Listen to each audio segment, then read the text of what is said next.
abbreviated it to RPI and PRU, but I don't know what those mean. PRU is weird. RIP could be anything. PRU. Okay, the RPI is the retail price index, and that's definitely not what I fucking meant. That's definitely not what I meant it to be. RPI, PRU. Prudential? No, it's underneath. You trading stocks, then? You trading stocks? I think I might be. It's under the tagline. I've put retro gaming and its ridiculous price hike because that is something I want to get into, because you don't get nostalgia at all. No. You're immune. I get it heavily. Give me the new shit. The new shit. shit. You're doing the new shit. I want old shit that I've now lost and want to play again. Well, what we can do is we can just, with the magic of editing, we can make the podcast appear as if from the start again. As if from the start. As if from the... And then like that, the fairy godmother said, I'll just delete this. Fuck it. Right, I googled the acronym PRU and I got Prudential Pensions. Yeah, Prudential Pensions. Apparently, at some point when writing these notes, I was heavily invested in, stocks and bonds and planning for the future and my pension.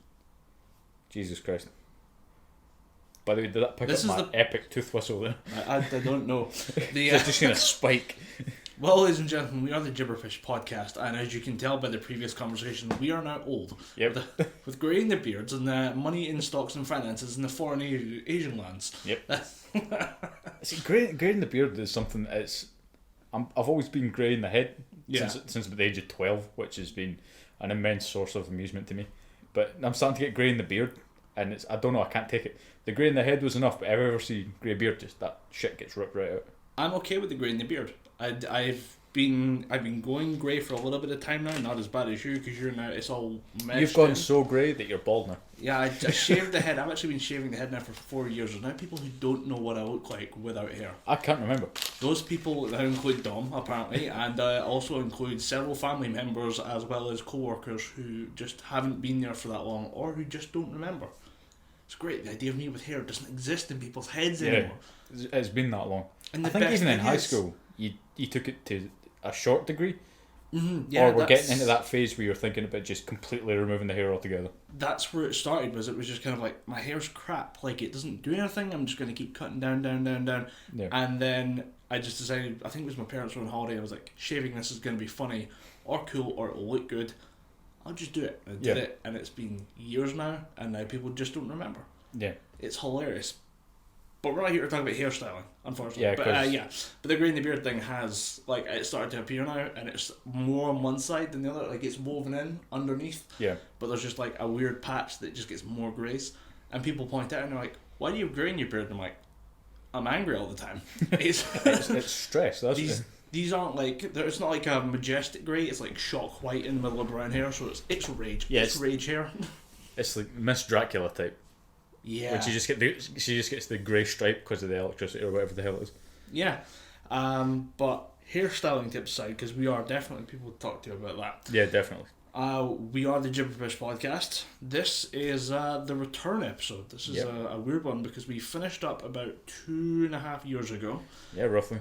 And since then, we ended at the start of 2016, which I'm going to say, hell of a year to stop podcasting. Yeah.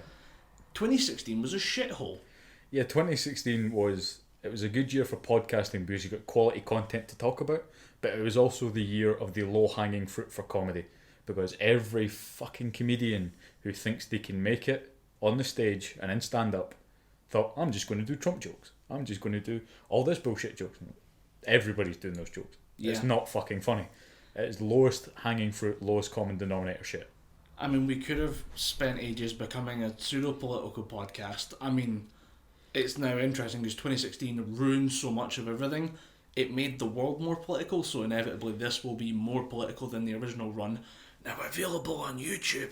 Yep, the whole 29 episodes? 29 episodes, yeah. Is now available on YouTube. And as soon as this episode goes live, I hit the make public button on all those episodes and make them public. Yep, you can listen to all of our fuck-ups and foibles back then. Yeah, we're not going to be any better now. No, probably not. Nah, I don't intend to have any kind of improvement or, series of Colin Graham 2019, no fucking improvement. there will be just with the I am not a crook. I am not I am not a progressive person. I'm not an improver of anything. Colin Graham 2019, fuck progress. Fuck your shit. We going caveman. Exactly. This year alone, I'd love to be able to go caveman. Just leave everything aside. I'll hopefully be able to pick it back up again at some point, but just drop everything, find a cave in the Highlands, just find a good club for beating animals so I could get some meat. And then that'd be it. That'd be fine. That's all you have to worry about. It's great. That'd be part of the package. You just pay for a holiday, because it will be a holiday service. Yeah. I do know of kind of similar ideas in like Norway and Scandinavia and stuff like that. All those like countries over there. They have like this Viking course where you just go and you go back to primitive life, no cell phone, no nothing. You just fuck off for like 3 months. You just go live as the forefathers did, and it's like a training course. It's the ideas that you would train to go back to nature. Somebody sent it to me and they just like, "How doesn't it sound great?" And I'm like, I mean, yeah, but also I don't have $3,000 to drop on this holiday, which lasts for about 2 months or whatever. I'd genuinely save. That sounds fantastic. But I also just have shit to do. Yeah. Like I would love to go into work and be like, so I'm taking a sabbatical, like a long-term leave of absence. I'll be back. I just need to go and do something. What are you going to do? What's the plan? I'm going to go be a Viking. Yeah. I'm going to live like the Picts and the Celts did. I'm going to just kill anything that I want to eat. And just have my fill of any woman that I can pick up and run away with. I shall live as my forefathers did, naked in the woods for 3 weeks at a time. Oh, I actually did a bit of research in my sort of genealogy. All the Andersons were not present at the Battle of Culloden, which was one of the big battles in Scottish history, because we were selling shit. Gotta make your money. You gotta make your money. We were selling blankets and pelts and shit. We were making dough. I mean, think about it. You got a bunch of like half-dying people. What do you want? You want to feel warm. You want a blanket. Yeah. It's a hustle to sell them the blanket. Yeah. Smart thinking. Smart people. My ancestors, the ancient Andersons, they had their shit together. The modern Andersons, not so much. I like the idea of you just be like, there was a great point in time where we knew what we were doing, then we forgot. Yeah. we were just there, and we did things, but we didn't know why. Yeah. It was almost as the sacred texts say we must sell these pelts, so we will sell these pelts. Now in modernity, we're just kind of thinking, what do I do now? Figure it out. I don't fucking know. Yeah, just do something and then keep doing more of that thing until you make enough money to do nothing, I guess. Yeah, that's pretty much the meaning of life right there. Yeah, that's pretty much the meaning of life. But 2016, the thing that really made 2016 interesting, everyone died. Yeah, we had the celebrity cull of 2016 with a lot of famous people passing away, a lot of people that had checked out maybe a while before, finally letting death catch up to them. Yeah. You know, the kind of people that you'd be watching on TV that are well past their sell by date and they just have death following them. Like, death has to stay within line of sight at all times. Just in case, Just in case. If they're on set or something, they're just going to step to the side. Is that no? If they're on stage while they're recording something, they're tripping over PAs. They're getting tangled up in cameras. Just going, oh sorry, I just need to stay in line of sight of Bruce Forsyth. He's on his way out. I'm not letting that fucker slip away again. I forgot that he was gone. Yeah. I just assumed, and just at one point I was like, wait, when did that happen? But I did get a list of people from 2016. Yeah. From it was kind of just as a disclaimer, I actually thought Bruce Forsyth was a pretty cool dude. I was just using him as an example. But now I worry. The man is 102. Yeah, I now worry that the fountain of youth that he was clearly taking from has now got one less guardian. That's my big worry. Yeah. So from the list I could find, David Bowie. That was a big one.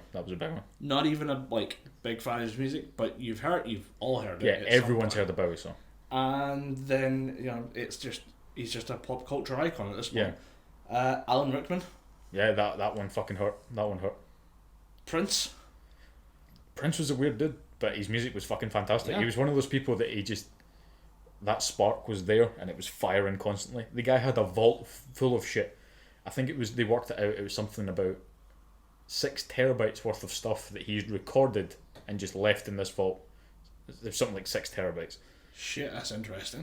Over about 20 odd years. I guarantee you there's a legal battle everywhere for Yeah, for that vault. It's got to be in there somewhere. Somebody's like, I should be able to produce this, and so they're going, actually, we're his family, and we saved this person, and that's going to be a shit show.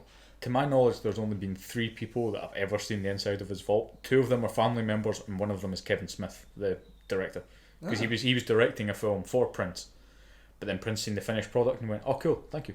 He wasn't going to put it out.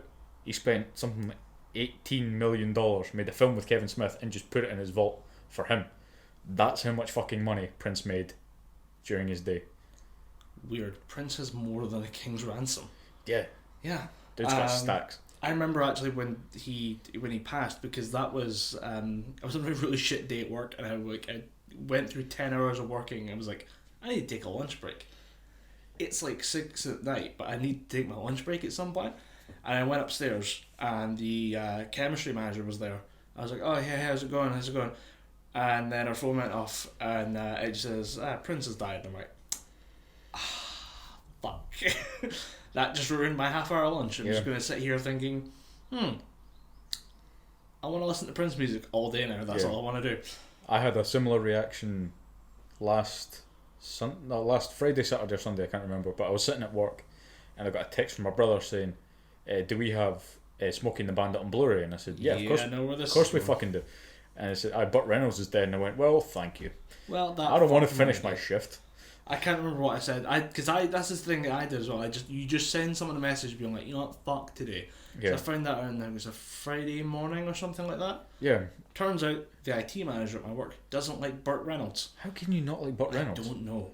He's some kind of horrific alien monster from another planet. So we spent the entire day pissing him off because he doesn't like Burt Reynolds, so he's therefore subhuman. And the idea was that we were just gonna, I think at one point I had someone waiting with a computer with like a trivia page, because the trivia page on IMDb is really hard to find now. Don't know if you've ever tried it. Like, it's now there for movies but not people. That makes sense. But it doesn't. Like, it's a heavy dose of sarcasm in that statement. But no, surely you'd want to see all the shit that the person's done, not all the trivia associated with the movie. I don't know what the idea was, but I assumed that there was always a trivia page for people that's now just disappeared. Anyway, I had somebody sitting with like the trivia for Burt Reynolds open, and I was told him, you read it one Burt Reynolds fact every time you pick up the phone to IT. We will teach him the error of his ways. Yeah. It worked. Well, I say it worked. It pissed him off. That was the objective. Don't think he likes Burt Reynolds any more than he did after I told him that he was part of a fraternity. And then proceeded to butcher the name of the fraternity because I don't speak Greek. Yeah. But other than that, we had Muhammad Ali. Cassius Clay himself. Yep. Guy's a sporting icon. And just, he's on the way, like you say, people on the way out for ages. Yeah. Ali was one of them. Yeah. Anton Yelchin, the young guy from the Star Wars. Yeah. Star Trek. Same difference. The face. No, it's fine. It's fine. I'm not even bothered. But no, The Last Jedi. We'll talk about The Last Jedi because we never spoke about that in the podcast. That only came out last year. Yeah, it came out in the cinema sort of year before that. It came out on Blu-ray last year. Because you and I saw one of the Star Wars films in the same cinema at one point. That was The Force Awakens. Episode, yeah, that's a good film. That was the first of the trilogy, and we're like, oh, cool, awesome. And we just had we bumped into each other, like, oh, cool, there's them. It's ooh, waving at each other like idiots across the hippodrome. Yeah, like absolute morons. But Force Awakens, fantastic film. Really rate it quite highly. Last Jedi has kind of killed my love of Star Wars for a little bit. I've seen a lot of that. They're going to need to knock it out of the park for the next one to get me back in. Here's the thing: I've seen a lot of that criticism. I have not seen the movie, so I would like you to bring those ideas to the table. I will then go watch this movie somehow, and I'll come back and say, you were right or you were wrong. Yeah. Next on the list of people who died in 2016, Gene Wilder. I didn't know Gene Wilder was dead. You just ruined my fucking night. Well, this is a bit take a bad turn. You knew that Alan Thicke died? Alan Thicke. Canadian TV personality. He was on How I Met Your Mother for a while himself. I keep confusing him with the guy that did that creepy song Blurred Lines. Oh, yeah, it's... Isn't his name Robin Thicke? Robin Thicke, and I think they're related. Well... I think they are in some way, like it's like an uncle or like something. Yeah. It might be a father-son thing. I don't know. I can't remember. I hope not, because otherwise that tarnishes the memory of Alan Thicke. And then Carrie Fisher and Debbie Reynolds. Yeah, that was pretty harsh. At the very end of the year, and you're like, man, that's going to be the worst death of the year. Right up until George Michael died. Yeah, George On Michael. Christmas Day. Yeah, that ruined a lot of people because my mum is a huge sort of Wham and George Michael fan. One song that gets played every Christmas in my house is George Michael's Christmas song. I think it's Last Christmas I Gave You My Heart. She fucking loves that song. She just kind of went, oh, I'm going to go make dinner. And it was just, Mum, sit down, we'll do it. I don't want you near blades right now. I don't want you near heat. Just you go sit down, have a glass of, what the fuck do women drink? A lot of Prosecco. Yeah, go and have a glass of of Prosecco. No, I don't know what it is. Every woman I fucking know goes nuts over a glass of Prosecco. To the point where they're willing to trample other people to get to the Prosecco. Mm-hmm. And it's a weird like pop culture drink that people are just like, oh, I'll just have a little bubbly in the weekend. You're like, it's cheap knockoff champagne. And it's also Tuesday. What are you talking about? Yeah, but yeah, I remember the George Michael one because I was 5 minutes away from like leaving because it was almost midnight when they announced it. I was like, I've got to go home. I've got work tomorrow, so I'm just gonna head off and I'll see you guys tomorrow. And then up pops like Sky News alert: George Michael found dead at his home or something like that, or whatever it was. And then it was like, okay, this takes a turn. So it was then like 2 more hours of just drinking. Not helped by the fact that the first thing out of my mouth was, I guess this was his last Christmas. Oh, that was Yeah, when that filter's not there. A bottle of whiskey teaches the last Christmas. It was your last Christmas, Michael. Zinger, and you just pass out. It's great. Zing! Zing, bada bing, bada boom, and you just fall asleep. But yeah, that proceeded to then become, because they now have like smart TVs and stuff. Like they're into it now. They're into tech almost as much as we are. And it was just like, okay, let's get YouTube up and let's just play through like a massive playlist of every George Michael song that we can find. And it was DS Last Christmas and all the classics and stuff. Yeah. Bit of Faith and stuff. And you apparently cannot suggest to a grieving George Michael fan that Limp Bizkit did it better. Apparently that's not funny. On the day that he dies. But yeah, the 2016 death list was fucking terrifying. Yeah. I felt like there was more on than there was on that website because that's like the 10 I thought were kind of relevant to us. There was a lot more there, but I'm like, I'm sure there was more. Yeah, I think it just felt that there was a lot more, and I think there were certain people in 2016 that we were keeping a keen eye on. And no, John Hurt, he passed away in 2016 as well, didn't he? Yeah, why is he not on my list? Why the fuck is he not on your list? That's a weird. Why is he not on that list? I'm disappointed in myself. I'm disappointed in you too. Are you my real dad now? No, you're older than I am. How could that physically work? You jizz in a test tube. Again, and you throw it through a portal. And you just hope that that's a time travelling portal. Throw it through time itself and hope. Yeah. Well, hopefully it hits the right person. I'm a time travelling immaculate conception. Why do you think I'm so weird? But yeah, it devolved like throughout the year. It just kind of got to the point where like, I'm just numb. I ain't give a fuck. Yeah. And then towards the end of the year, we had the elections and stuff. Like we had Brexit. Yeah, that was July. Yeah, around about July. Yeah, because I remember doing what was it? There was Team 4 Stars challenge to do like an abridged episode. Yeah, and I decided as well as that to do like a mini vlog of just kind of like, yeah, this is where I'm at. Like every week I'd put out one episode and maybe like, so I've done this, I've recorded this audio, I've got these scenes together, I got my plan, I think I'm good to go. Most of it's me walking on the same fucking path again and again, just being like, oh, I'm on my way to work, but I've done this, you know, I've been awake for 4 hours, it's only 10 o'clock, and I'm just running around like editing scenes and stuff. But then there's one episode where I'm just like, I wake up and I'm immediately like, so we just left EU. What the fuck? But what do you mean the most about fucking Brexit is that no one can define what Brexit is. Every time someone asks Theresa May what Brexit is, she just kind of goes, Brexit it's fucking Brexit, get the fuck out of here. Brexit is Brexit, fuck off. It's a red, white and blue Brexit. What does that mean, woman? Definition.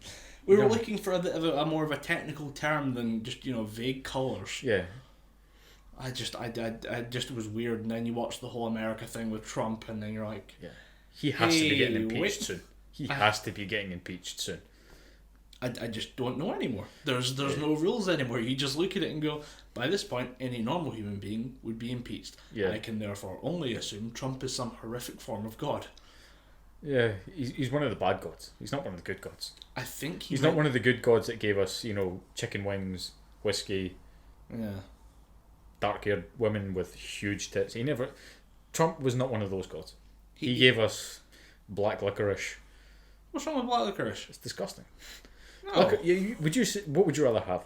Delicious tub of wine gums, because I know you eat fucking wine gums, I can see the tub there. Yeah. Or licorice all sorts. Don't you fucking dare say licorice all sorts. I'm going off wine gums. I know there's that tub there is from a couple of years ago, and it's the metal tub that now just holds stationary and random crap. Yeah. So I'm like, I'm going to clean things up by just shifting shit into a tub. That's how you clean. That's how you keep shit clean.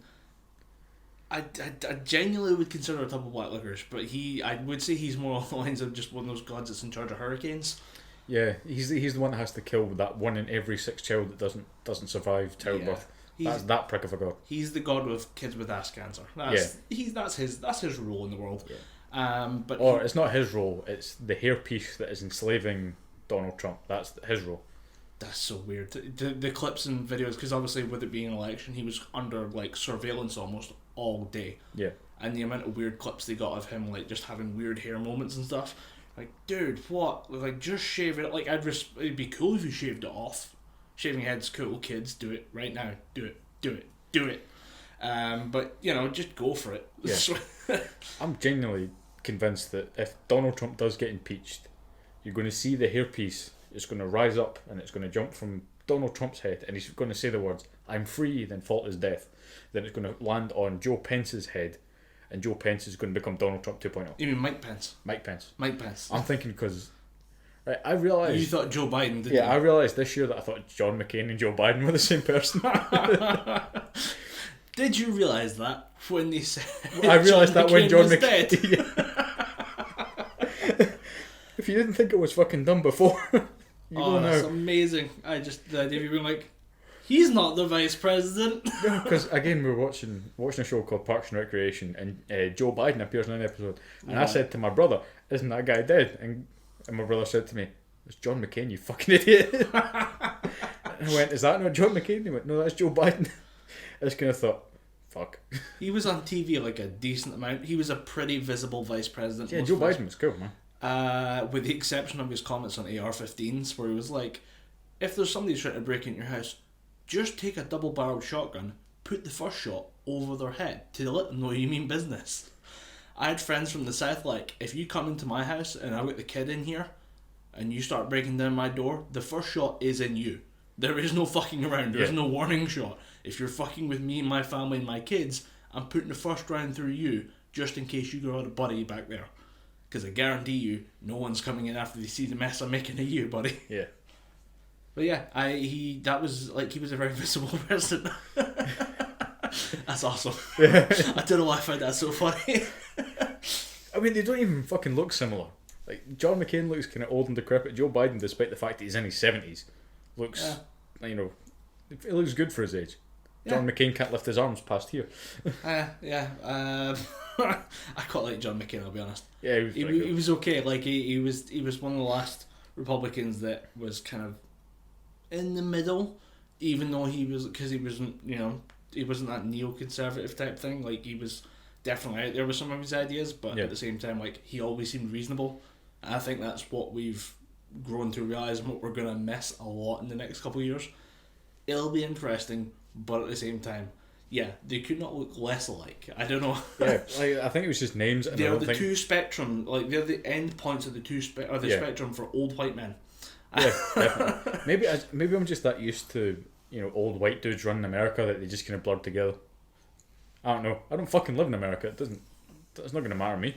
I can't help but watch that train wreck. I watch too much of it. I've noticed that. The stuff I consume too much American content, too much American politics, and I think about it way too much. I wasted a ton of energy last year on the America whole thing of like Trump being in president or in the seat, and then all of a sudden it's like everything he does is a fucking like nightmare for democracy and stuff. I'm like, wait, it's not my democracy. Like, it's not really my problem until the nukes start flying, but even by then it's too late, and even then I can't do shit about it. So I'm trying to refocus over on our Brexit side of things. Like right now, Article 13 just passed today. Article 13? the EU's idea of a kind of way of protecting copyright on the internet Alright. to put a massive upload filter on. Oh. Yeah. Worth a read. It got through like its committee stage. It's now going to go to the floor. Alright. Final approvals in January. Start reading. It's not good. Yeah, it doesn't sound good. Especially if you were, say, trying to start a podcast. Oh shit. And maybe do stuff like YouTube. Yeah, fuck. If you were interested in that sort of thing, you might want to read it. YouTube's another place that's going to shit very, very quickly. Yeah, that adpocalypse was not fucking around. No, and it's now getting to the point where it's going through not current posted content. Mm-hmm. It's going through old content.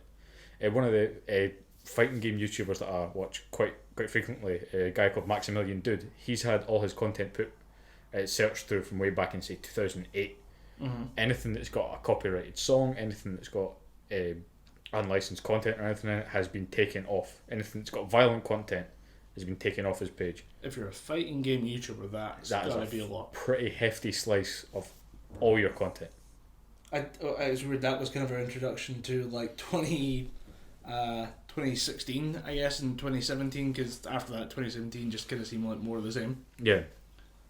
But I think if you want to move on to like a section of like what we want, like since we've been gone, this is happening. YouTube, online stuff, podcasting, whatever. Yeah. Yeah, YouTube seems to be going down the shitter really, really, really quickly. Quite a lot of YouTubers have jumped from YouTube over to Twitch. Yeah. Prime example, a guy named a channel called H3H3, Ethan Klein. Yeah. Fucking fantastic channel. Puts up a lot of really, really funny content. The guy's really not afraid to do shit that's maybe a bit out there, but a bit weird. But because it's alternative or maybe seen as a bit aggressive or violent or whatever, all of his videos are flagged and he can't monetize them. Yeah. Which is a fucking dangerous precedent to set. Yeah. When people are making a living off of YouTube, making a fairly comfortable living off of YouTube, and you're then saying, oh, that brand that you've built, your brand, you need to change that if you want to stay on our website. Mm-hmm. Which is fucking dangerous. And I'm in the weird position where I see where they're coming from as a platform, as a company. Yeah, I do see that they're trying to protect themselves, but at the same time, Yeah. it's fucking with people's livelihoods. Yeah, and when you set yourself, I mean, you should be much more transparent about the fact that YouTube has changed as a company. We all know that, Yeah. but we've never heard that from YouTube. I don't think so, anyway. I've never heard anyone say that, you know, we're now going to be much more family friendly. I mean, they put out the kids app, but you would assume that would mean they were funneling content for kids. Yeah, they're towards moving one all app. the kid-friendly stuff to this version of the website, and Or they're restricting access within that app Yeah. to the more grown-up content. Yeah. But the more grown-up content, they're never really going to properly bar it because, I mean, how many people, when YouTube first came about, just thought, all right, I'm going to make myself a couple years older so I can get access to the good content that's age barred. Mm-hmm. They're never going to be able to properly police that. Yeah. They just need to kind of work through it. It's just a weird thing of we're watching the Wild West become this kind of gentrified area very quickly. Yeah, very, very quickly. And people hate change. Yeah, But yeah, I people mean, hate change. Everyone fucking hates Yeah. change. But everyone on YouTube is talking about how YouTube's changing. But yeah, I think you're right. I don't think YouTube have ever came out and just said, yeah, people get on board with the new changes. We are becoming more family friendly. We're trying to make it more friendly for advertisers. If this does not align with your current sort of channel setup, you can just fucking leave. Yeah. No, YouTube have never came out and said that. They've I think it's because they realised that there's not really an alternative. Yeah. YouTube have kind of got that market corner. Twitch is a good sort of switch over, but you can't really do as much on Twitch as you can on YouTube. But I think when it comes to YouTube versus Twitch, it's because Twitch has branded itself as the live streaming platform for gamers. Yes, you can do videos. Yes, you can do community posts and stuff. Awesome. However, YouTube is the world's biggest social media site, because it does class itself as social media, and it also is the second largest search engine because of the amount of content it's going to go through. But they have never really had challenging competition. Yes, there's Vimeo. You can upload videos on Vimeo. Is Vimeo still a thing? Yep, have Fucking hell. They actually advertise on YouTube. That was I shilled out and paid for YouTube Premium. Right. Actually, quite enjoying the service. However, one of the few last adverts I saw was for Vimeo, I was like, okay, that's brave. Good luck with that. I don't think. I mean, it's apparently very good for very serious creators, people who want to make documentaries, people who want to upload really like heavily edited stuff that you would, stuff with a lot of production value. Like it's supposed to be like the premium side of YouTube, because YouTube is just hit with everything nowadays. Yeah. There's even, it's at the point now where there are algorithms making content for kids. Like, I don't know if you've looked into that whole like the YouTube Kids thing. Yeah, unfortunately I have, because again I have my niece is about 5 going on 6 years old. I have the only laptop in the house that she can work easily. My mum has a tablet that she can barely use, and she's not getting a fucking shot at my dad's laptop. Yeah. According to my dad, there's government secrets on that tinfoil hat shit. Right. So my niece is sitting on my laptop, and she's sitting just browsing through this just mind-numbing wave of crap. If I hear the Baby Shark song one more time, I'm just destroying my laptop. Just over-the-knee Bane shit. Yeah. I'm just going to break it. But I've seen some kids' YouTube content, and it is mind-numbing. Well, that's the thing, is that's the stuff that's just been made to be kids content. There's some fucked up stuff in there. Yeah, there's like Spider-Man and Elsa have a baby, and there's a little simulation of what their baby would look like. I don't want to fucking see what the Frozen bitch and Spider-Boy, what their baby would look like. I don't care. Yeah, why are the webs in its hair frozen? I don't get that. It's weird. Why that's not part of it? Nope, never mind. Don't care. But the the site is hit with so much crap, they can't regulate it. So they use algorithms that do it all for them, and the algorithms suck, which is part of the problem with Article 13 and stuff like that, where it's like, oh, we'll just control it with algorithms. Huh? Yeah, because that's worked well so far. Algorithms aren't working on YouTube, which is a fraction of the internet. How are you supposed to run an algorithm to protect the entire internet? Yeah. But yeah, I mean, HD, he makes a lot of spicy content. Yeah. I'm a big fan of his Whiteface Man. Whiteface Man's fucking He covers fantastic. himself in what I hope is just like pseudo-creme. I think it's just, stage paint or something. And he just goes all in on just like weird racial issues and stuff because he's Whiteface Man. Yeah. And it's a weirdly good character, that, especially with the I just appropriated your culture, biatch. Yeah. That's pretty good. I love that gif. I love that gif right there. It's just reminding me of one video that I would like to talk about, but I don't really understand the whole concept of cultural appropriation, so we'll sidestep that, and we'll come back in a later episode and we'll just embarrass ourselves. After I've read up on what cultural appropriation really is, because it doesn't make sense to me. Yeah, it's where you're not allowed to share things with other people. So we're not allowed to enjoy certain things because we're white. Okay. Yeah. Does that mean that we as Scotsmen can reclaim kilts, whiskey, shortbread, iron brew? Because that's a big hit everywhere. What else can we take? What else is ours? Golf. Yeah. Penicillin. We'll take penicillin. We'll take penicillin back. Yeah. You're appropriating Scottish culture. Yeah, you're. It's not sharing anymore. It's cultural appropriation. Yeah. But yeah. If I see any dumb bitch in America wearing a kilt, do I then have the right to say my culture is not your fucking dress? I will take you to a place called the Tilted Kilt in America. I've heard of the Tilted Kilt, and you will have no problem with people appropriating Scottish culture. Apparently, within 5 minutes. Apparently, it's just a bunch of scantily clad, fairly busty, good-looking women walking about in kilts and white shirts. It's Hooters and Tartan. I like it. They can appropriate the shit out of my culture. It's not a bad thing anymore, is it? Yeah. Yeah. I just don't get the idea of cultural appropriation, because to me it just seems that we're sharing cultures, which is what we should be doing. Yeah. I figured that was the goal long term for humanity anyway. The So idea that we all had these weird cultures that grew up independently of each other, therefore we killed each other. So sharing them and sharing the love, sharing the common ground would be a good thing. Yeah. But apparently not. Now, I'm happy to share what I would consider my culture with other people. So like kilts with, Pakistani people, as long as in turn I got to wear those ridiculously comfy robes. And I want those. Dude, a friend of mine, he is the youngest of 5, and the 4 older siblings are all sisters. Right. And they all got married kind of within about 2 years of each other. Right. And he doesn't really have that many friends, like in his sort of family group. So he invited all of his friends, his white friends essentially, and it was the same thing. He said, we need a couple of people to carry some stuff for us, but they'll need to put these robes on. And I thought, I don't really want to do it. I prefer to wear a kilt. But then about 5 minutes afterwards, I was just kind of Ooh, silk. Ooh, everything is silk. Ooh, it's a good idea. Then after the wedding, said, "Oh, Dom, can we get those back?" I went, "Can I just keep them?" Yeah. And they went, "No, they're kind of. We only bring them out for a wedding." And I realised, oh, this is ceremonial shit. Oh yeah, this is the granny's fine china. Yeah, it's ridiculously comfortable. I'm happy to trade a kilt away to get some of those robes. I have you. Obviously, in the last couple of years, it's been an interesting couple of years further on YouTube. Philip DeFranco. Yeah. He's stepped away from his contract with, it was National Geo, or there it was he stepped part away of from the his, same company with National Geo was involved.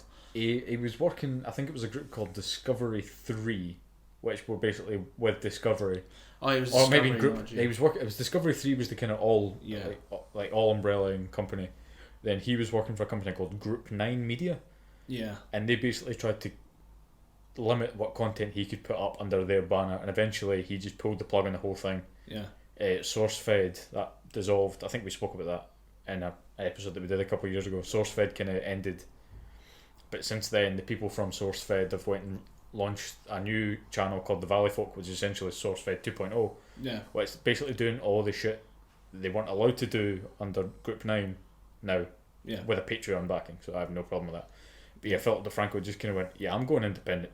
Yeah, because it makes sense. He's was basically unhappy with the bias being forced on his channel and wasn't happy about things the way they were, so he shifted to doing independent and just says, I'll do my own thing, you guys can back up on Patreon, and if you're up for it, let's just go and build an entire news network. And it seems like it's getting there, and it's weird because people are complaining, oh, where's the network, where's all this stuff, and you're like, it takes a while.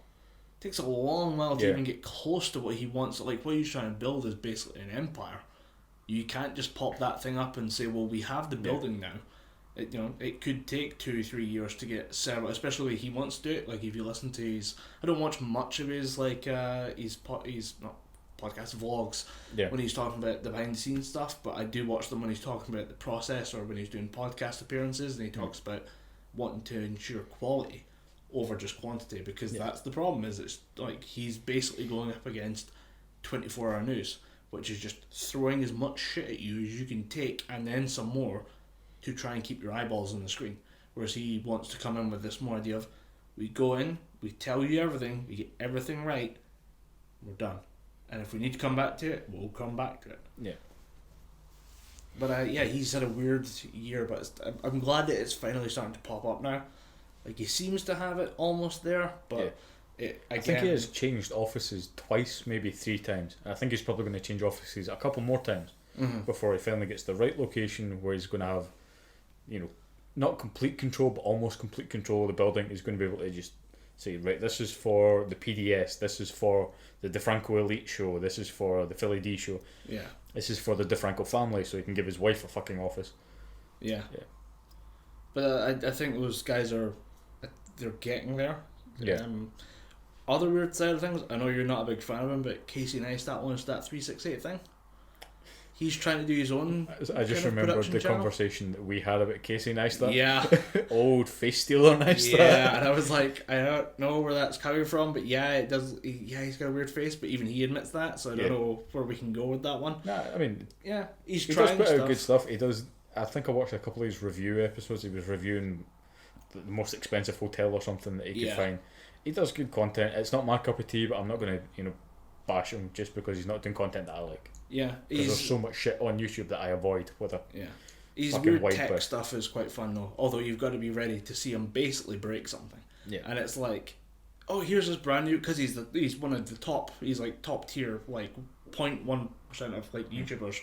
He can just get anything he needs really, and anyone will send him stuff because they know it'll get good exposure. Especially the way he sets up his channel. He's very good at reviewing without clickbaiting. Whereas like there's a lot of YouTubers who would go, like, I'd say Unbox Therapy should take a fucking hit or two for the way it brands and titles its shit. I bugs the shit out. Like, he's a fun, entertaining channel, but god damn those like clickbait titles. Yeah. Speaking of clickbait, just to go on a kind of a little side tangent here, you noticed that for a while, and I'm talking, it's been maybe 2 years that this has been going, clickbait has just been the way that shit gets done on YouTube now. It's the way stuff gets done everywhere. Yeah, and it's fucking retarded. Oh, I know, it's so bad. One of my favourite Facebook pages, I know you're off Facebook, which I do not fucking blame me for. Do not fucking blame me. If it wasn't for the fact that I use it for so many fucking things, I'd be off it as well. But there's a page that my brother turned me onto called stopclickbait.com. Right. And it's literally every little shitty link that you get put up from Unilad or from fucking I Love Science or I fucking love science. All these things saying, you wouldn't believe the results of rubbing blueberries into your bollocks. And the guy, this webpage would just come up. It does nothing.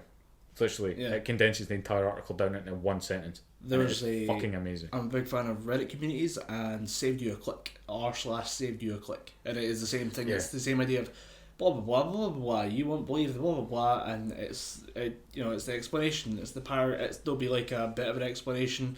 If it needs a bit of a paragraph underneath, it'll be the top comment or whatever. Yeah. But they can explain it in the title for you, and it saves you about half your day. Yeah. If you go browsing through the internet. The web pages and sort of news articles are the polar opposite of a podcast. Yeah. A podcast is something.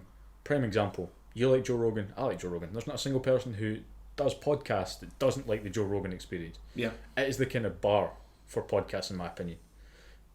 It's just a fucking fantastic podcast. I want to listen to him and the people that he's interviewing or the people that are on his show. I want to hear him talk at length. Yeah. About a certain subject. If I then click an article, I want that article to give me a bit of information, but I want it to get to the point. The worst offenders for clickbait are Vice and Vice Media. I don't even read their stuff. I don't have that much exposure to them. I've seen a couple of videos that they've made. What it is all they have... The videos are good, because the way they edit them is like mini documentaries. The videos are good. I know the last Vice thing I read. Vice Gaming doesn't want Waluigi in Smash Bros. Fuck them. No, I don't fucking want Waluigi in Smash Bros. Waluigi! Waluigi was made to give Wario a tennis partner. Waluigi is not an official proper Nintendo character. I cannot remember who did it. It might be Jim Sterling. I cannot remember. But he did a defense of Waluigi, and it explains like a lot of weird things that if you wanted to really grasp at straws, you could explain and defend Waluigi as a character. I was fucking hysterical with the whole video. Not a fan of Jim Sterling. I can't blame you. I'm he really seems glad too that whiny and he seems too preachy. I can't get into his stuff. It's just... You may have missed his dramatic turn into a wrestling character then. Probably. If we want to talk about weird YouTube shit, watching him start with a dumb joke of I think he was he got a copyright strike for somebody, I think it was like The Undertaker. Yeah. Using him as part of like a dumb bit in a video during the launch of an EA game, which has happened this week because EA is under shit for a new game that came out. I think it was like an NBA game or something like that. Alright. And they were talking about actually today was talking about a lawsuit that had come up, and because they used promotional materials for the game, EA hit them with a copyright strike. Oh, for fuck's sake. There was like 2 seconds of the clip in there of what is designed to be promotional material, and they hit them with a copyright strike. Fucking insane.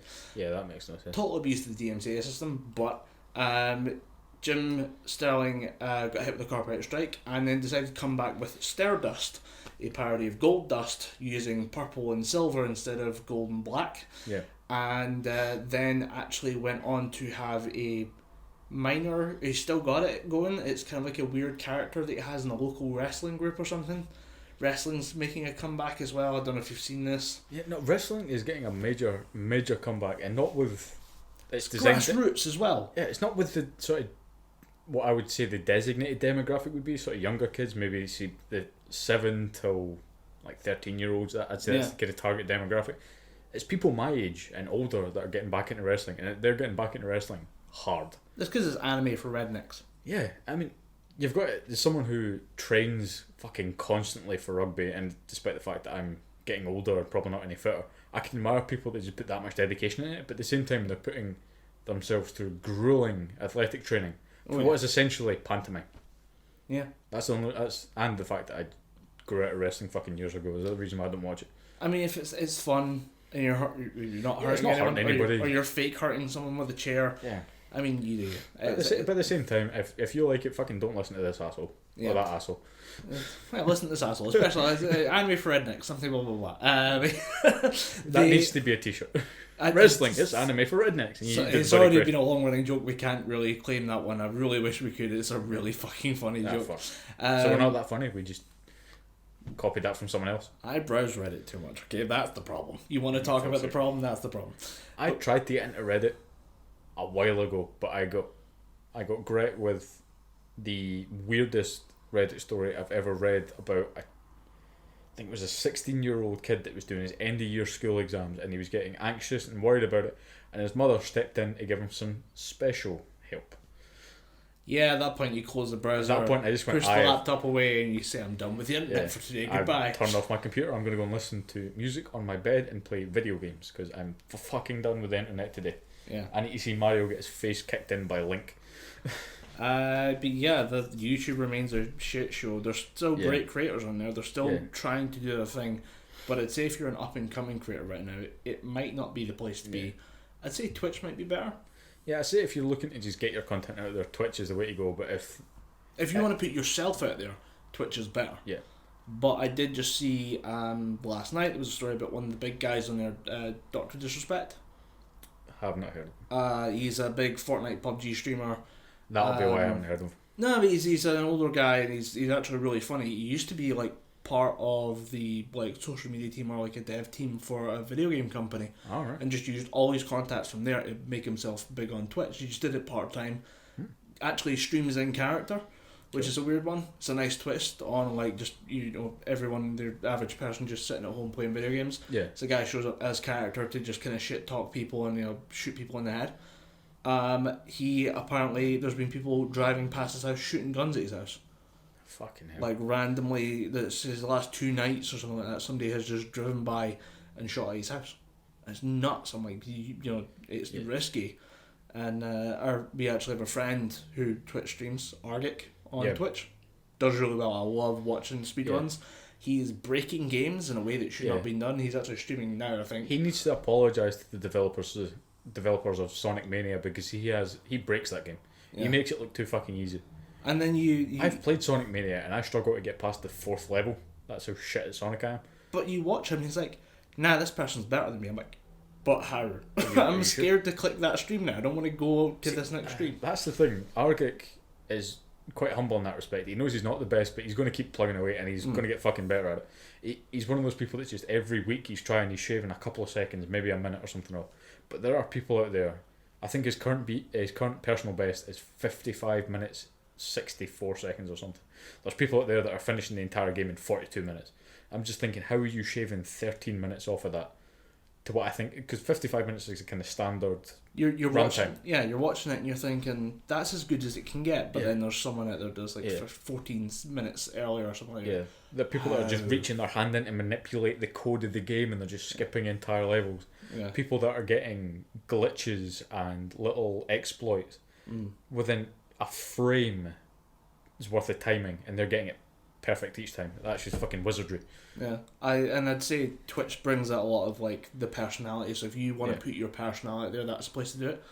Also a great place for communities. Yeah. Like speedrunning is a perfect example. Yeah. Summer Games done quick. I watched some of it this year, and watched somebody play through a Mario Maker level that was somebody was there was a percentage in the title, and that's the percentage of fail rate. Yeah. That they were expecting, and it was a 99.99%.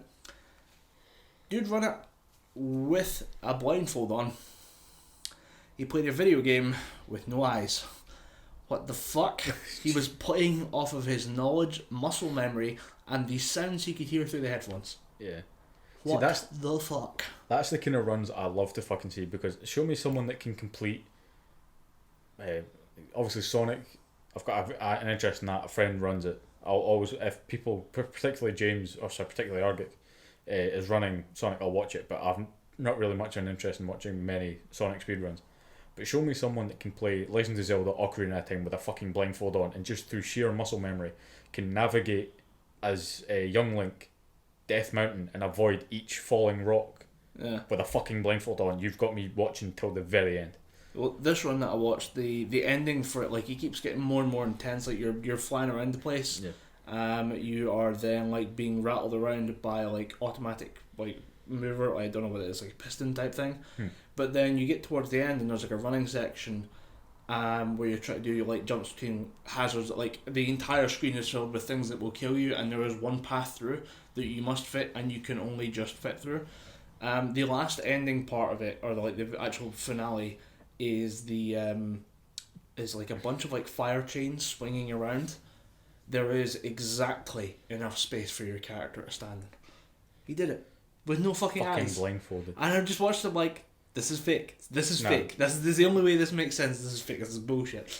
But it's something I love Twitch for, is not only seeing people, especially with big events where they've trained for it and they've perfected it down to the point of being pixel right on speedruns, is the community reaction to it as well. Yeah. There's a community behind Twitch that I don't think you see on YouTube anymore. You do kind of see it, because you'll see things like Nintendo use it quite a bit to promote their directs and stuff. But they'll get a sort of reaction on YouTube, and you can kind of predict what the reaction will be. It's just be people going, kind of, oh, why am I watching this on YouTube? I could be watching it on Twitch in better quality. And it's just the same kind of people going, oh, I jumped into this channel to see what the hell it was. It's not really much, not really my thing, jumping away. But you go into Twitch, and you get people that are glued onto the announcers every fucking word from this one Nintendo Direct about the next Smash Bros. Character. Yeah. And they're literally just glued on every single word, going, oh, fuck yeah, I got this character. And then, of course, you've still got the random asshole going, yay, Waluigi's going to be in Smash. He's already in Smash as an assist trophy. He's not going to be It's not the same. He's not going to be a playable character. He's not going to be a fucking playable fighter. There's always somebody yelling Kappa in chat, and I missed that. What is Kappa? Thing. I don't know. Just people show up and go Kappa. I don't know what it was. I assume it's like it's got to be a symbol in there somewhere. It's just part. That's the thing though, is there's stuff on Twitch there's a community there. You know there's a community there because there's shit that you don't understand as an outsider. That's hilarious. I think that's fucking great. Yeah, it's. There's also, I think, there's also, you feel better, I think, if you belong to the community of Twitch. It's more because you've got more of a chance to talk with the person that's Twitch streaming. Yeah. You can comment all fucking day on a YouTube video, they're never going to respond to you. Yeah. Unless it's a live stream, and then they might pick up one question. Yeah. But more often than not, people aren't really going to spend the time to look through comments and go, oh, well, Dom Anderson 25 said, fuck you, Phil DeFranco. Why'd you say that, bro? No one's ever going to pick out that one comment and talk to me. Yeah. Even though I would never say fuck you, Phil DeFranco. But there's like people who say I'll be in the comments for the first hour after I post a video, but there's actually people talking more about YouTubers' mental health these days, about the idea that you would have to kind of grind and create and put out content. Yeah. And it's a weird combination of industry and art. It's not working very well for some people. Yeah. But there's a lot of people who would say I only spend 1 hour looking at the comments on a video after it goes up, but after that I'm done. Yeah. Like I'm just not gonna it's not good to look at YouTube comments at a certain point. Whereas with Twitch there's like that live feedback response, and I've been in great Twitch communities around certain streamers where like there's a lot of good Dark Souls streamers. Yeah. Phenomenal Dark Souls streamers. And there's a lot of them who have a lot of time for their chat. It's fun. It's a good laid back way. Like I'll normally Twitch stream or have like something on and I'll be doing something else. It's nice kind of ambient music almost. Yeah. And then somebody just screams as they get impaled by a giant sword. Yeah, that's always the case with a Dark Souls run. Yeah. I'm still headbutting my way through Dark Souls 1. Still have not finished it. I've had that game for a fucking while now. Got it free on Xbox Live back in the 360 days. Recently ported it over to my Xbox One. Yeah. Because my PS4 packed in. Can't fucking play it without it sounding like it's about to take off. Just in time for Spider-Man. Just in fucking time for Spider-Man. But obviously, I got my superhero game. I got Arkham Knight. It runs perfectly on the PS4. My brother's getting Spider-Man. I'm quite happy for him to do that and play through that first. So I'm not in a big rush to play Spider-Man. Yeah. And I've got enough fucking games coming out over the next couple of weeks, couple of months that I'm not really needing Spider-Man. There's enough shit to keep me going outside of that. Well, I think we could just talk about games then. Sure. Because I don't have really much more to say about YouTube and stuff. I mean, no, it was to be honest, it's not something I actually prepared to talk about YouTube. No. But no, it is a platform that we're going to start using to put up our what we're calling season 0 of the Gibberpish podcast. All 29 episodes will be up as soon as this airs. Really. Yeah. Colin's going to hit the make public button, and you're going to be able to listen to us. Yeah, it was slightly younger. Thing. Yeah. Yeah, it will be a thing. But I think we'll start maybe putting up some. We'll just put up these as well. Same idea, just the title card. and then with the audio, just to have it on in the background. Yeah, sure. Absolutely. The more ways we can get this shit out, the better. Because it's very important. Because it is important for our egos. Yes. Stroke my ego. Stroke. The hand went right to the male ego. Tom now can't look at his notes. He's got to go past the massaging the dick motion to get to his notes. I need to move my notepad in front of my face. Yeah, there we go. But obviously we just said E3 passes. Was there anything from E3 that kind of reached out and thought, I'm going to fucking get that game looks outstanding? I'm going to just say that Xbox's conference was on my birthday. Xbox's conference was fucking outstanding this year. Yes, and I watched it hammered. I was very, very happy. I wasn't drunk, I was sober as a fucking priest. But yeah, I thought it was just fantastic. They stepped it up this year. They definitely did something that Sony didn't. Which was present people games. Yeah, which was actually show people games and not fuck around with woodwind instruments. Yeah. And then have people moan that why is a white man playing that ancient Japanese instrument?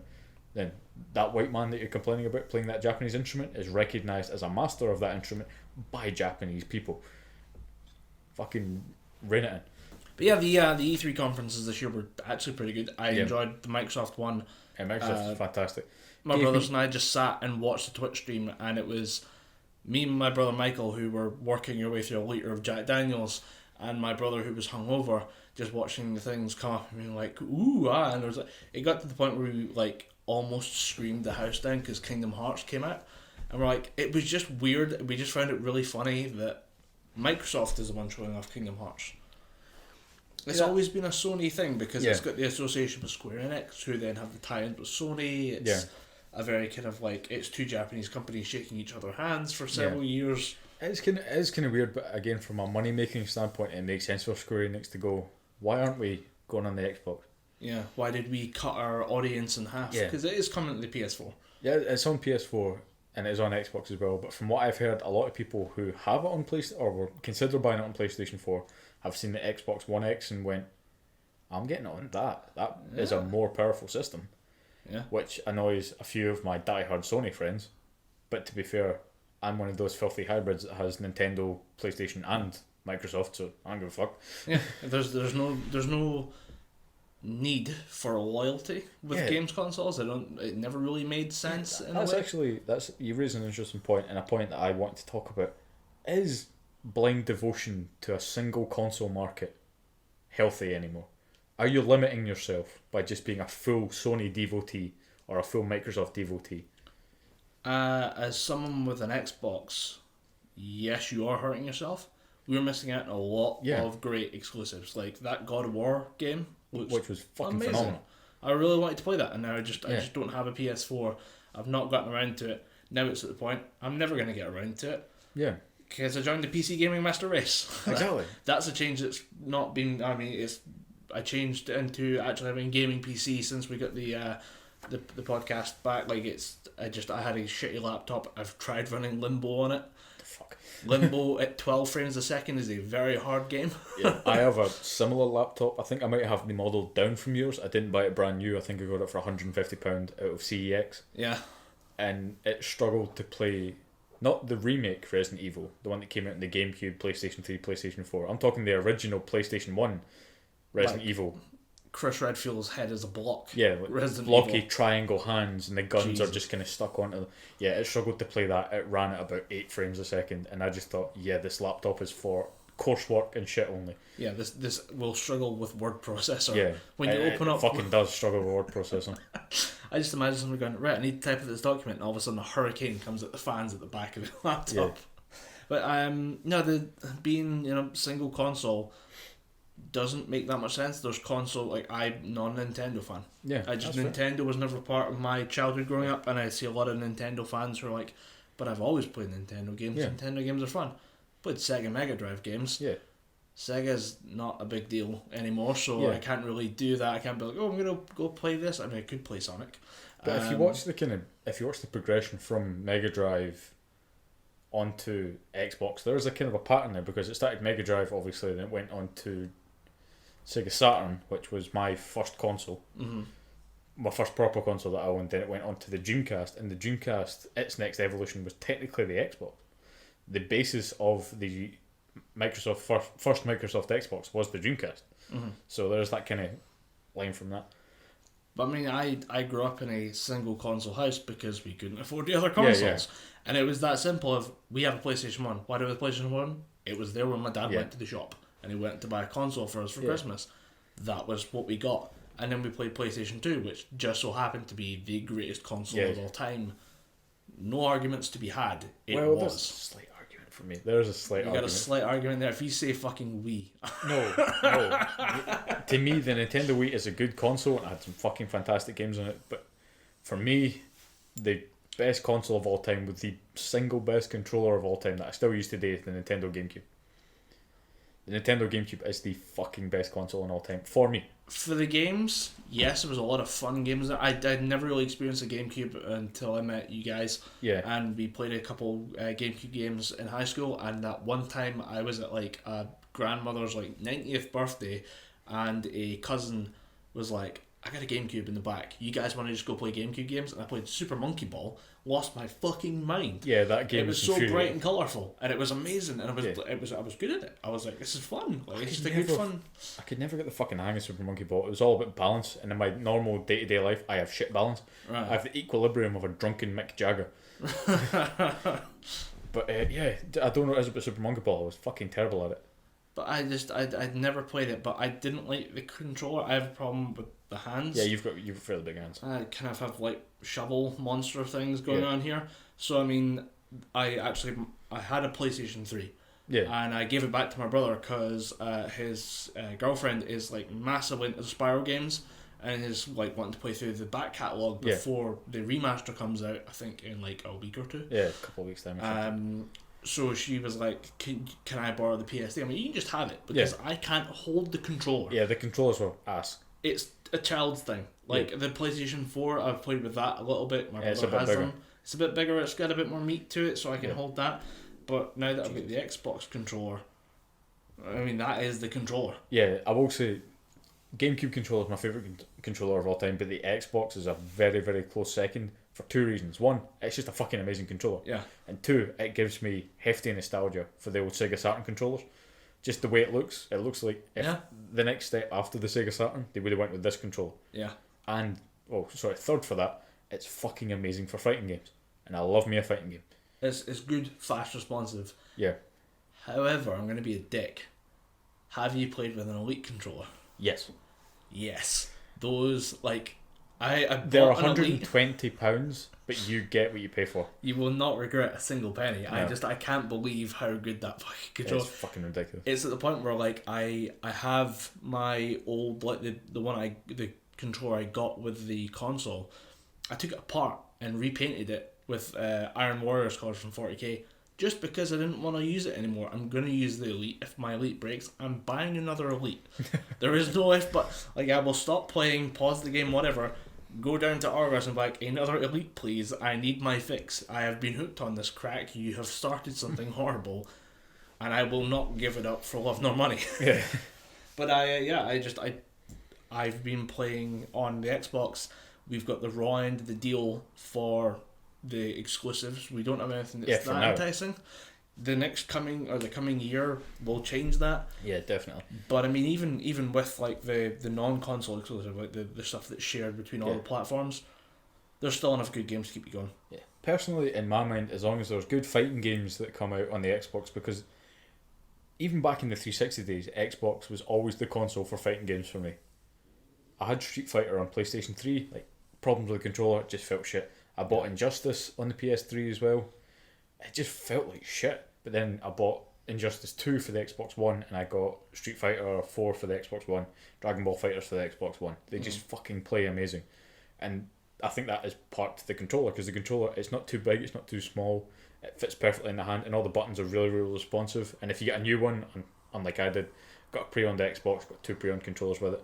To be fair, they've done me quite a bit of distance. Yeah. But everything's nice and clicky and responsive. The buttons are nice and responsive. They're not spongy. Yeah.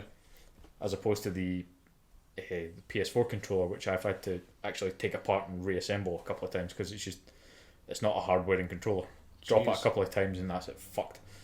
I will also say though, when you take apart an Xbox controller, it's confusing inside. It is there's like stuff like propped up on other stuff that it's just kind of like, if you don't get it right though, when you put it back together, if you don't get it right, you're never gonna get it. You're fucked. I mean, the bumpers alone, they actually like they're propped up on each other so to give faster responses and stuff. So that like there's a limit as to how far they push out on the bumpers, and it's based on the trigger's position. You're like, you guys are mad. You made this thing and it works, but God, if you were like a few millimeters off, you'd been fucked. Yeah.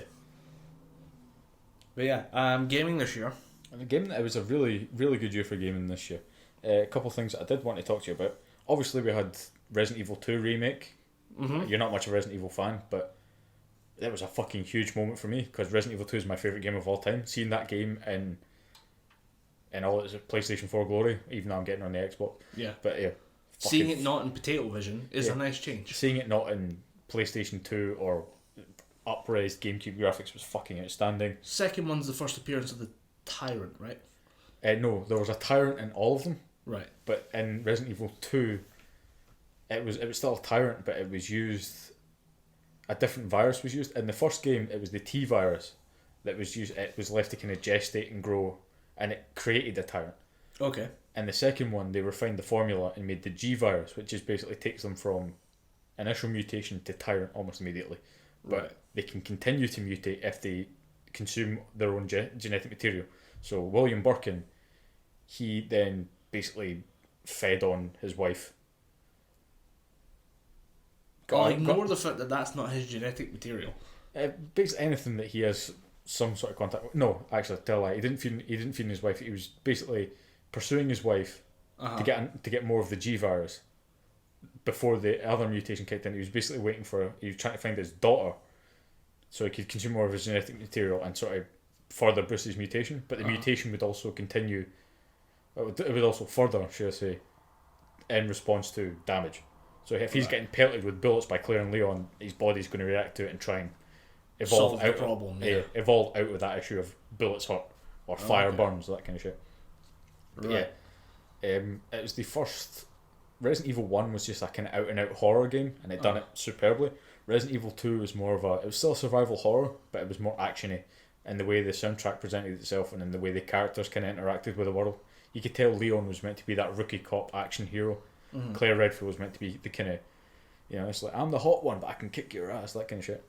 Yeah, and that's coming back now, and it doesn't look like shit. It doesn't look like shit. It looks fucking fantastic. I've pre-ordered it already. I did miss out on my chance to get the £230 special edition that I did not mind paying for. You got so much shit in this thing, but I decided to leave it until I worked out a deal with my brother that we'd basically split it down the middle, cost-wise. And by the time we ironed out the deal, it'd fucking gone. Like almost immediately, within but 2 weeks, you could not pre-order it. I don't do special editions. I can understand why. They disappear fast. Somebody's interested. I mean, the Fallout one, there was one with the Pip-Boy for Fallout 4. Yeah. And I was like, oh, that's pretty tempting. And it fits a smartphone. And I'm like, it won't fit my smartphone. I fucking guarantee you that. But at the same time, you're like, it's not worth it. Yeah, like, be glad that you didn't buy the Pip-Boy edition. Yeah. A friend of mine that he buys any collector's edition, special edition under the sun, as long as it's on a Sony platform, he'll buy it. He bought the Pip-Boy and he brought it around and showed us it, and obviously it fits just like how you think a Pip-Boy would. It cracks open, there's kind of the big sort of foam covered bit at the bottom that you snap your forearm in. That bit feels like shit. The hinge joints at the back, you feel that they could just snap if you pulled it too tightly, and the sort of the rig that you click your phone into, the clips that hold your phone are flimsy as shit. So bad. Yeah, it's terrible how many corners are cut in terms of special editions. As you know, huge fan of the Marvel vs. Capcom series. Mm-hmm. Have you heard of the story of the special edition for this? No. What happened was when the initial pre-orders came out, you were getting 6 Infinity Stones, or the 6 Infinity Stones in a cool light-up case, but they were all made of proper sort of coloured glass that you could take out of the box. Oh, so have a look at. It looked like a cool set, and you got a set of 4 statues made by, I think it was a group called Triforce, who do a lot of really cool special edition statues. They also made the replica Lancers that you could buy, the full-size Lancers. Oh, right, yeah. They made them. And in the 4 set, you got Iron Man, Mega Man X, Captain Marvel, and Chun-Li. So 2 Marvel, 2 Capcom characters. Yeah. And they showed them off as looking really, really high details. Chun-Li's, her outfit was actual fabric. There was like die-cast metal on Iron Man and Mega Man's armours. Yeah. Captain Marvel had the same thing, and it was all, the hair was all finely sculpted, it all looked fine. Then when it actually came out, everything was so fucking downgraded that it looked awful, and the Infinity Stones that were meant to be this cool dyed glass looked like chewits. Looked like little fondant sweeties, and you couldn't take them out of the box, they were bolted in. And I know a few people like on Facebook pages that are sort of fighting game centric. Yeah. A few people bought it and just went, I'm taking this back to fucking game and getting my money back. I'm just going to buy the normal edition, because fuck paying for that. And it was something like £190. No, sorry, 220 quid for this special all the edition. communities to piss off. The Marvel fans, And the the fighting game. Capcom fans, and then the fighting game community. Like, those are the three worst communities you could, like, the most toxic, like, from 0 to 100 levels of toxicity. Yeah. I'd say those three are some of the worst. Yeah, definitely. Yeah. Because when the fighting game community is going good, it's going good. But when it's going it's bad, a nice happy place when it wants to be. And then all if you of a change sudden, something, it's now like 26 frames a second instead of 24. I bought this game, or the worst complaint I ever had.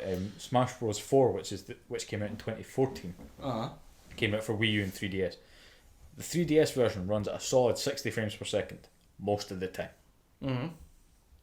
Few people took to Nintendo's Twitter saying, "How dare you? This is such a fucking downgrade. You advertise this game as running 60 frames per second at all times. I calculated it at 58 frames per second. What are you going to do about this, Nintendo?" I'm pretty sure the guy who ran the Twitter said something on the lines of, "Nothing, the game still works."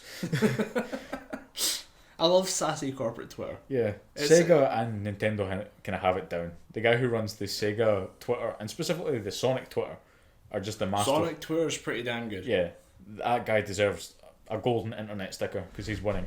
There's Wendy's, obviously, the fucking tyrannical queen of sass on the internet, where it's like you can just come to Wendy's and be like, "I think this." You are not ready for what will come back. Yeah. The other one I've seen actually is Arby's, which is another barbecue place out in the US. Alright. They have a weird anime thing going. They got a lot of love for, like, they do like random anime meme jokes, and you're like, you shouldn't get that. You're a corporate Twitter profile. Why do you know what that is? You'd be surprised. Places like McDonald's, Burger King, these places are fucking huge in Japan. Mm-hmm. So there's every chance that there's a Burger King anime. I know Ronald McDonald has been adapted into several animes. I think somewhere there is a marketing like company that works with these, mega corporations to say, I have a great idea. We go out, we find a kind of sassy university student, and as long as they're good with memes and know not to just insult people and take it too far, as long as they know where the line is, you give them a job with your Twitter account. You just hand them the Twitter, let them be funny, and then just leave them alone. Yeah, just step the fuck back. You just hand them the thing and say, "Can you please remember to tweet about this on this day?" And other than that, you just let them do the thing. And there's marketing departments right now, I think, filled with people who were on, or who just like browse Reddit. And go, "This is funny. This will do. Take that." And just posting that on my fucking Twitter. And it was because the one I saw today was Arby's did a thing for an anime called My Hero Academia, and there's a running catchphrase in the show of "I am here," and it's like the hero, the kind of king of heroes in that show is like, "There's nothing to fear because I am here." And they did that with a burger. They're like, "We're here to announce a new burger," with an anime meme, and you're like, "Hey, stop, no, this is a weird geeky thing, stop it." But gaming, that was what we were talking about like half an hour ago. I'm looking forward to, did you play Assassin's Creed Origins, the one in Egypt? I didn't play it, but I did watch a couple of Let's Plays. It looked really good. You played it, because now there's Odyssey coming out as well. It's coming out, I don't think it's next week, I think it's the week afterwards. I was looking through the calendar for something, it's coming out soon, it's way sooner than I thought it was. I forgot about it. I remember seeing the trailer at E3 and thinking, this looks really good, but the pronunciation of Leonidas caught me out. Oh no, what'd they say? They said Leonidas. Leonidas. the Leonidas spear. It takes you a couple seconds to say it, but they were saying it like they'd fucking rehearsed it. Like someone in their office has said, "No, this is how you fucking say it. It's not Leonidas, you fucking Western prick. It's Leonidas." It just sounds stupid. Fucking motorcycle pricks. I'm just my ball sack. We are now pausing for ball sorting. Ball sorting and dickheads with overshoot engines. It's some prat on a bike. Fucking cunts. Do better. Yeah. But yeah, the gaming, is there much more coming out this year that you're like, I'm really hyped for this? Yeah, there's a couple of things, and there's one sort of point that I'm going to save for the end because it is something that you, as a fan of the show that this character comes from, might have an opinion on. Obviously, we've got Super Smash Bros. Ultimate, which is going to be my game of the year. Every character that you can think of that's been in previous games is coming back. So you've got Solid Snake. Waluigi's not there. Fuck's sake.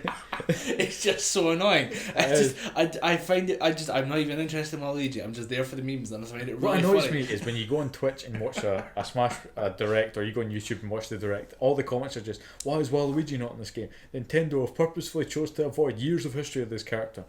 Just, he's in the game, he's just not a playable character. Fuck you. I think they should put him in as an extra character, an unlockable character that you have to work for hours to get. A DLC, you have to play 1,000 matches over 7 years. You have to win 1,000 matches. You have to win 1,000 matches online. Online. Not offline, online. Yeah, because you can't just beat up bots. We don't want that. We want you to go out and beat 1,000 other people, and it's just the same as Luigi, just purple. Yeah. Just a colour swap. Different moustache, purple. That's it. Yeah, slightly taller. Fuck it. I was like, Smash Bros was a big talking point. They announced a few characters that I didn't even think were going to be in the game.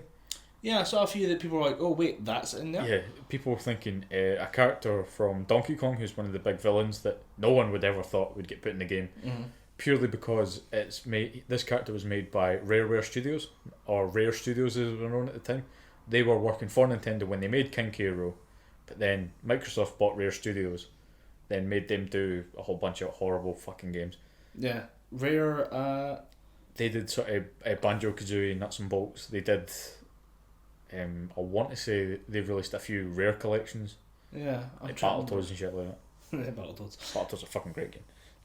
Never finished one at all. Battletoads is getting a game. Yeah, Battletoads is getting a new game. That was really funny. I think I don't know why, but that was another one I lost my shit at. Was the idea that someone was like, let's take this meme and take it too far, like way too far. Yeah, let's get Battletoads in there. Let's get an actual AAA release for Battletoads. Yeah. What does 4chan do now? I don't know. I think because they're getting all the characters that they wanted for Smash Bros. Because they've got fucking Simon Belmont in there, they've got Richter Belmont, they've got Chrom from Fire Emblem Awakening, they've got Dark Samus. Yeah, Dark Samus was looking pretty fucking awesome. Yeah, they've got King K. Rool, they've got fucking the Inkling from Splatoon, they've got Ridley from Metroid, the giant space dragon, they've got fucking Daisy. They've got all the characters that they could physically want, and there's another 2 announcement trailers coming between now and December. And so they're going to get more characters. It's literally just because that was the one character. Everyone's like, I can think of this one character, Waluigi. I'll complain that he's not there because it's the only character I can possibly think of is not being involved in Nintendo. Yeah, but I think Nintendo, over the next, because we've got a direct that's happening tomorrow at 11 o'clock at night, which I probably will watch because I have nothing better to do. And they're probably going to announce another couple of characters for that. And the guy who makes or heads up the sort of team for Smash Bros, Masahiro Sakurai, said that the next couple of characters are going to be fairly deep cut characters. Alright. Because all the popular characters that they announced through the vote that they done during the last game, they done the Smash Bros ballot. Yeah. And they kind of said, how many people want this character? Votes. Yeah. How many people want Bayonetta? Everybody in the fucking country voted for Bayonetta. How many people want Cloud? Everybody fucking voted for Cloud, that kind of thing. Yeah. So they're taking all the data that from the characters that didn't get brought into that game, they'll probably get put in with the initial release. Then other characters will probably get put in as DLC. With there's several Pokemon in there, aren't there? Yeah, there's a lot of Pokemon. I wonder if Ash would come up. He technically does, because there's a character in there called Pokemon Trainer. Alright. And basically he has a Squirtle, he has a Charizard and an Ivysaur, and he kind of swaps through those characters. I could have Brock shot and throw jelly donuts at people. Just frying pan. No, there was the thing of like a long running thing of cause that's supposed to be like a rice ball. Yeah. And in the Japanese, the original anime, it was like, oh, it's a rice ball. Oh, I've got these delicious rice balls. Yeah. But it changed to jelly donuts for the US because the Americans didn't know what rice balls were. Yeah. So they That's said, filthy jelly Westerners donuts. don't know what the fuck these are. And the best thing is he goes, jelly donuts, bites into it, it's all white. Yeah. But there's no jelly in it. There's no jelly in the jelly donuts in the anime. It's like, what the fuck are you people doing? I'm going to piss off a lot of people that like that show. Yeah. And say, even when I was a kid, I fucking hated that show. You hated Pokemon. I did not like Pokemon. I just thought this TV show is terrible. Ash is so incompetent as a trainer. This is even when back in the day when I was watching this as a young bambino. Yeah. I just think, why would I watch this and do this slowly where I can just beast through the game, catch all the Pokemon this fuckhead's not catching, and be better. I tried to rewatch because it was Indigo League, which is like the first couple seasons or something. Yeah, there's like there's the initial run when he fights the Elite Four and fucking loses. Yeah. Then it goes Indigo, Orange, fucking Hancho, Habanero, Habanero. I got like 5 episodes in.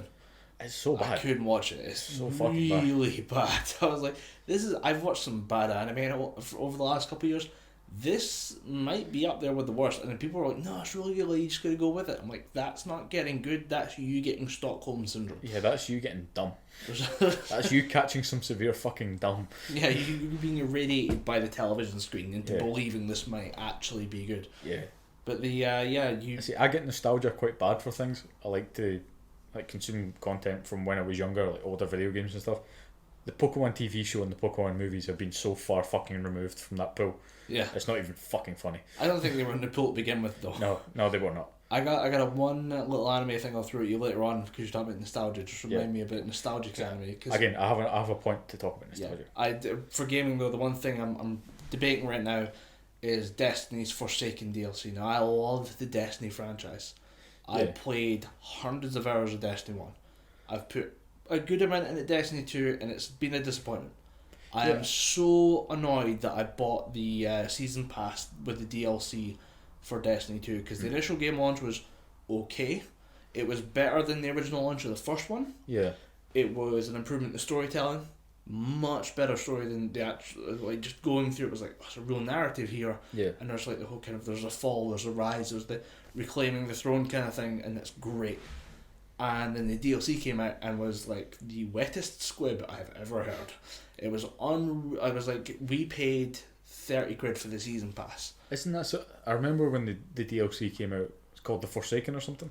Well, this is the new one. Forsaken is the new one that's coming out. What was the first one that came out? There was the... I know there was one that came out and it was something to do with Cade 6, Nathan Fillion's character dying. That is Forsaken, that's the new one that's coming out. In the same trailer, it shows you him with the other Guardians or whatever the hell they're called, fighting back, and he still has the same wound that he suffered that potentially killed him. No, that's the new one that's coming out. The one that's here now, or the first set of DLC, was on Mercury, which was interesting because basically Mercury's way too close to the sun, so it's constantly burning. It made for some interesting campaign points, but the actual, like, there's always a free to play, there's a free zone map, which is always, it's just kind of like you jump in and you can run around the world and you can do some various little objectives. It's fine. It's like it's like for your grinding. Remember that Destiny's supposed to be an MMORPG. Yeah. So you just have these little areas you can run around, and then you'll also go through these areas for the missions. There was an even better idea that they had where Mercury is an access point to another dimension, which is constantly reshifting. And it's built by the Vex, which are a robot race, as a simulation. So they are trying to run simulations of every possible battle that could come between the different forces that are in the game. So it's a great, like, infinite kind of content machine that would be amazing if it was set up to work right. It doesn't work right at all. Of course it doesn't work right. Nothing ever works right. And the idea would be perfect in that it's just basically like, it is literally floating blocks in space representing different terrain, and then different enemies are spawned on it.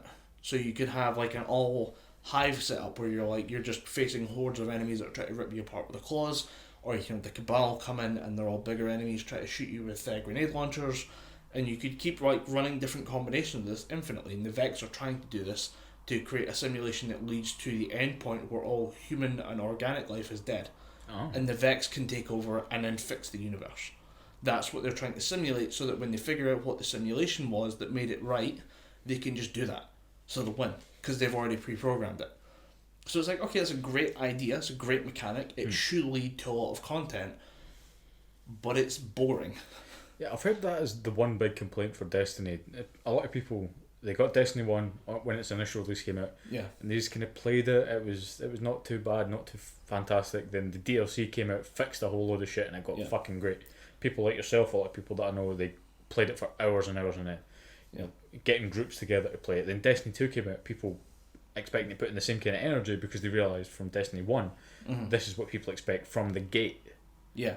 Then Destiny 2 came out and people just kind of thought, this is more of the same of Destiny 1 vanilla. This is not good. Yeah. The thing that bugged me though with Destiny 1 is that I didn't play from the get-go. Yeah. I waited until the Taken King DLC and I got the Game of the Year version. Yeah. So I had all the goodies and all the good bits left in, so I could just go in and just play the whole thing. And I had a great time with it. But you would have players, because the game changed so much in the mechanics behind like the gun system, the armor system, like how you leveled up your gear, all of that changed. So all you would hear is people who played from the get-go being like, you guys have no idea how good you've got it. I'm like, I don't care. Yeah. I'm sorry you bought the game first. I can do fuck all about this situation. I'm not going to time travel back and buy a game that you say is more shit. Yeah. I can't do that. Yeah, I'm not going to buy a shit version of a game that I'm quite enjoying right now. Yeah. But the campaign or the new stuff for Destiny 2, the first 2 DLCs that came out, really disappointing. I don't know why I thought it'd be really great, but it wasn't. There was an interesting... the first one was Mercury. The second part was you were fighting against AI. Oh, great. You were fighting against an AI. There's the war mind system, which is the idea that there's supercomputers that control satellites, and the idea that one of those is going schizo. See, that could be interesting. But inevitably leads to the AI conclusion of, well, I just have to wipe out all life on Earth. Yeah. See, that could be interesting, but people always take it to the same conclusion. You're just thinking, you had this really interesting premise, you could have took it to a cool conclusion, but no, you just went for the stereotypical cliche shit. Yeah. And you just ended it on a real whimper. Because the main campaign dealt with my favourite enemy in the entire franchise, the Cabal. Giant space whales. They're fucking awesome. They just show up, they're in heavy armour, they've got grenade launchers for their regular guns, and that's about it. They have like a bunch of little people in gimp suits that do the bitch work for them, and they just run around bullying everyone. It's great. They're a phenomenal race. They're really weird and interesting. And the main enemy was a like tyrant overlord who was ready to overthrow all of the empire of the Cabal to gain his own personal glory. And then we're now also dealing with the Emperor of the Cabal as part of like the bigger game beyond that. Okay, so let me just make a note here. Buy Destiny 2, can fight giant space whales. Yep. That's genuinely just sold me a copy of Destiny 2. That's all you need to worry about. I say whales, I mean like they look like they have whale faces. It's kind of closer to ogres. It's like the Ogre Kingdoms from Warhammer Fantasy. Not dissimilar to that. Actually, with the dentition that they have, yeah, actually pretty much just ogres from fantasy. Bit of a gap tooth thing going on. Ah, right. Pretty weird. But the weird kind of like weird shake. I'm a big fan of like bad Shakespeare. So I love the Thor movies. Is that it's just bad Shakespeare. Yeah, I'll give you that. Yeah. Thor Ragnarok just kind of took that. Oh, Thor Ragnarok just fucking flipped everything. Yeah, still a good film. The whole kind of over dramatic thing going on with the Emperor in space and the young upstart is phenomenal. Like level of like it's almost kind of like Macbeth. Like there's the whole thing going on with the commander and his old mentor, who is like, you are the chosen one. He's like, that means I don't need you. I'm going to kill you now. And snaps his neck. And it's great. It's like really bad Shakespeare. But it made the DLC, or it made the main campaign really interesting, that you would cut backwards and forwards between the humans and the Cabal. And now we have this Forsaken DLC, and I was not willing to pay £40 for it. 40 quid? Yep. How much was the base game? 60 quid. And then I pay, or about 60 quid. I can't remember what the retail price was. Thanks to Xbox Game Pass, I haven't paid for a game in a while. So it was about 50 quid, and then I spent 30 quid in the season pass. So going, that seems extortionate. I'm now at 120 quid, but everyone says it's really good. So I'm like, I'm almost paying double the price for a fixed game, and I'm really racking my brain over the decision. I've got an idea though. I don't have the money for it now anyway, so I can't buy it if I wanted to. Yeah. I will wait 2 weeks because I'm assuming there'll be a drop off point. Yeah. There'll be a cooling off point. Right now, everybody's balls deep in it. It's amazing. They're playing with all their friends. I'll let everyone go for 2 weeks, and then I'll come back and see what people think. So in 2 weeks' time, you'll know whether or not I'm actually playing Destiny: The Forsaken, whatever. So yeah, we'll see. That sounds like the best thing to do. Because I'm probably the world's worst for getting a new game, getting it in fairly cheap, and paying almost double the price of the game for DLC. Mm. Because as I've probably said about 6 or 7 times throughout this fucking podcast, I like my fighting games, and they do character passes, and Dragon Ball FighterZ has done this really, really well. Again, it's Dragon Ball, probably, in fact, I wouldn't even say probably my favourite anime of all time. It is my favourite anime of all time. Yeah. The character passes came out, and the first season of characters was £30. Again, didn't mind paying for it, because I'm going to be playing Dragon Ball FighterZ quite a lot. It's one of the games that's actually made me buy an Xbox Live subscription. Because you were saying it's a damn good fighting game. It's fucking ridiculous. It's the a one damn good fighting game clothed in Dragon Ball Z. Yeah, it's a fucking ridiculously good fighting game. It plays like Marvel vs. Capcom 3, which, with the advent of Marvel vs. Capcom Infinite, the market is now sadly lacking in a 3v3 fighter, which Dragon Ball FighterZ quite neatly fits.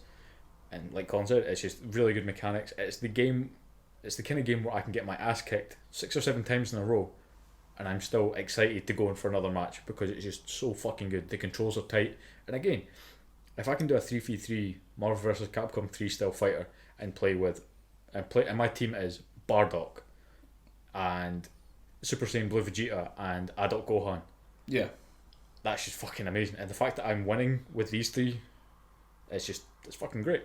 Yeah. It must be a hell of a balancing act to take the entire Dragon Ball roster, Yeah. which, as a show and as a franchise, suffers horribly from escalation problems. Yeah. The initial villains of Dragon Ball are like just guys who are bigger than Goku. Yeah. And then by the time we finish Dragon Ball Z, we've fought an alien warlord, we've fought a biological weapon designed to eat other bioweapons and use their power to get stronger. / imperfect clone of Goku.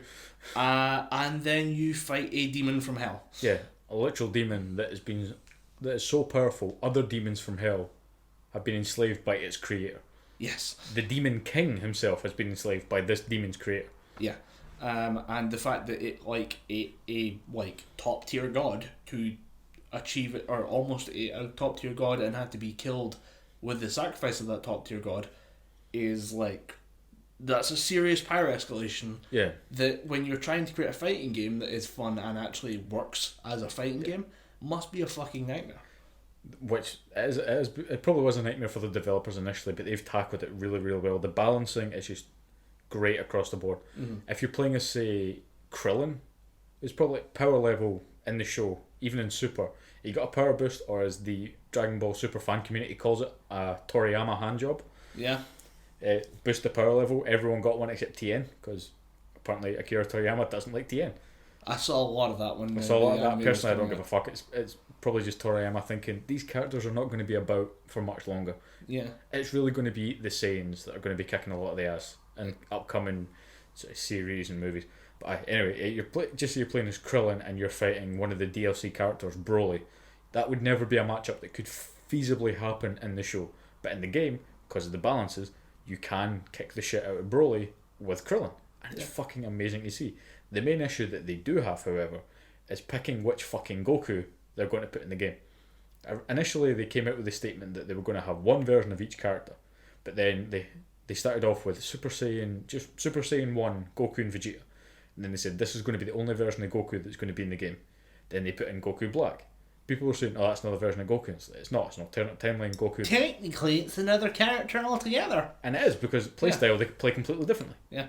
And it's still technically a Goku. Then Bardock gets put in, and people go, that's another fucking Goku. He doesn't play like Goku, he just looks like Goku. Then Super Saiyan Blue Goku gets put in. People go, right, he just plays like a powered up Goku. Then base level Goku gets put in. Yeah, it was and a people weird are just announcement getting of like, fucking annoyed about that. guys, you won't believe it.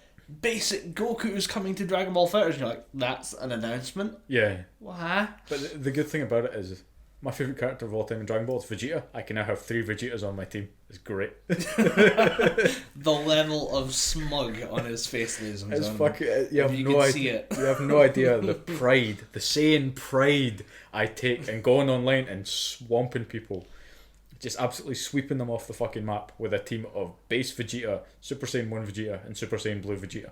Yeah. It's great. And then they added. This was another one that made people just go fucking off the nut. They included Vegito, but Vegito Blue, and people go, "Oh, it's just another fucking Goku." Then the devs just said, "It's another Vegeta as well. Why aren't you complaining about that?" And I said, "Well, it's still only 4 Vegetas and technically 5 Gokus." you can't fucking win. But No, you just can't appease the Vegeta fan base. I'm sorry. you can't. Those people are. He's still the best father in the entire Dragon Ball series. It's a really low bar. It's a low bar. Really low bar. Short of maybe, I was going to say Grandpa Gohan, the only person who's actually been a dad. Yeah, or maybe... but what gives Vegeta the award though is his son never got kidnapped by a former alien warlord. Yeah, true. Yeah, King Piccolo. Piccolo kidnapped a 5-year-old Gohan and left him in the wilderness for a year, and he still was a whiny little bitch. He showed up to help. It was fine. Yeah, he Piccolo's did. the best dad. Incidentally, that's actually one of my favourite moments because I got a friend of mine was moving house, found a cheaper place, but he was getting rid of a whole load of shit, and he sold me the first 3 seasons of Dragon Ball Z. No, first 4 seasons of Dragon Ball Z for a tenner. Mm-hmm.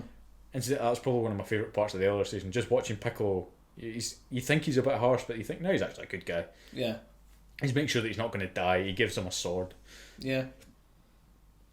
He throws food to him every now and again. He's a good guy. He's a it's a fun arc. Like it's a great idea of like we take the villain from the past like couple seasons of the show, and then we make him sit with the childish version of Goku that we know he hates.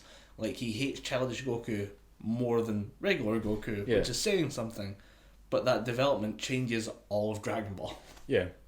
Although one thing I will say about the early seasons of Dragon Ball Z is it's so fucking slow. Yeah. It takes him about 3 episodes to charge up the small spirit ball. Yeah. And at that point it doesn't even fucking work because he missed throws it or something like that.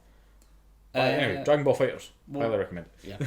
We'll try and avoid anime because there was some stuff I wanted to mention. And just to kind of bring the whole gaming section to a close, because we have been talking about it for a while. The last couple of points I had on it was, in terms of Capcom making a comeback, we have DMC5 coming in, which again, you probably have no real opinion on.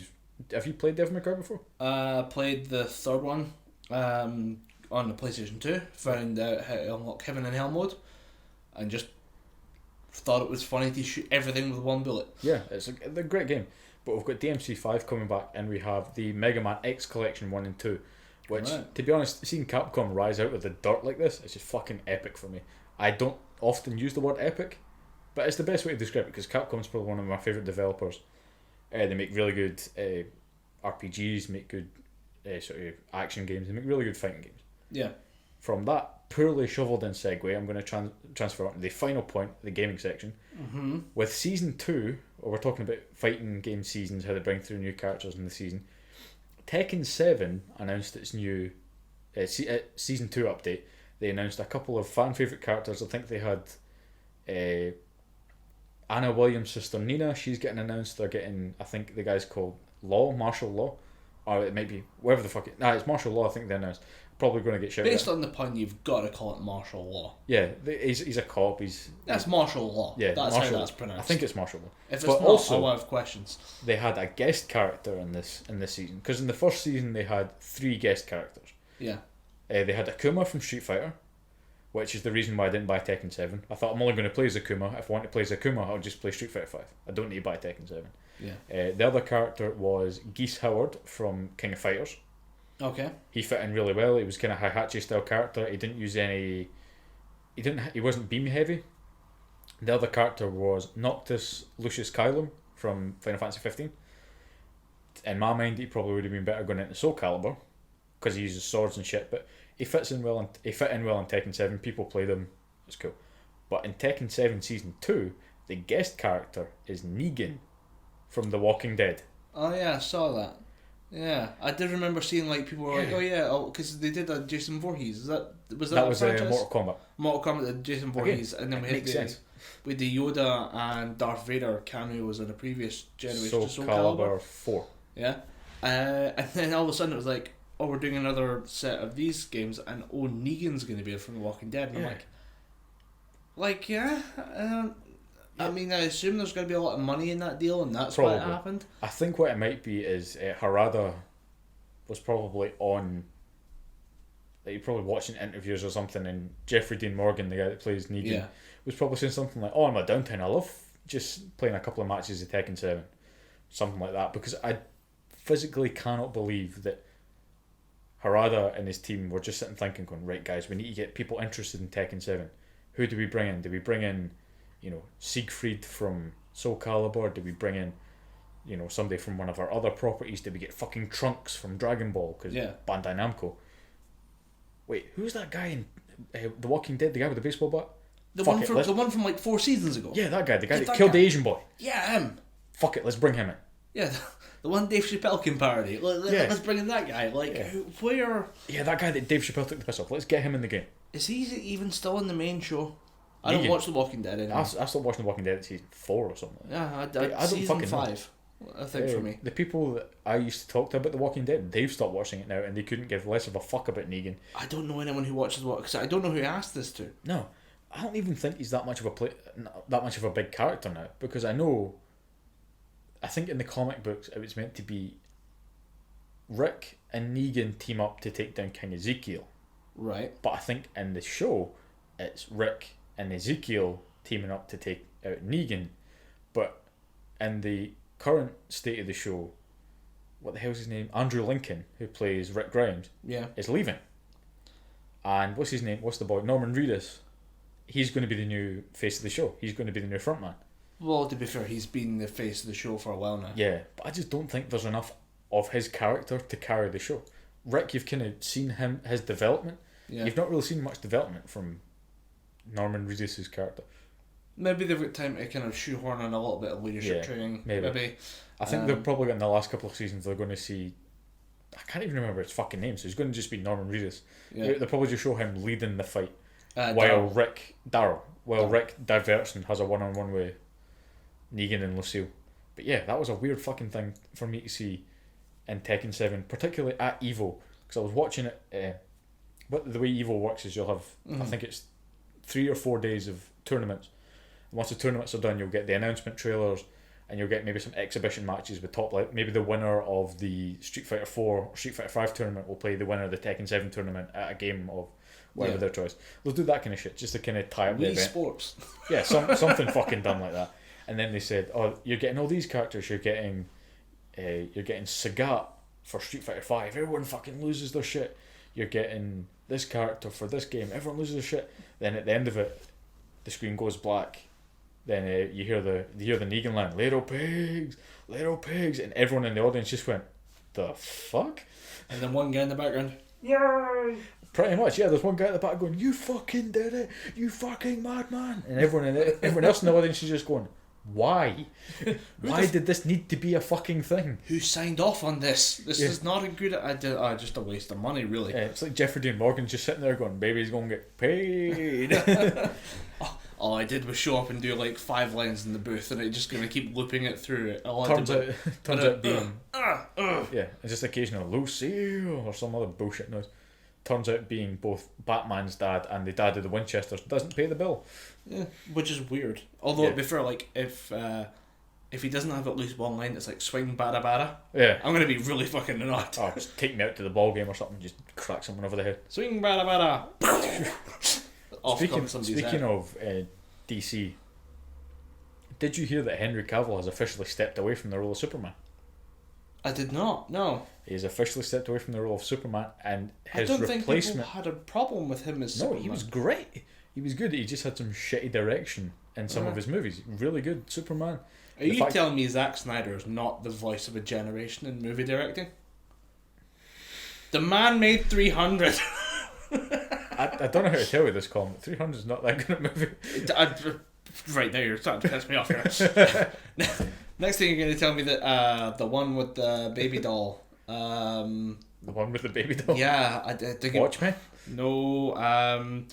The one that's all Sin about... City? Like, no, it's about... That was Quentin Tarantino. Or was it? Yeah. No, yeah. Sin City was produced by Zack Snyder. Directed by Robert Rodriguez. But no, like it's the one where it's the girl who's like, it's like a ballet school. Oh, fucking Sucker Punch. Sucker Punch. That's a great movie. It's a great movie. I fucking love that movie. I love that movie more than anyone should. It's really fucking good. It's I love fucking retarded how much. It's so good. So great. But yeah, like I don't know who was there one day and was just like, you know who we need to fire. You know what will fix DC's problems right now is if we get rid of this fucking Superman guy. No, it's not. He didn't get fired. He just said, you know what? I'm stepping away. There's too much shit going on at DC. I'm stepping away. And he just... I think it's got something to do with the fact that he has now been given the role of Geralt of Rivia in the Witcher series. Oh, right, yeah, I did hear he was interested in that one. Yeah, he was interested, and they just went, "You want to do it?" And he, fucking yeah.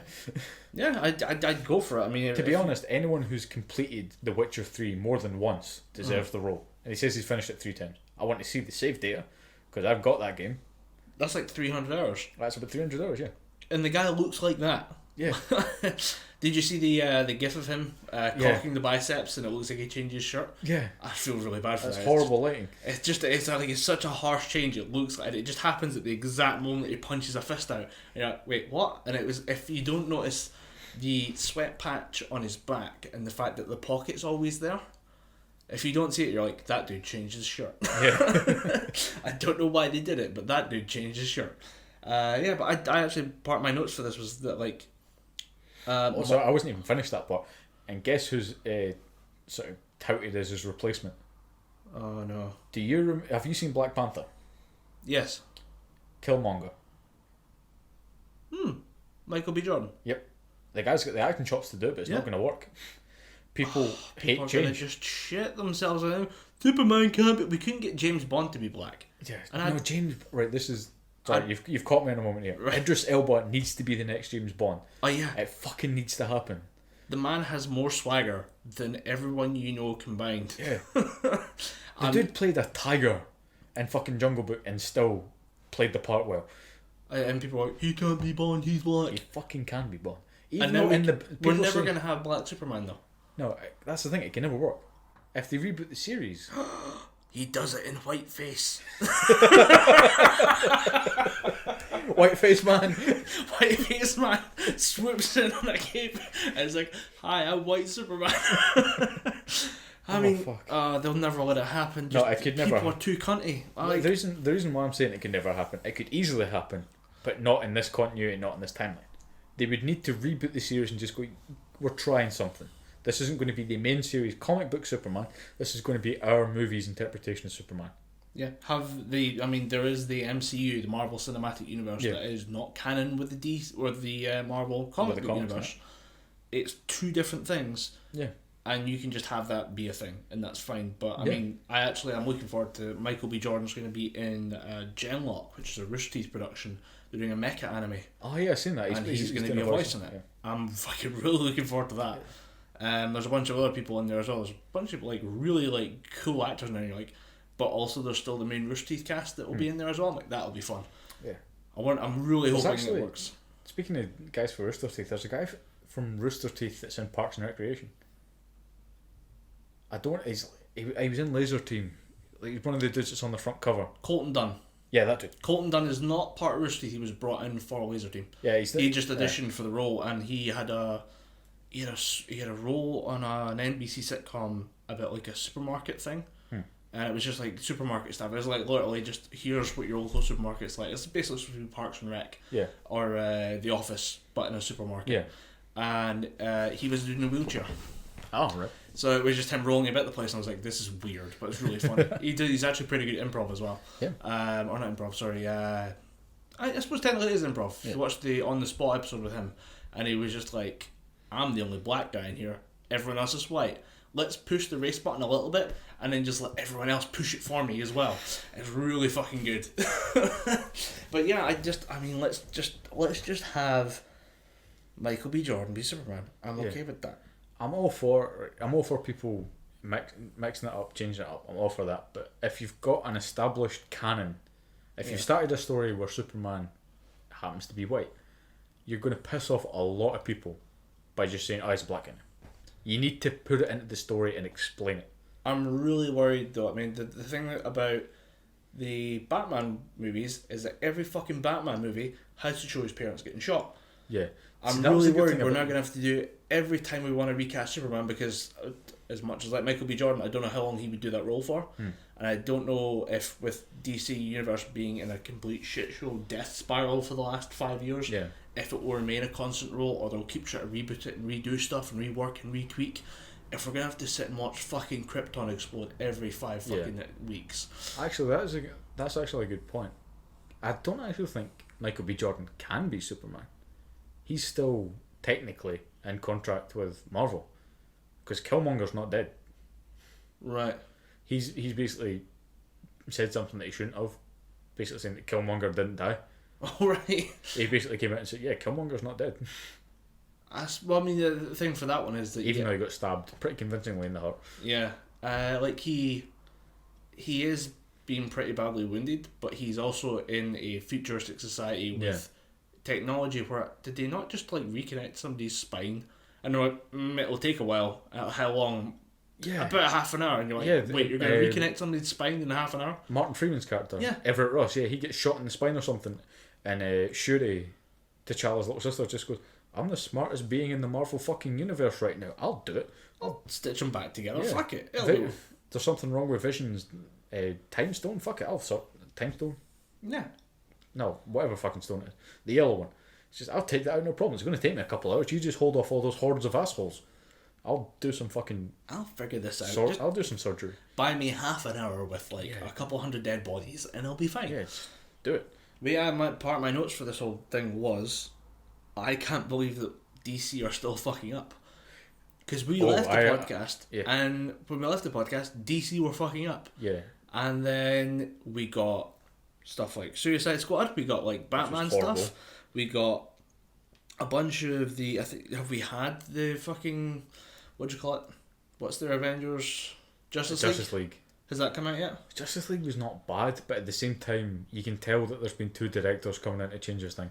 Because the first cut, Batman and everyone, it's fine, it works well, but Aquaman, Flash, and Cyborg get no character development whatsoever. It is all Batman, Superman, Wonder Woman. But then in the second half of the movie, where you can visibly tell that Joss Whedon stepped in, it makes Batman look like a fucking cunt. It makes him look like an absolute twat. And I'm just thinking, did you even read a book before you came to filming this part? Because Batman would never say...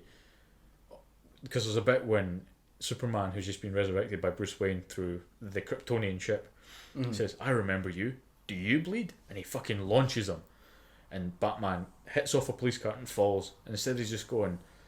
saying something Batman like we're saying, oh, he's pissed off, or I deserve that. Or instead he just goes, yep, I bleed, and I just think Batman would never fucking say that. Genuinely, the MVP of the entire fucking movie is once again Wonder Woman. She does not fuck about. She fights Steppenwolf. She breaks Steppenwolf's main weapon, which allows Clark to come in and deal with a knockout blow. Flash just fucks up and says, oh, I've never fought anybody before. Jason Momoa, he takes care of the jobbers, the jabronis that are just pissing everybody off, or the parademons. Cyborg, he just does some tech shit. But yeah, the whole film could have easily just been Wonder Woman and 5 motherfuckers that get in the way. Yeah, Wonder Woman was the only good DC movie that I can remember. Yeah, I like Batman vs Superman, but not for the other bullshit story that was packed in. Martha! Yeah.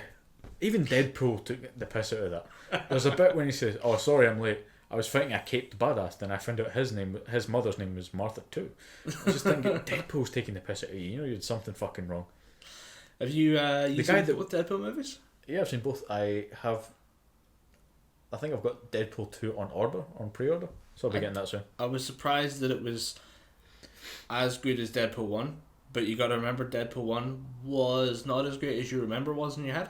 Yeah. Because I went back and watched Deadpool 1 just for going to see Deadpool 2. And I was like, I forgot how like memey this game was. It's very sticky. They had to do that. They had to do it because that's Deadpool. It's the new pop culture reference, and that means that movie might be a bit out of touch by the time it comes back to our watching it again in 5-10 years. But I reckon if you did it as part of a superhero kind of rerun, if you went back and watched all the stuff that came out in order almost, and then you threw Deadpool in the mix as well, which you probably should, it would still work, but you would need to be aware of the kind of pop culture at the time, or I don't know how this will play if we sit the kids down and watch it in 15 years. Personally, I think any child of mine is going to be completely confused by my taste in movies, because it's going to be good movies, like you say, you've got the Avengers movie, you've got Godfather, then I'll show them my favourite movie of all time, Akira, and just... Why do you like all these weird films, Daddy? Shut up, it's art. It's art. His arm is exploding into goo for reasons. Yeah, if you notice on the Blu-ray, child, it's signed by Johnny Young Bosch. Get it fucking round you. Get it round you, you wee dick. I got it signed by Canada himself. Did you do that? No, you're 5. What have you done? Shit yourself. thought so. I cleaned your underwear. You fucking welcome. Who wants to argue with Daddy now? Start big time. Your dad's a fucking lawyer too. Anyone else want to big time me? It gets personal when you disagree with me, okay? But yeah, like just looking at the DC stuff that came out the last couple of years, and I just look at, you think, you know what? If it was all like one big gritty universe, it'd be fine. And then did you see the Titans trailer? No, I don't. I've lost. DC has been so bad. I've just given up. Do you want to know what the worst thing about it is? In every other respect, apart from the cinematic universe, DC is kicking Marvel's ass. The animated movies are better. The TV shows are better, like Arrow, Flash, that kind of shit. Miles better than say Agents of S.H.I.E.L.D. or what was the other one? Jessica Jones, Iron Fist. Oh, Jessica Jones season 1 was fucking phenomenal. Jessica Jones season 2 was shit. Iron Fist season 1 was watchable. Iron Fist season 2, I turned it off after one episode. Wow. I was so fucking bored. Luke Cage season 2, its ending fucking pissed me off. Yeah. He spent so much time cleaning up crime and trying to make it perfect for not Hell's Kitchen, Harlem, that he just realises that the only way I can do this is if I take control of all the crime in Harlem. Just thinking, you've spent so much time cleaning up crime in Harlem, you're just going to head it off? You're still doing all the illicit, illegal crime deals. Yeah. But now you're doing them, so that somehow makes it okay. That fucking pissed me off. But it's just weird logic. It is weird logic, but TV shows, all that shit, animated movies, comic books, particularly in comic books, they're kicking the shit out of them. It's just the cinematic universe they can't get right because they haven't spent the time to establish each character in a solo movie, then bring it together in a big sort of budget Justice League movie. Yeah. And they're getting the wrong directors in because they're trying to get one director who did Watchmen really well. But that's because Watchmen was deemed unfilmable when he put his own spin on it, and it worked. 300, fair enough, I might not like it, but it worked. He's done other movies where that has worked. Man of Steel worked because it realised that Superman isn't really just your random run-of-the-mill superhero. He is almost a god, and that's the spin that he took on it. But when they bring all these characters together, no one making those movies understood what each individual character meant. Yeah. Which is why Infinity War is just leagues above it, because the Russos understand that when Iron Man's fighting on Titan, when you've got Doctor Strange, Mantis, Iron Man is not looking for any of them to kind of attack with him. He's looking to take the brunt of the attack so that these people don't get hurt. That's why at one point you just see Iron Man, he fucking reaches in and he's that scene where he's emptying all the cartridges, emptying all the clips, and he's just punching them with all the different suit abilities, he's shooting them, he's trying to stab them. This is him realising that no one else is going to get hurt because of me, because he understands what Iron Man is. DC don't have that. And nothing makes that more fucking obvious than the Titans trailer. Do you remember the cartoon Teen Titans when we were in high school? I didn't watch that much of it, but I do know it's quite fondly remembered. Yeah, you remember the premise though. Robin's the leader. You've got Beast Boy, Starfire. It's the Raven. minions and apprentices. It's the of the main sidekicks. heroes. Yeah. They're all kind of in one show. Then they're doing a live action version of that show, but they're trying to do this whole gritty reboot thing. So Dick Grayson, it's just after he becomes disillusioned with the whole Robin thing. Yeah. And he hangs up his domino mask and his cape. And you've got Starfire, who looks, to be honest, she looks probably the best out of all of them. But she does look a bit stripperish. And people are saying that people are so annoyed because she's black. And all I'm thinking was, she's a fucking alien from the planet Tamaran. She not can black. Be what any She's color. An alien. She can be whatever fucking colour she wants. I personally think Starfire looks okay. Raven just looks like a little emo when she's meant to be a demon. Right. She's meant to be a half human, half demon from the planet, it's like Azeroth or something, or from the plane of existence called Azeroth, where she gets all these demon powers. Her father is a demon Trigon who's essentially 2 steps away from Satan. Yeah. And she gets all these fucking cool powers because of that, and they made her look fucking useless and like she's a child. And then they've got Beast Boy, who just looks like, it just looks like they've painted some Asian child green, because that's what they've fucking done. They've spent no time in tried to make him look like Beast Boy. He just looks like someone painted green. I'll be honest, it just kind of sounds like they had no budget. It looks like they've got no budget, and then you get the fucking horrible line. Again, they've completely misunderstood the whole premise of Dick Grayson. Dick Grayson is meant to be a fucking rainbow, or fucking light of a human being. He's always been kind of, guys, I know it seems shit now, but let's just keep going. At this point, he beats up a couple of thugs, shoots one of them, snaps one's neck, and then one of them says, "Where's Batman?" He just goes, "Fuck Batman." and walks away. Oh, no. And at that point, I watched it on, I think they were doing Comic-Con coverage, and I was watching it just thinking, no, Dick Grayson would never say that. Dick Grayson is such a kind of chirpy character. He's a Boy Scout. Yeah, he's a boy. I think that was one of the things. Scout. If he wasn't in the circus, he'd be a Boy Scout. Yeah. He was played in the fucking Adam West TV Batman series. That's how campy and chirpy he is. Yeah. He's so campy, he fits with the Adam West Batman. Yeah. Which, by the way, I watched the movie for. That's great. Phenomenal. That's fucking great.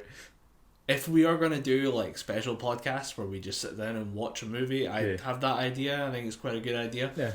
That's one that's going on the list. Yeah, definitely. I'd be 100% in for that. But it is going to involve drinking. That's fine. That will involve at least several bourbons and probably a few bottles of beer as well at the same time. Because we're going to need to do some fucking we'll need drinking. to get some Jack or some Jack Daniels or some bourbon in, because something that I recently started doing this year, stop drinking beer. Good. I'm now a whiskey and cola dude. It works so much more. It's easier. I just jumped on my phone there because I was trying to. There's a dumb piece of movie trivia that somebody pointed out, and I was watching. It was a 40-minute breakdown on why the first Pirates of the Caribbean movie is great, and there's nothing wrong said in that video. The first Pirates of the Caribbean movie is a good movie. Yeah, it's the subsequent sequel. Somebody pointed out though, Zoe Saldana, aka Gamora, is in that movie. Is she Calypso? No, this is the original. Oh, the first Pirates of the one. Caribbean. Oh, fuck. She is a sailor on the ship. She is the one who is like, you stole, like, I am taking this ship once you, Jack Sparrow, are done with it. She's like one of the women that slaps him. Oh, right. She's the woman who slaps him on the pier. She joins his crew, slaps him in the face. That's Zoe Saldana. I was like, holy shit, Jesus. You're right. It's like when you go back and watch Back to the Future 2 and realise one of the kids at the arcade machines, Elijah Wood, changes your whole perspective on shit. That's just going to mess with me. Yeah. But what else is there in movies? I'm trying to remember. Because for, the last couple of years, it has been just weird changes. Like, the Marvel formula got tiring. Yeah. We all got fed up. I think by the time we get to Ant-Man, it was like, I think it was get it. It was I think it was, run about Ant-Man where I just kind of thought, I know what's going to happen. He's going to kill the bad guy. He's going to have some resolution. Something's going to happen after that. People noticed the Marvel formula. And then we hit the point of Captain America Civil War, where we get the established characters now coming to kind of loggerheads, and we get the introduction of T'Challa for Black Panther. Yeah. Probably one that, like, amazing that they fit his introduction into an entire other movie, then gave him his own movie, so that his movie wasn't the same as everyone else's. Yeah, which I thought was fucking great. Fucking phenomenal, like, next level, like 3D chess level gameplay by Marvel on that one. And then it got to the point where Marvel started changing it up a bit and released so many, like, fucking bangers. Yeah. That Fox made a banger with a Marvel product in Logan. Yeah. I don't think we talked about Logan. No, we haven't talked about Logan, and it was actually something that I was going to mention when you're talking about sort of movies that you want to revisit. Yeah. Yeah, I got Logan on Blu-ray, and I think I watched it more than I've watched Civil War or anything. Yeah. Because it's fucking ridiculous how good that movie is. Does your Blu-ray have the black and white version? Yes. I want to see that. I made sure of that. Yeah, because I heard about it. And I actually bought 2 copies. I was like, there's maybe 2 scenes that because I heard about it immediately after going to see it, and I was like, that would be phenomenal. There's a lot of really good high contrast lighting in there. There's maybe 2 scenes that I'd say nah on, but even then I'm like, they could probably just edit it a little bit. It's not, the way they've done it, it's not that they've just put a sort of black and white filter on it. The way they've kind of recut the movie so it fits better in black and white. All right. Incidentally, one of the best scenes is when, you remember when Xavier has the psychic attack and he basically just freezes the whole casino? Yeah. That bit when Wolverine's just stabbing people in the throat and stuff like that. That bit is fucking phenomenal in black and white. I can't wait to see that now. Genuinely, I bought 2 copies of the film because I bought the Blu-ray when it first came out, thinking I need to see this movie again. It was fucking outstanding. It was a fitting end for the character. Yeah. And then I seen the black and white came out, and I think it was £12. I thought I need to get this as well, and I watched it and I was not fucking disappointed. It was great. You get your money's worth out of it, and you paid for it twice. Yeah. That's a damn good movie. Yeah. But yeah, the Thor Ragnarok just like shifting the entire tone of the universe away from like the Captain America Civil War, which is not quite as over the top gritty as a DC product. Yeah. But just bringing it back down into like kind of, I want to say like Jason Bourne movies. Yeah. Into that kind of like the government's a bit corrupted and everything's kind of fucked and you know nothing's as polite as you think it is. And then having Thor just go, and now we flip the table again. Yeah. It just turned into this weird wacky comedy with fucking Jeff Goldblum. Yeah, that was the what the fuck's it they call him? The Grandmaster. Genuinely the best part of that movie. And great. They throw in a little bit the Planet Hulk. Planet Hulk, yeah. Just enough to keep me interested because I'm like, they're never going to do that in a live action. Should have been a live action movie. We're never going to get it. There's so many characters that you could introduce. You could have Beta Ray Bill. Because I genuinely thought that's what they were going to do. When Thor Ragnarok came about, I thought, right, that's how they're going to give Thor Stormbreaker. Because Stormbreaker is the... Well, I'll just tell you the story. What happens is, Thor, I think he's investigating a crashed ship, and on the ship is a being called a Carbonite. Or it may be something... I think it's called Carbonite, but fuck it, whatever. What happens is, Thor starts fighting with him, and he throws the hammer at him. And he realises that the hammer's not quite coming back. Then Beta Ray Bill picks up the hammer and says, "Oh, you think you can fight me with this?" So he just picks up Mjolnir and just starts wailing on Thor with it. Right. And then he says, wait, I'm not your enemy. I'm your ally. You can wield Mjolnir. You're clearly worthy. Come with me. We're going to talk to my father Odin. We're going to sort this shit out. Thor gets Mjolnir back, but then Odin realises that, dude, you're worthy of Mjolnir. I'm going to give you your own hammer. You're clearly a good judge of character. You're clearly a good guy. So he puts him through his own trial and gives him Stormbreaker. Right. But it gives him all the same powers as Thor, but it's not as strong as Mjolnir. But it's like 0.5 of a difference between the two of them. Yeah, but you don't want to give the edge to the guy who isn't your biological son. Yeah, but Thor has the Thor Force, which is his own basically supernatural energy that he can draw from anything. Beta Ray Bill's just a dude. Alright. But I thought that's what they were going to do with Thor Ragnarok, but then it's just, nope, Mjolnir breaks, he doesn't get Stormbreaker. Thought that'd be pretty cool. Yeah. Nah, but still, fucking great movie. Planet Hulk should have been its own movie though. Yeah, it's pretty good. They give us Korg. Yeah, Korg was fucking great. Taika Waititi, I love that man. Fucking love Korg. Taika Waititi, the best man I've ever... I'm really looking forward to what he does. Do you know, like, because they get... Favourite bit in the movie is when Korg, he's talking to Loki, and fuck off, Ghost. He goes up and kicks the wall. Peace off, Ghost. I love that moment so much. We have a group chat for me and my brothers, and I've changed the name of the group chat to We Hate Ghosts, and it's a picture of Korg as the group icon. But I've actually been watching more of his stuff, because I think with James Gunn getting the boot, there's been chat about Waititi taking over Guardians, which would work. Yeah, I think if they were going to do that, I think he's got it's a vague rumor of it's a hint of a rumor. Yeah, that might be in the pipeline, and I'm fucking up for that. Yeah, I think they're finished Thor. I don't think they're going to do another Thor movie. If they do another Thor movie, I think it's going to be him trying to rebuild Asgard. Yeah, I don't really, because they've done Thor Ragnarok, and Thor Ragnarok is meant to be Thor dying. The problem is, as in the Jormungandr serpent, Midgard serpent is basically meant to kill Thor, and they're not going to kill Thor. Yeah, I think the next film is going to be called The Mighty Thor. The problem you've got though is that Asgard isn't a place. Asgard's a people. Yeah, those people are dead. Yeah, they're all really, and not like Snap Fingers dead. More along the lines of Power Stone beaten to a pulp dead. Yeah. Explosion dead. Yeah, whatever's going to happen, I don't think will affect the people of Asgard. Yeah. So I don't know how you rebuild Asgard. I don't know. I know after Thor Ragnarok, I'm quite looking forward to another Thor movie, because the first Thor movie was great. Good introduction to the character. Then the Thor Dark World, a lot of people say it was shit. I quite liked it. No, it was alright. It was a good film. Then Thor Ragnarok came out, and I just thought, oh, Thor doesn't need the hammer. He's actually a god. He has other abilities. Yeah. He kicked the shit out of Kate Blanchett, then had to get Clancy Brown to burn the planet. Kate Blanchett was amazing though. Yeah. Fucking like every time she's on screen, you're like, everybody's gonna die. Except for that one guy who's played by Carl Urban. Oh, Scourge. Yeah, he's hilarious. Scourge or Scourge, I can't remember. Oh, what is it he names these fucking guns again? Des and Troy. Des and Troy. Meet Des and Troy. Because when you put them together, it says destroy. Fucking Carl Urban, just underrated. Yeah. From between, I sat down recently and rewatched all Lord of the Rings movies. Yeah, that's got to be a task. All three of them extended cuts. Fuck. 12 hours. Jesus Christ. Frodo. The problem is though, Frodo goes to wakes up in the bed after Mount Doom. 45 minutes from the end. Jesus Christ. There is 15 minutes of credits. Fucking on the end of the Return of the King. But there's still half an hour of That means Rest of the shit. there's half an hour of goodbye. Between him waking up in the bed, there's a whole scene of everybody coming into the room. It's all like 120 frames a second, it's all slow motion. And it is literally just like the hobbits dicking around in the bed while he goes, ha ha ha, what a bunch of silly little children people. And that's... Don't they also show you the scorching of the Shire or whatever it is? That doesn't happen. That's Christopher Lee was really pissed off at that.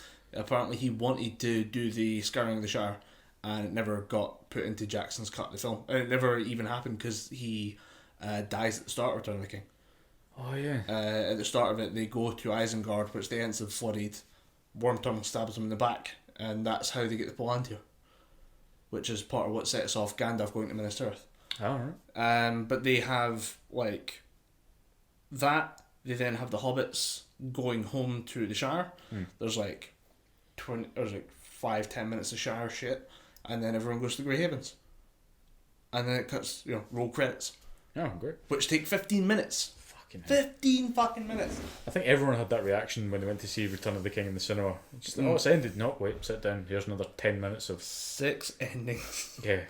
It's unreal. It's I remember I went to see they're that. really good movies though. Yeah, really good movies, but I remember going to see the third one with one of the youth groups that I used to go to, St Andrew's Church. Yeah. And I thought, oh good, I'm bursting, because they got us all extra large drinks and popcorn, so I thought, I really, really need a piss.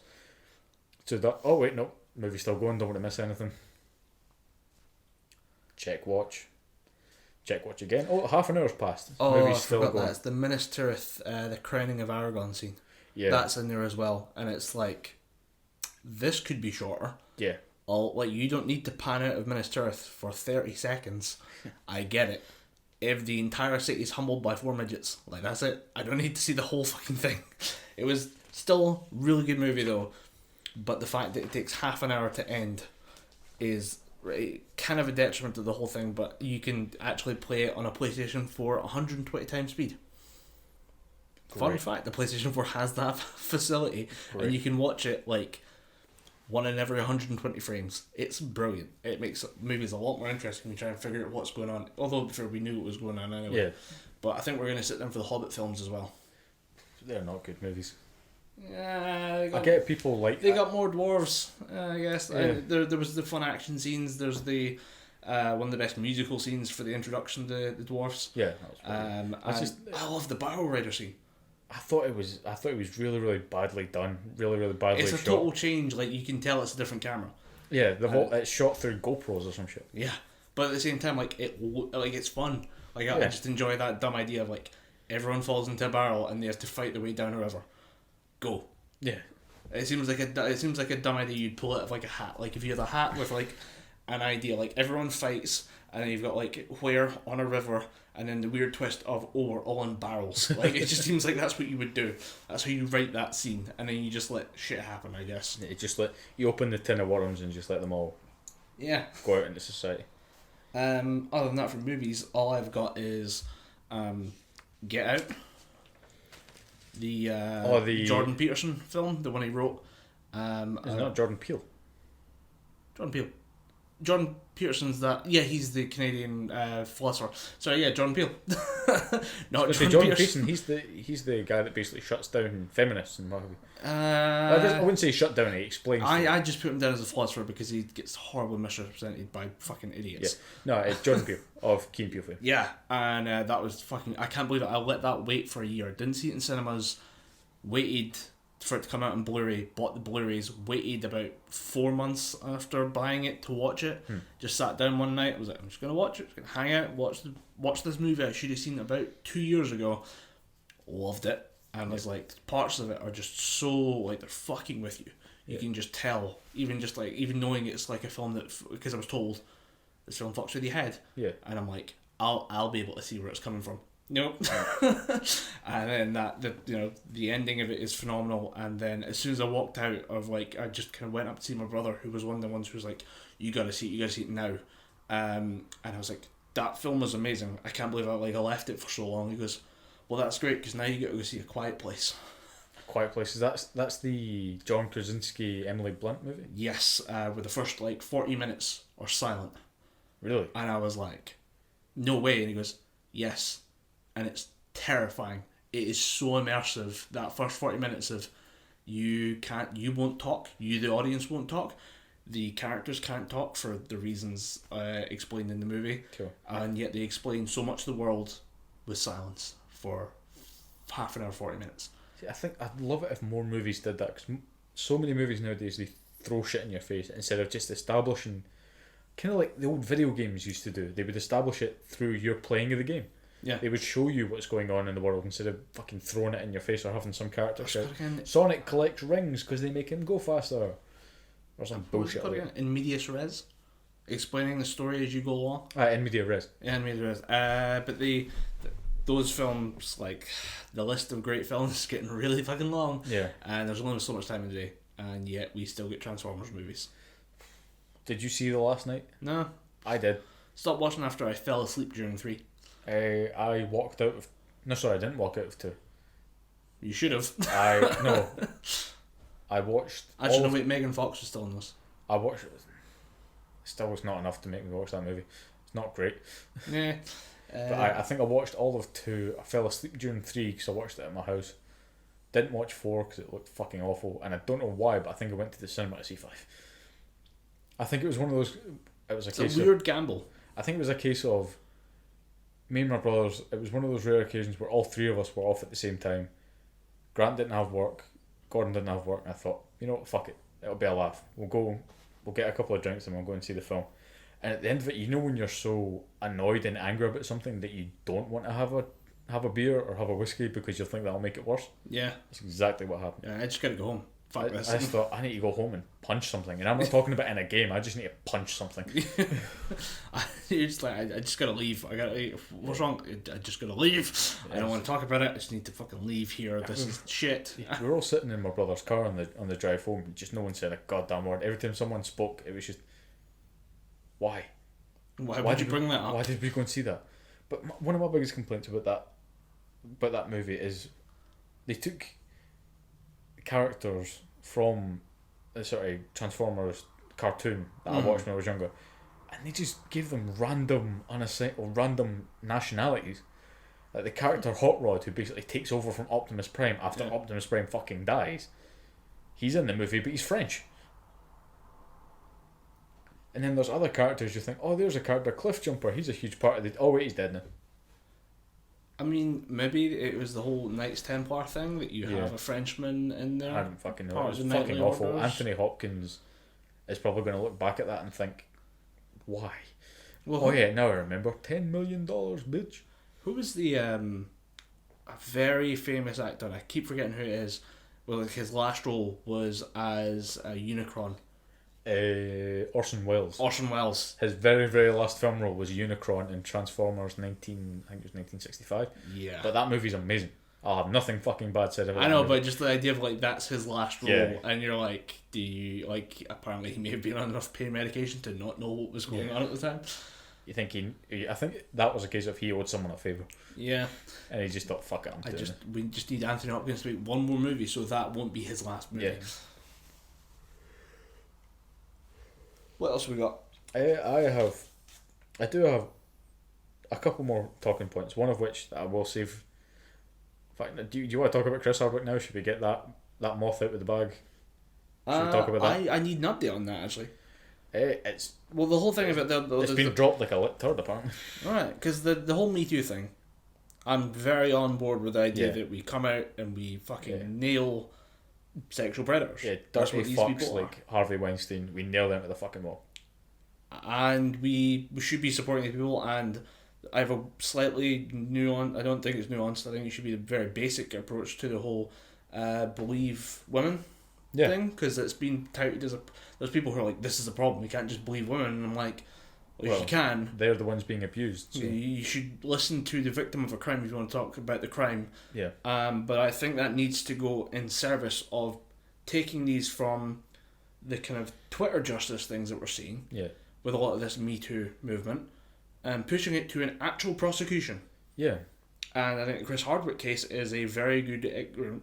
It's a good case study in why, because he was accused of being in an abusive relationship, or it was vaguely suggested through an ex-girlfriend Yeah. that he had been abusive in a relationship, although she wouldn't name him directly, it was basically very exclusively hinted that he would be the person responsible for all the things that she had suffered. Yeah. And yet, when it was investigated by ABC, was it? AMC. AMC. They're the Walking Dead, AMC. Yeah. It's Fox over here for us, but I think it's AMC. Yeah, they're the production company that were behind it. Yeah. And then they say, we couldn't find anything. Yeah. They're not a police. They're not the police. Yeah. I'm sure with the full tools of the law, they could find more. Whether or not they would find anything to be evidence, we don't know, because it's not been taken to the criminal level yet. Yeah. What bugs me so much about this story, of course, if Chris Hardwick is guilty, by all means, stick that fucker to the wall. Throw every kind of legal punishment you can at him, because he deserves it. This whole, to be honest, I think everyone they hear rumours saying, "Oh, that guy, he fucked all the females on his set." Mm-hmm. You hear rumours thinking, "Oh, that's the shit that is rumoured to happen." But when you actually when it hits you, thinking, "No, he forced his position on those people, or on these women," that's definitely the time you should stand up and say something about it. Yeah. But based on hearsay, the amount of vitriol and just venom that's been thrown at Chris Hardwick is unbelievable. I get if he did it. Again, if he did it, 100%, I will take these words back. But unless he's been proven guilty, you can't really demonise the man for it. Yeah. He was completely forthcoming with the investigation, which is what gets me. Mm-hmm. He admitted, "Look, I wasn't a great boyfriend. I chose work over her. I was busy constantly. I may have made a couple of crass jokes. I may have, said some wrong things. Everybody does. I'm not saying I'm not a squeaky clean relationship. Yeah. I'm not. He even said I'm not perfect. I will admit that here and now. But everyone just said, no, you're dirty fucking scum. You should be fired from your job at AMC. Anyone that supports you is an absolute dick." And these companies will do that now. Yeah. And which leads me to that post that I tagged you in on Twitter. On Twitter. I took a tap on that. Yeah, I just felt like talking in tongues there on Twitter. Maurice LaMarche, voice actor for The Brain, from Pinky and the Brain, and fucking a whole host of other things. Morbo from Futurama. Oh, right. He posted up saying, "I'm so glad this thing is done. A good friend of mine, Chris Hardwick, finally glad that he's away from all this vitriol, all this anger that's getting thrown his way. He's a sweet man, all the usual platitudes of, thank God my friend's okay." Mm. And then everyone was just saying, "You need to delete this tweet. This man is a fucking sexual abuser. He's a potential rapist. You cannot promote this guy." And every second or third comment was just, neutral people just going, "But he wasn't convicted. There was no evidence." There's no evidence, and there's no evidence saying that he didn't do it. Internal thing has cleared him. Yeah. They're okay with working with him. They don't mind. Yeah. They don't think he'll tarnish the brand. And I'm sure if he's investigating with it, or we're working with the police and stuff to get the thing cleared up, I'm sure he would do the same for his employer. Yeah, he even said, "Look, if they do investigate it further, I'll be completely forthcoming. But right now, just let it go on record that I'm being completely compliant. I'm letting them have any and all correspondence between me and, what was the woman's name? Chloe Dykstra?" I don't know that. Yeah, I think it was Chloe Dykstra, because I did read into it quite a bit, because it does set a very, very dangerous precedent. Yeah. Of this person is accused of a certain crime, very hefty crime, but accused of being perpetrating a certain crime, and people are demonising him based off that. Yeah. In my mind, you have to do the crime before you get tarred with that brush. I think it's people have forgotten, and it's the thing with Twitter justice is that it is not justice. Yeah. Where you are it's a mob mentality until proven guilty. Yeah. It's more, you're guilty until someone steps up and says this guy didn't do it. Yeah. And there are going to be bad cases of people getting that wrong.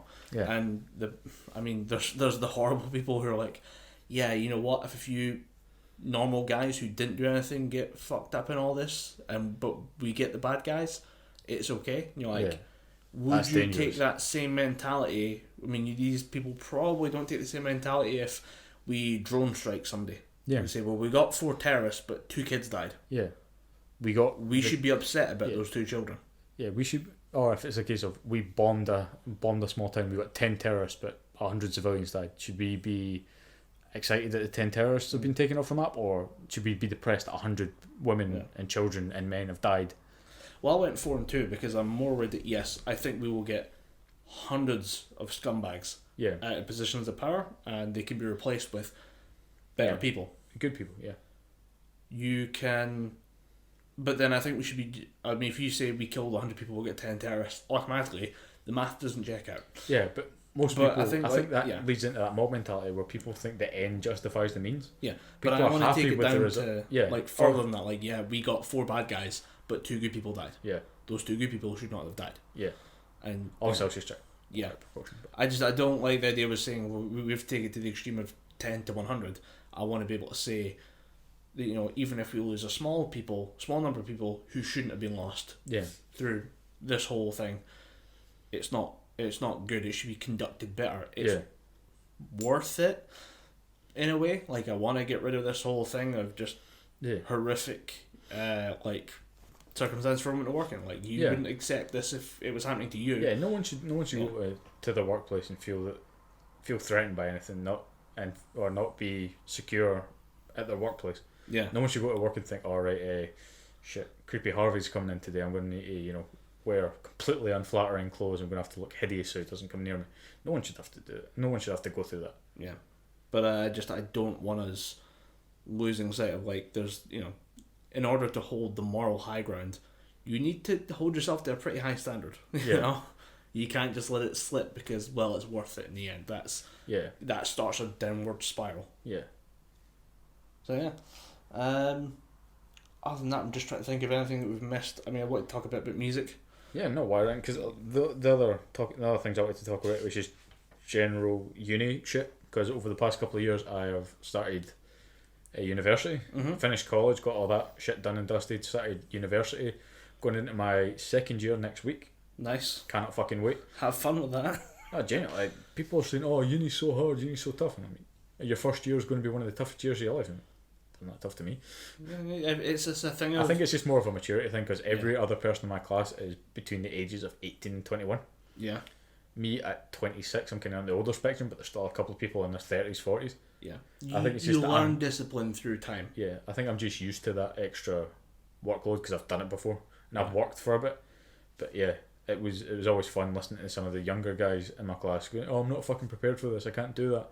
Particularly when it came to exam time, because when it came to exam time, I broke my ring finger on my right hand and I fractured my pinky, and I also got some damage on my wrist. So my right hand, which I write with, was completely out of commission.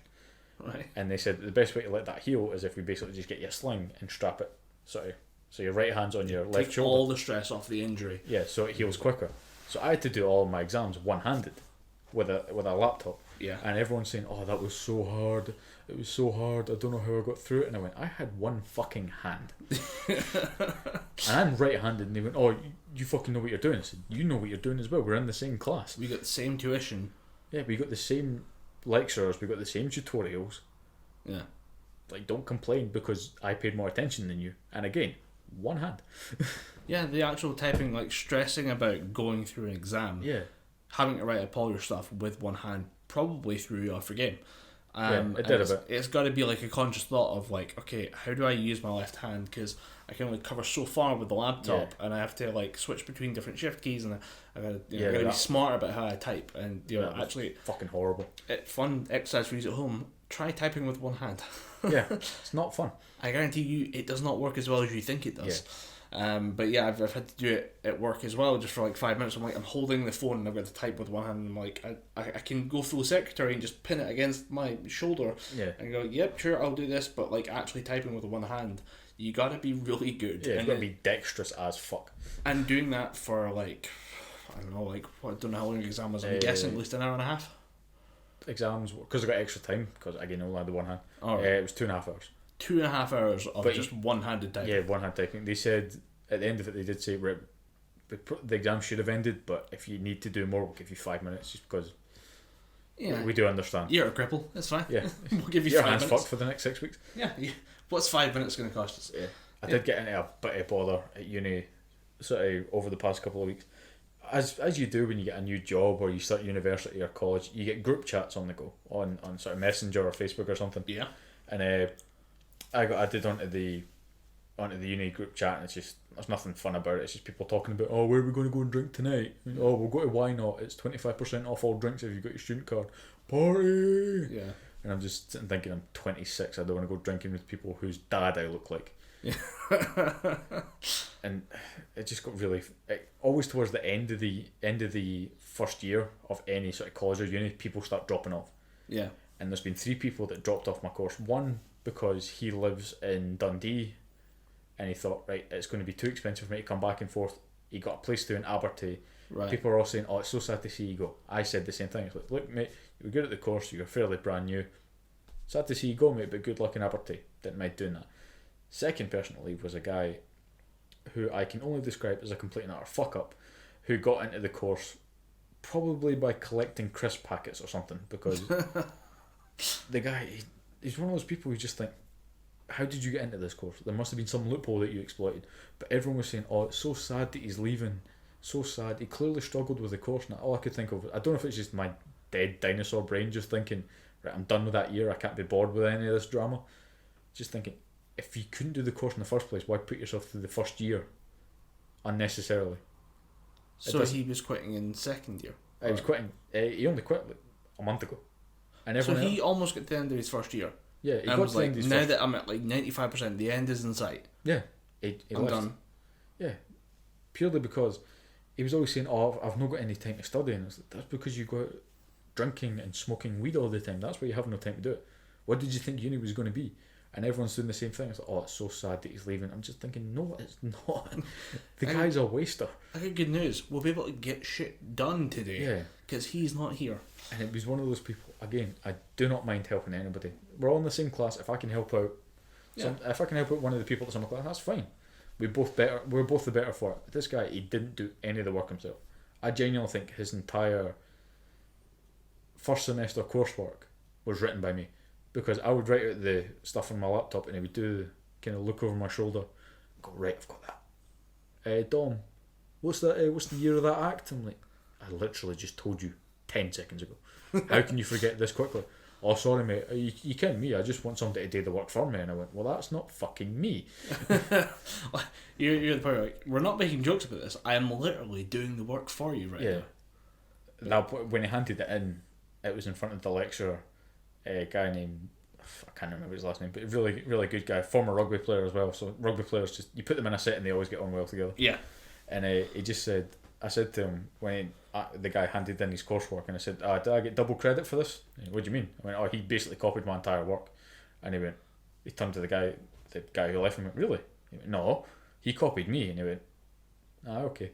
As soon as the other guy walked away, he went, so did he really just look over your shoulder for the entire time? I went, aye, pretty much. He went, leave it with me.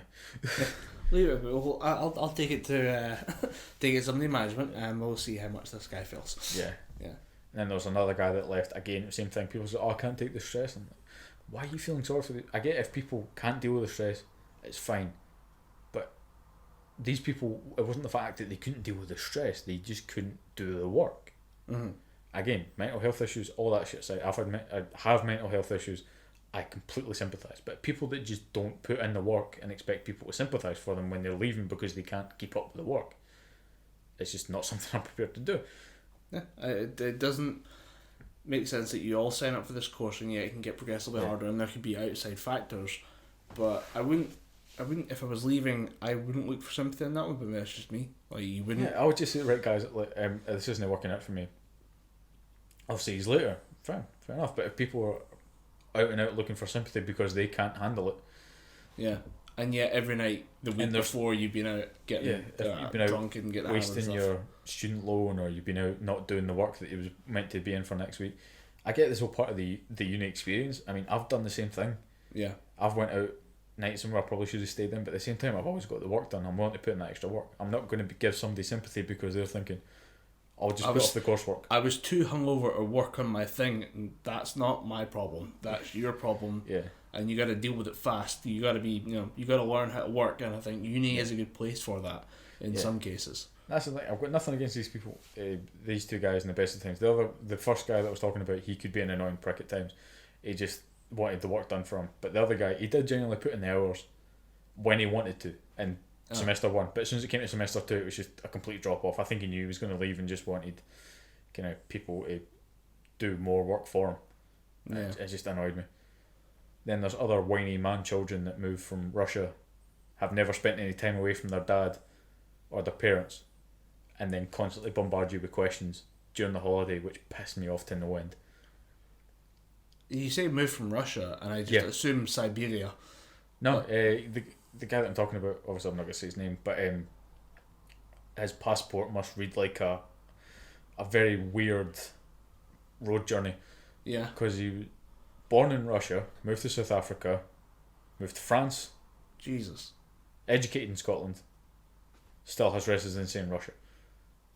So he's Russian, South African, French. And With his accent residency. sounds like... His accent is a fucking hodgepodge. Oh, It's just a weird stramash of random words. especially with that Scottish education. I think that might be the nail in the hatchet of weird accents, is that you have all those weird accents and then you go, but educated in Scotland, because the education's so key Yeah. to like how your accent Yeah. develops. I can't believe that. It's Nah, really- definitely weird. But all in all, uni's going great. Just certain people I wish would. Cause you know yourself, when you get to the point where you're the older guy in the workplace or the older guy at the uni course, people look to you as if you've done this before.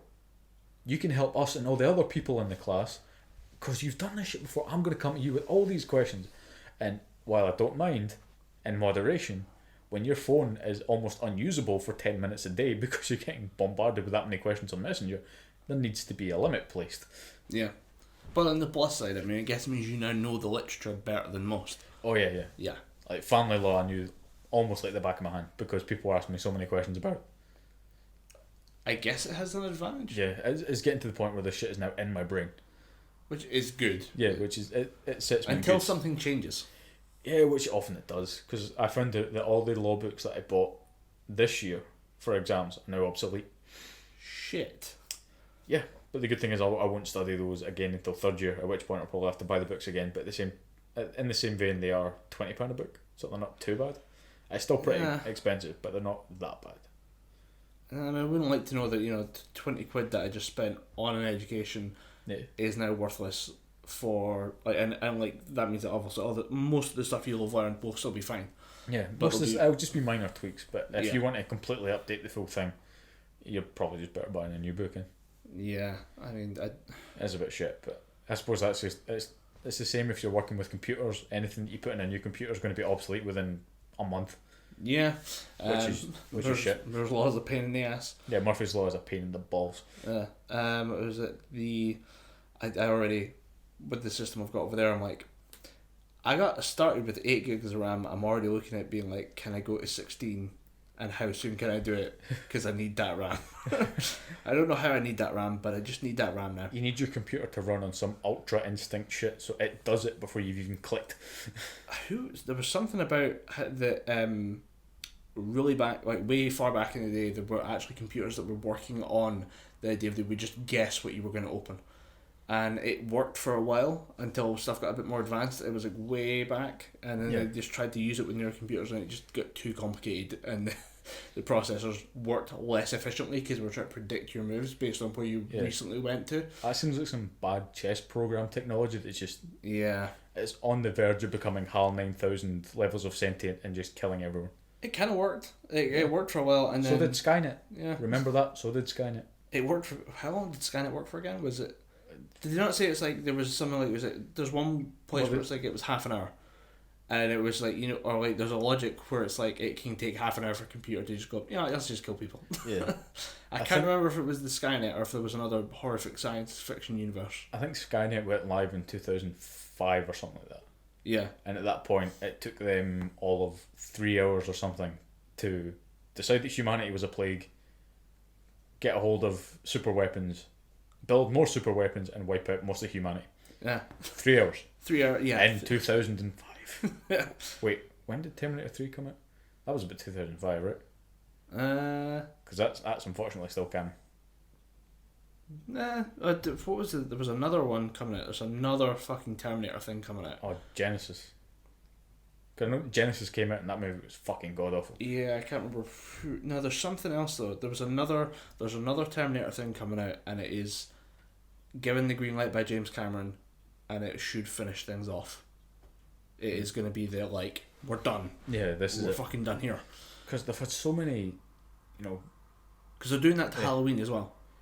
I'm looking forward to that. It's looking good. Jamie, is it Jamie Lee Curtis? Yeah, she's coming back and she's going to say, right, and forget Season of the Witch, forget H2O, we're finishing this shit. Season of the Witch, though, is actually still canon because it's got nothing to do with Michael Myers. It's not a fucking horrible movie. It's a bad movie, but like it's all the androids and the weird bug masks. What James Cameron wanted to do, though, he wanted to take Halloween from being Michael Myers to like a series of spooky stories. It was weird though. Would be fine if it just wasn't badly made. Yeah. Actually, I remember I recently started following a channel called Dead Meat. Mm-hmm. It's a horror channel. What they do is they take, just say Halloween, they'll go through all the kills in the movie. Yeah. They'll sort of tally up the kills and they'll say, oh, they've got it's a weird thing that he does. Basically reviews the movie almost, saying it was a bad movie, it came out in this time, it was followed by this. He'll tally up all the kills. There's a weird thing where he says 6 men were killed, 6 women were killed, and he talks about the gender balance ratio. Right. He just looks at weird analytics behind the weird kills. analytics. It's fucking great channel to watch. He's done all the Nightmare on Elm Street movies. Mm-hmm. He's working his way through Halloween. He's done all the Purge movies up till the most recent one that's yet to come out in Blu-ray. Yeah. He's working through Halloween. He's done a couple of Stephen King movies. He's done the It remake and the It miniseries with Tim Curry. Right. Done that. He's done Cujo and stuff. He's done a whole bunch of other. So he just goes to old horror and just goes or horror movies and just goes, this will like compare this to this. Yeah, just weird analytics stuff. But yeah, it's pretty good. I'm quite into that because things I missed off in the YouTube section was I got into Tierzoo, which is TIERZOO, which is literally just looking at different animals and different animal groups as if the world is an MMORPG.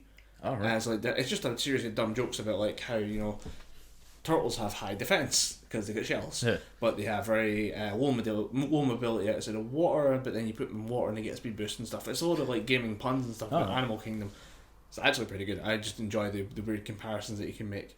The other thing to mention is, do you remember Machinima? Yes, is that still going? Well, they have been losing bodies for years after Inside Gaming left to become Funhouse with Rooster Teeth. Yeah. The last good guys are off the ship. The guys who did ETC, Entertainment, Tech and Culture. Those guys are now doing a different thing called Internet Today. And it's the same thing. It's literally just the same idea, but it's no longer under Machinima. By this time, they're on their own Patreon. So it's like, hey, the last good guys got off the ship. Now we can just watch it burn. Yeah. Which is a shame for like just the guys doing a desk job, but at the same time, like all the talent that we enjoyed watching on that has now moved past and is doing its own thing. What was the name of they did that weird animated show? What I say it was like Dexter and something. It was on Machinima. I can't remember. They did that weird Assassin's Creed song. It's like Stabby Stabby or something it was called. That might be beyond my time. I only was there for Inside Gaming after realising that the rest of it was just like Call of Duty headshot compilations. Yeah, that was pretty weird. It was a bad time for the internet. It was a bad time for Machinima. It's coming back. Modern Warfare 2. It's getting a remaster. Yeah. It got re-released on... It's now... Sorry, not re-released. It's now on the backwards compatible list for Xbox One. Oh boy. Game's rough. Yeah, it doesn't look good. You forget how you have a good version of how it looked in your head, and it's influenced by the games now, and it never turns out like that. But my brother reinstalled it on the Xbox One. I just kind of thought, I'm so glad I never got into these games. Yeah, I'm so glad I stuck with my RPGs. The campaigns were good. They were good. It was good. It was mostly to do with problem solving via bullets in a shootout. Yeah, and that was the only thing that got me interested. Was like, okay, I have to deal with on like I only played it on like the veteran difficulties, like the harder difficulties. So it's like I have like lines of fire coming in from that door, that window, and then there's a guy who runs in from the top. So I have to kill those 3 guys in 3 seconds. And I have to get to that top guy before he gets to me because he will kill me in one shot. So it became like problem solving and like working at the angles and dealing with stuff like that. Yeah. The only thing that bugged me about the campaigns, because like you said, they were pretty good. They were worth at least a playthrough. Yeah. Like, sort of Modern Warfare and Titanfall, I'd say they were always in the same kind of group. Yeah. It was just the shocking lack of couch co-op mode. I think that just disappeared when the internet became a thing. Yeah, which bugs me because obviously being able to play games online is a huge thing. It's kind of closed, like made the world a little bit smaller. You can play just at any point with anybody from all around the world. It's a fucking fantastic innovation. But at the same time, again, as someone who loves sort of the old school Nintendo party games like Mario Party, I love a game of Smash Bros, Mario Kart. I kind of missed the couch co-op. And it's only really Nintendo that are keeping that shit going. Yeah. Some Sony games are maybe limping on a bit, but Xbox have kind of shifted away from, yeah, you can play this game with your friends in your house, to you can play this game with your friends and they're at their house via internet. Which I think is just a little sad nugget of video gaming history that we're losing. My brothers do a thing I used to be involved with. I've just kind of stepped back from, because the idea is that you play video games for 24 hours. Oh, it's Extra Life? Yeah. Extra Life stream for charity. They actually call it, they just do their Extra Life get together and they play for 24 hours, and that sounds great on paper, but I can't sit down for that long. I just can't. I just gotta do something else. Like the 12 hours watching the Lord of the Rings was fucking agony. So 24 hours just like playing video games. This is entertaining, but like I just lose it. Yeah. I start going absolutely nuts. Like I hate sitting down for that long.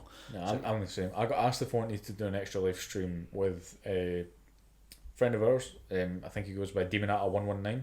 Yep. On YouTube. Fucking phenomenal Dark Souls player. Like somehow manages to manipulate the code in the game to make it do what he wants. He does Extra Life every year, but he genuinely does not need sleep. Yeah. I've watched his streams as he was doing it.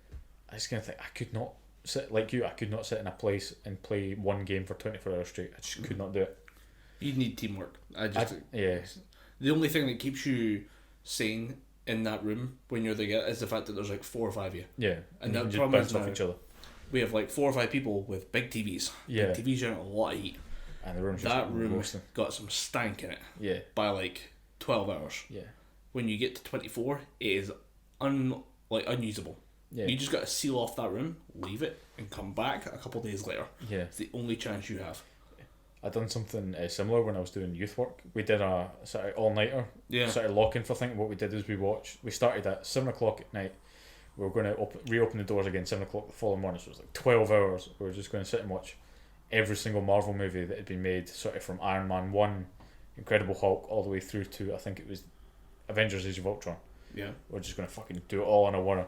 And at the end of I think it was hour 6, so it was about 1 in the morning, it just stank. There was stale perfume, there was vape stank, cigarette stank from people going out to smoke. You know when somebody cracks open an energy juice and you get that initial kick hitting? Yeah. That initial sort of sugary smell, that was just stale Oh. energy drink permeating through there, and there was just Dorito smell everywhere. And at the end of it, it was it was a Friday night onto a Saturday.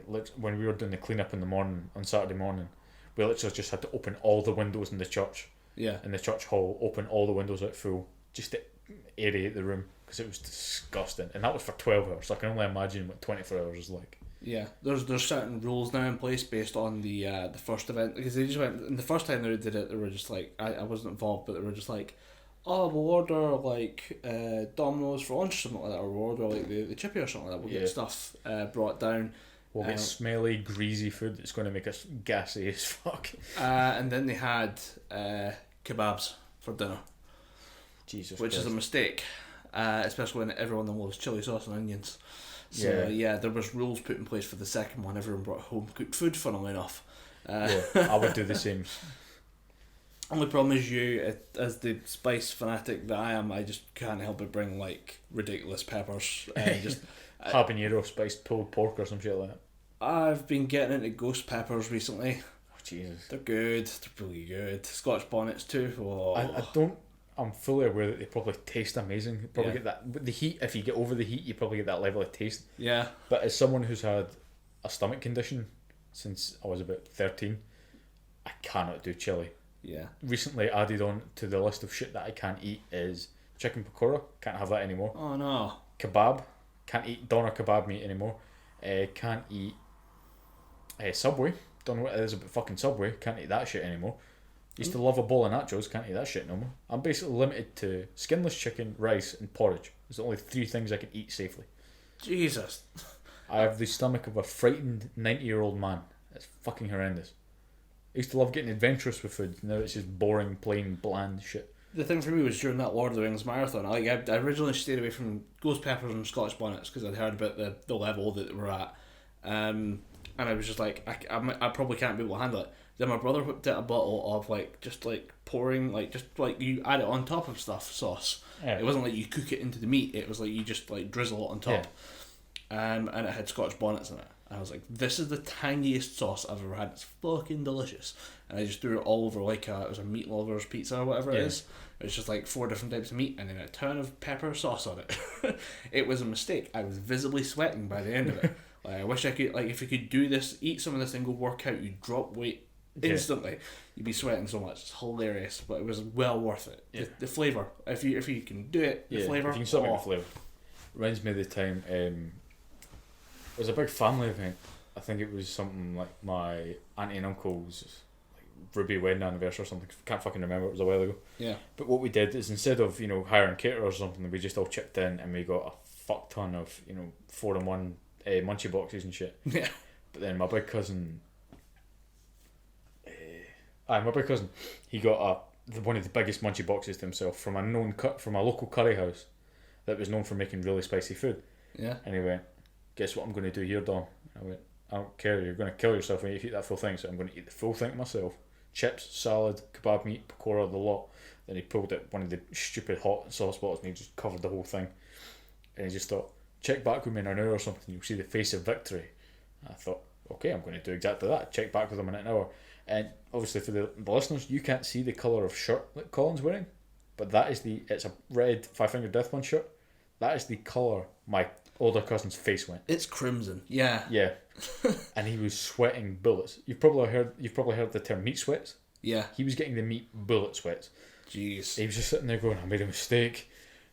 Literally, he had a white shirt on because we always like to dress up for the fancier party. So I'm sitting there in sort of shirt waistcoat thing. Yeah. Obviously, try to aerate the room because there was about 40 of us all in my auntie's old mansion. She had a big mansion thing in Pullman. Right. So I'm dressed up because mum was like, I'm not having my fucking sister thinking you're dressing like a scab. Yeah. Okay, so dressed in fancy clothes, and he's sitting there, white shirt, belt undone, just fanning himself with his wallet, just going, fuck, I need ice cream. Somebody put the toilet paper in the fridge, I'm going to fucking need it. And he's sitting there sweating. I just thought, you fucking regretted that, didn't you? And he went, you try some. And I tried the tiniest corner of kebab meat, and that was enough to floor me. I was in the same state that he was, because he put that much fucking sauce on it. It's a trick to it. It's learning the ratios of your hot sauce to the rest of your sauce, because I cook a lot of it into bigger sauces. I have a hickory sauce that I use for barbecue pork or chicken. You add hot sauce to that. You don't just fucking throw that shit in with the rest of it. If you want it to taste good but still have the kind of effervescent heat of a hot sauce, that's what you do. You cook properly. Learn to cook so fucking... It's so basic. Yeah. But the people who don't know how to cook baffle me. Does your mum and dad not grab you and say, you are going to cook dinner tonight, we're going to show you how, and then you'll just deal with dinner? It's a good skill to have. Obviously, I was a chef for 3 years, so it's a skill that most people have. But even if you live on your own, even if you live with your parents, it's still good to think, you know what, I'm going to cook tonight. Yeah. And one of my favourite dishes to make, one of the most easiest dishes to make in the world, is sweet chili chicken and noodles. All you do is get a wok, flash fry the noodles, add in some sweet chili sauce, fry off the chicken, because you usually get sort of straight to the pan chicken. Yeah. It's easy to do. It'll take you 20 minutes to make a giant batch for you and your family. It tastes good, it's simple to do. But it's like swimming. There are people out there who just don't know how to swim. It baffles me, but it's just that's what we were raised to do, I guess. Question I want to ask you: who taught you how to swim when you were younger? Granny. It was my granddad. It was my papa. We called him my dad's dad. Yeah. And he taught us how to swim the way his dad taught him how to swim. Deep end, but to the back. Me and my 2 older brothers, we can swim fucking great. I think that was part of me as well. It's just we're going, we're gonna go swimming. I'm like, awesome. Get in the fucking wee tiny wee speedos because you're like a 5-year-old and you don't give a shit. I might have been in the pool before I could walk. Apparently, it's a thing of my grand's like, well, can't take him out on a walk. I gotta go exercise. I'm gonna take my grand kid to the pool, and we'd just be in the pool, just dicking around, swimming about, and we would just know how to swim. But the annoying thing is that there's certain places, certain pools, where if you're like a kid, you gotta go through swimming training. Yeah, we did the swimming lessons. We did swimming lessons at high school. Yeah, or primary school was it? It was perfect because we had to get bussed across town Yeah. to go to the rec centre. But to do the that swimming was, trip. I think we'd done 4 or something. They were just like, right, fuck it, you can swim now. Yeah, we know. We learned swimming we were like before we could come to school. I was 4 when I was kicked into a pool. Yeah. I think it was about 3 when I got kicked into a pool. Yeah. Oh, you just got to learn is it's not scary, and as long as you stay at the top, you're fine. Yeah, That's you just all need to learn that your learn. natural instincts will kick in and you will float back to the top, because you're eventually going to think, oh right, the key is don't panic. Don't breathe in the water. There it is. There it is. Keep your mouth closed. Yeah. Because that's how we taught my niece how to swim. Same thing. Yeah. But the thing is, she wasn't terrified like me and my 2 older brothers were. Yeah. She was laughing her head off. We kicked her and she just went, oh, splash. Babies are like psychopaths. They're hilarious. I don't think I ever told you this before, but my older cousin, she had triplets, and it was the first triplets born in the Falkirk area in fucking decades or some shit like that. Right. So it was all over the newspaper. But these triplets genuinely worked out some shtick so that they could fuck with everyone else around them. So what happened was, it was 2 boys and a girl. The girl would bang her elbow, not say anything, and one of the boys would go, ow, and start rubbing the same elbow just to fuck with everybody. That's amazing. Little kids are fucking psychopaths. When I caught on it, the little girl, she was sitting talking to me, and she was saying, oh, I've not seen you in a while, how are you, all this shit. Then I said, where's your brother? I've not seen him since he threw that toy truck at my head. Quite frankly, he's a wee menace, I don't want to talk to him. Then they were out at the back. The little boy comes in and goes, I heard that. Evil little shits. I love Demon child went up to my big cousin and said, you need to get them into a sport or something. They need They need vent Jesus. that energy. They need Jesus. Y'all motherfuckers need Jesus. When you say y'all need Jesus, and They they say do. you're like, God damn it, that's a fucking bad kid. Yeah. The last thing I want to talk about, because we're steamrolling past the hours. There's some Joe Rogan shit. Let's just keep going. Let's hit the 3 hours. I got work tomorrow. I don't. Let's keep going. God damn it. The last thing I went to play catch up on was music. Yeah, go for it. The thing that got me thinking about all this was somebody I'm going to just double check my facts here. Washington Post wrote a piece called Sorry Rock Fans, Hip Hop is the only genre that matters right now. Oh. Initially, my fangs went up. I was like, no, wrong, idiot. There's so much great stuff being done in rock. Fucking but I actually went and read the article afterwards. After you get over the initial kind of like, no. Yeah. The way he's looking at it is more to do with the societal impact and saying that the way that hip hop embraces social media much better than rock and heavy metal. Like it fits naturally into hip hop. And R&B and stuff like that, and it works a lot better for them than it does heavy metal. So that's where our fan base is. Like we're always heavy metal heads, and I was like heavy metal for years, like nothing but it. Everything else is garbage. But then I read it and I was like, you know what? He's not wrong. Yeah, it's more of like what he means is it's the only one that matters in terms of socially. I was like, okay, yeah, I can see that. Because no matter how much I'm trying to think of the right word. No matter how much screen time heavy metal gets, we're still heavy metal heads and heavy metal fans and heavy metal sort of musicians are still going to be underground bands. They're never going to be mainstream. We're such a minority. I think we forget that because we only really see each other every now and again wearing like the same shirt, or we'll recognise a band T-shirt on the street and we're like, nice. Yeah, but we forget that that's because it's rare. Yeah, it is very rare, and I still talk to people to this day that I've met at concerts, because you build that camaraderie, that brotherhood, because you don't see many other metalheads out in the wild. Yeah. But if you go out, you take a walk down Falkirk High Street, the barren wasteland that it now fucking is. Yeah, it's pretty bad. It's pretty fucking horrendous. You could be listening to, I don't know, what do the young kids listen to nowadays? The hip hop music. Oh, the SoundCloud rappers.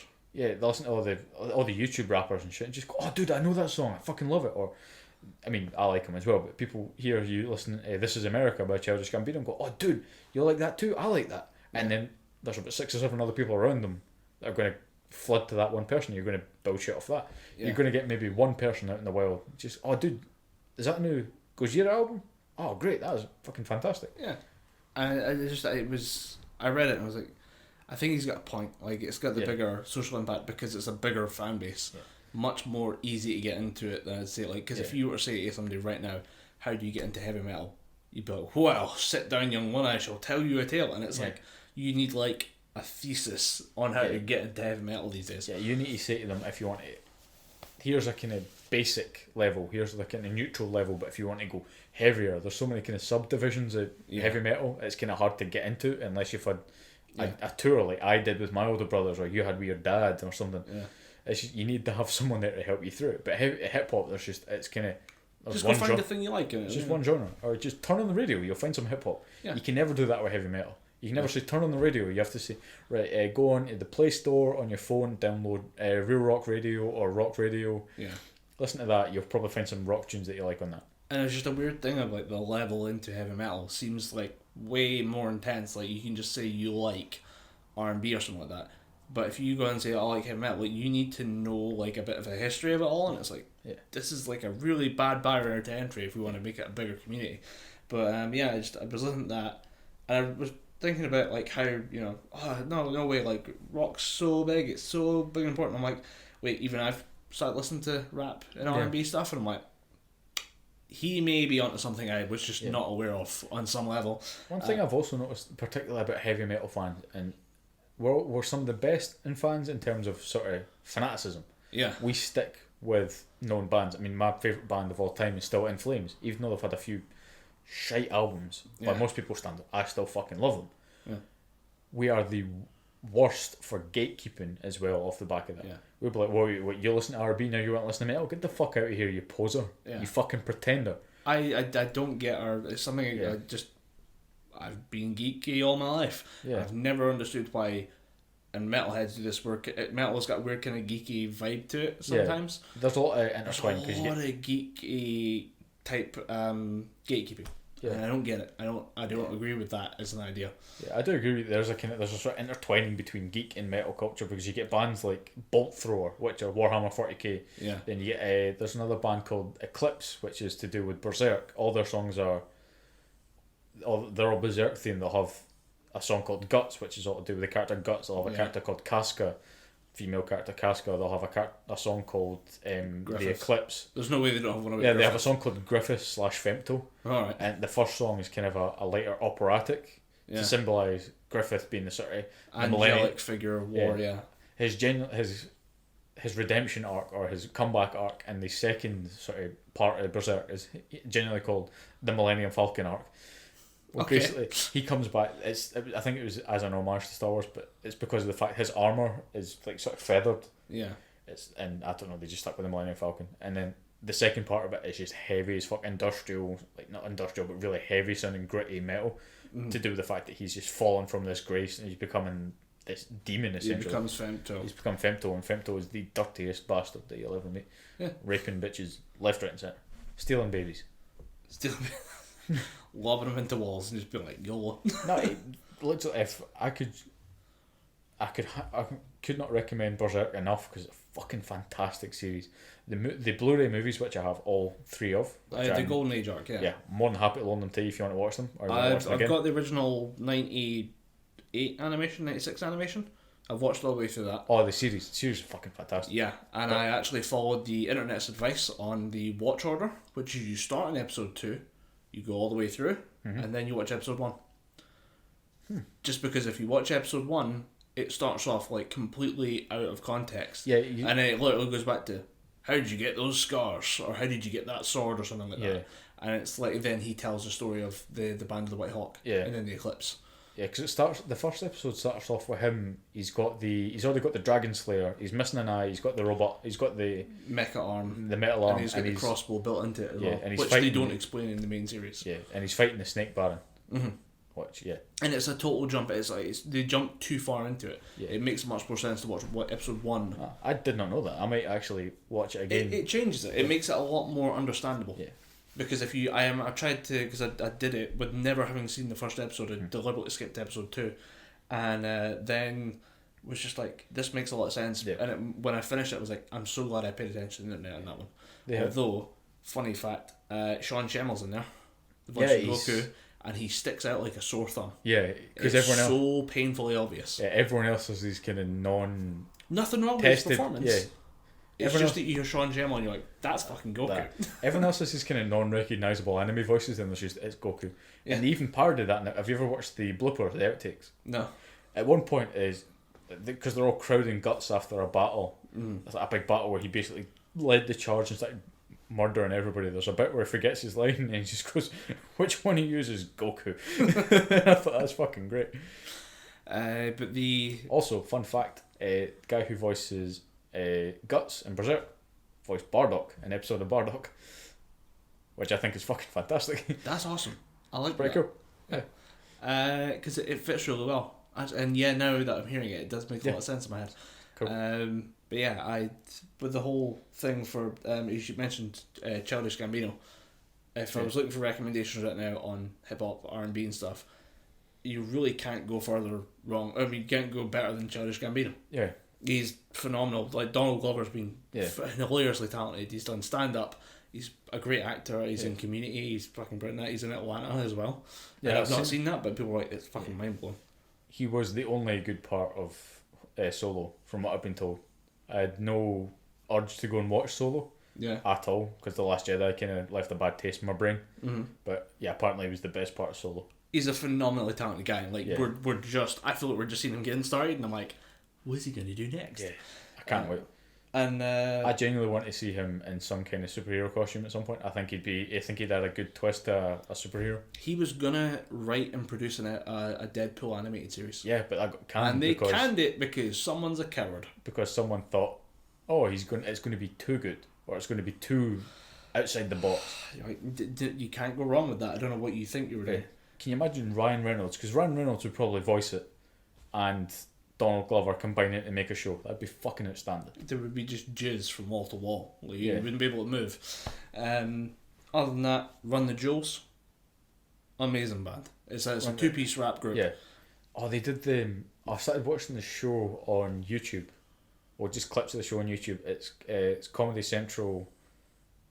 It's Comedy Central Presents, and they'll do a sort of comedy thing based off that. Comedy Central Presents One Crazy Night. Comedy Central Presents Filth, or there'll be different topics for the season. And the intro for that is Run the Jewels, with the song Run the Jewels. And off that, I thought it's pretty fucking good. Phenomenally talented band, and really like good lyricists, which I think is missing from a lot of rapping now. That's the problem with SoundCloud rappers right now for me, is none of them know how to write. None of them are telling a story. None of them are giving a message. None of them are doing anything with the mic that they've been given in a huge audience. If you're looking for... You get a guy like... Or you get the guys like Run the Jewels, and they're like, we have shit to say. Yeah. You need to listen. If you're looking for a rap artist that basically puts something forward with his songs, look up a guy called Jadena. Right. I was watching Luke Cage season 1, and he had a song called Long Live the Chief. Yeah. And it's basically him just saying, yeah, I may have started as scum, or I may be sort of upper class compared to some people, but I've still got shit to say, and there's reasons why you should listen to me. Yeah, don't just ignore me because of who I am. I'm well educated. My parents made sure that I got what they wanted. I got what I needed, and they wanted me to have it. So there's no reason why you shouldn't discount me. So yeah, I'd recommend Jadena. He's pretty good. That and a guy called Hobson. There's a couple of albums, or a couple of tracks called Ill Mind Hobson, and Ill Mind Hobson 5 might be the most like, I'm so fed up and frustrated with the current like hip hop scene thing I've heard in ages, with the exception of Eminem's Kamikaze album, which was hilarious to listen to. But the Ill Mind Hobson 5 was like really quite funny, like kind of like, look, everyone's being just shit and nobody's actually doing anything that matters. We need to just get our shit together, do something that matters, and move forward as a group. And a lot of it's targeted against black people, because it's like, I'm so sick and tired of seeing black people acting a certain way. I'm so sick and tired of the in the club mentality, and he's like, I hate what it's done to black people. Shit, you just reminded me of a song. It's I can't remember the name of the artist, but the song's called "I'm Not Racist." Right. And it's basically a guy just saying, like, it's basically him saying he loves you. He's got his love of black people. He's got nothing against black people, but at the same time, instead of the whole message of the song is, yeah, sure, we need to combine as a people, but at the same time, you can't sit here and wait for everything to be fucking given to you because you've watched someone on TV who's done the same thing. You go out there and fucking work so that your kid, your son, your daughter sees you out there working. Then your son or daughter is not going to go and do the stereotypical black thing. Yeah. It's just he's really good at that. For the Illmind Hobson 5, and then Illmind Hobson 7 was about his relationship with God, and I was like, this is dark. This is really like, this is where I was like, Hobson 5 was great, and then I was like, okay, that's like, it's funny, it's witty, it's kind of charm about it, and I like that. And then for them to be that vulnerable in 7, I was like, whoa, that's deep, dark stuff. For you to just be so public about it as well, and make it into a track that's great and it's really well produced. What else did I have? Oh, I did want to say, for metal, best thing that's come out for the last couple of years for me, Wolfheart.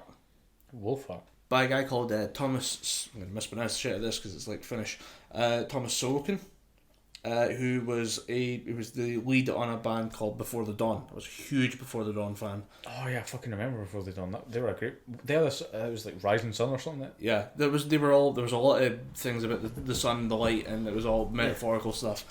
And they were great. I absolutely loved them. And then after an album called Rise of the Phoenix, they disbanded after an Asian tour, and I was like, fuck. Like I wanted to see that band live. I think they'd be phenomenal. It's just like a pretty standard metal outfit, but I think they would be great to see live. And then he went forward and did his own thing, because he basically just said the band was crumbling, and I'm like, I'm just not going to do it anymore. I'm going to do my own thing. Took some time off, came back with Wolfheart. He did the first album by himself, literally just him playing all the instruments and working with producers to get it all together. Yeah, stitching it all together. Phenomenal album. And then they've done about 2 more albums. The third one's coming out, or the third extra album after the original is coming out this week. So I'm really fucking hyped for that. But the videos for them are really well done as well. There's the one I recommend, the one I've got noted here is one for Zero Gravity. I love it so much. It's really desaturated, almost black and white. There's a bit of colour in there, but it is just we had a drone. We had a weekend in the fucking Finnish mountains. We figured we'd just film shit and just make it into an awesome music video. And it's just it's proper 110% effort. Cool. Lifting metal. It's great. Love it. I've actually been looking for a new metal band to listen to, because I find myself going back and listening to old records and old albums, because stuff that's coming out now is sort of newer records from bands that I've fucking loved for years. It's not been the same, because the latest Five Finger Death Punch album, it's not as good as the older stuff. It's not as good as there's American Capitalist or something. 2 bangers I'd say on there. Yeah. Bad Seed. Fucking that. I was deadlifting that the other day, and I was unbelievably close to breaking the bar, just at a sheer rage and just the level of hype and pumped up. But you need to be you got to pick your tracks at this point. Yeah. But that one, I just think with the way the band has been over the last couple of years. Yeah. Ivan's been basically fucking losing his mind for 3 years straight at this point, and it's not fair on him, because it's to do with behind the scenes shit and stuff that's not his fault. So I'm like, just let him. See, I remember when they were touring that I thought Ivan Moody had stepped away permanently. He had a mental breakdown in Germany about a year ago, and he was on stage screaming about the fact that his mother needed help, and they got to the point where people were so concerned, a metal TMZ or whatever, I don't know who it was, Metal Hammer or something, contacted his sister, and his sister was like, no, she's fine. She had the flu or something, but nothing was wrong. He was like, we gotta go here, I need to go save my mum. She was gonna die in the next hour on stage, and he was done. And he's been on and off. He's been in and out of rehab and stuff like that. He's just had a bad couple of years. But he's. What was he? Was an alcoholic or something? Yeah. Oh, right. I think it's alcohol so far. Yeah. I'm just waiting on it being opiates, because fentanyl kills everyone at this point. Yeah. Because it's so much safer than just regular morphine. Yeah. But I'm really hoping that they get that shit sorted. But this was an album that they had to fight their own record company to get out. Really? For some reason, the company behind it didn't want to release, and were just holding it ransom until they signed a new contract, and they had to go through the courts as they were touring to make money to make a new album. I think they've switched labels now. They better have. Yeah, they were on Roadrunner, I think, for a while. They were with, I can't remember if they are with or were going to be with Century Park, who I think we're just going to let them have more creative freedom. Uh-huh. But actually from them, when Ivan Reid had a mental breakdown, he went back to rehab. They flew him from Germany to the States. Yeah. And Tommy Vext took over. Yeah. Tommy Vex is a singer for a band called Bad Wolves, who are phenomenal. Unreal. I've just been listening to them for the last couple of months, and I got my brother into it. My brother is obsessed with music. He finished his HND in music production and is maybe considering doing more. He can produce music and is really good at it. Like, I've listened to the stuff he's made, and it's like, you gotta release this. Like, Yeah. this is better than shit that's out here today by professional companies. You did it in your bedroom, with like with like a synth drum and like just his guitar and just his knowledge and love of music. And I played some of it for him. It was like, what is it? He doesn't like heavy stuff, Huh? but it was like, what is this?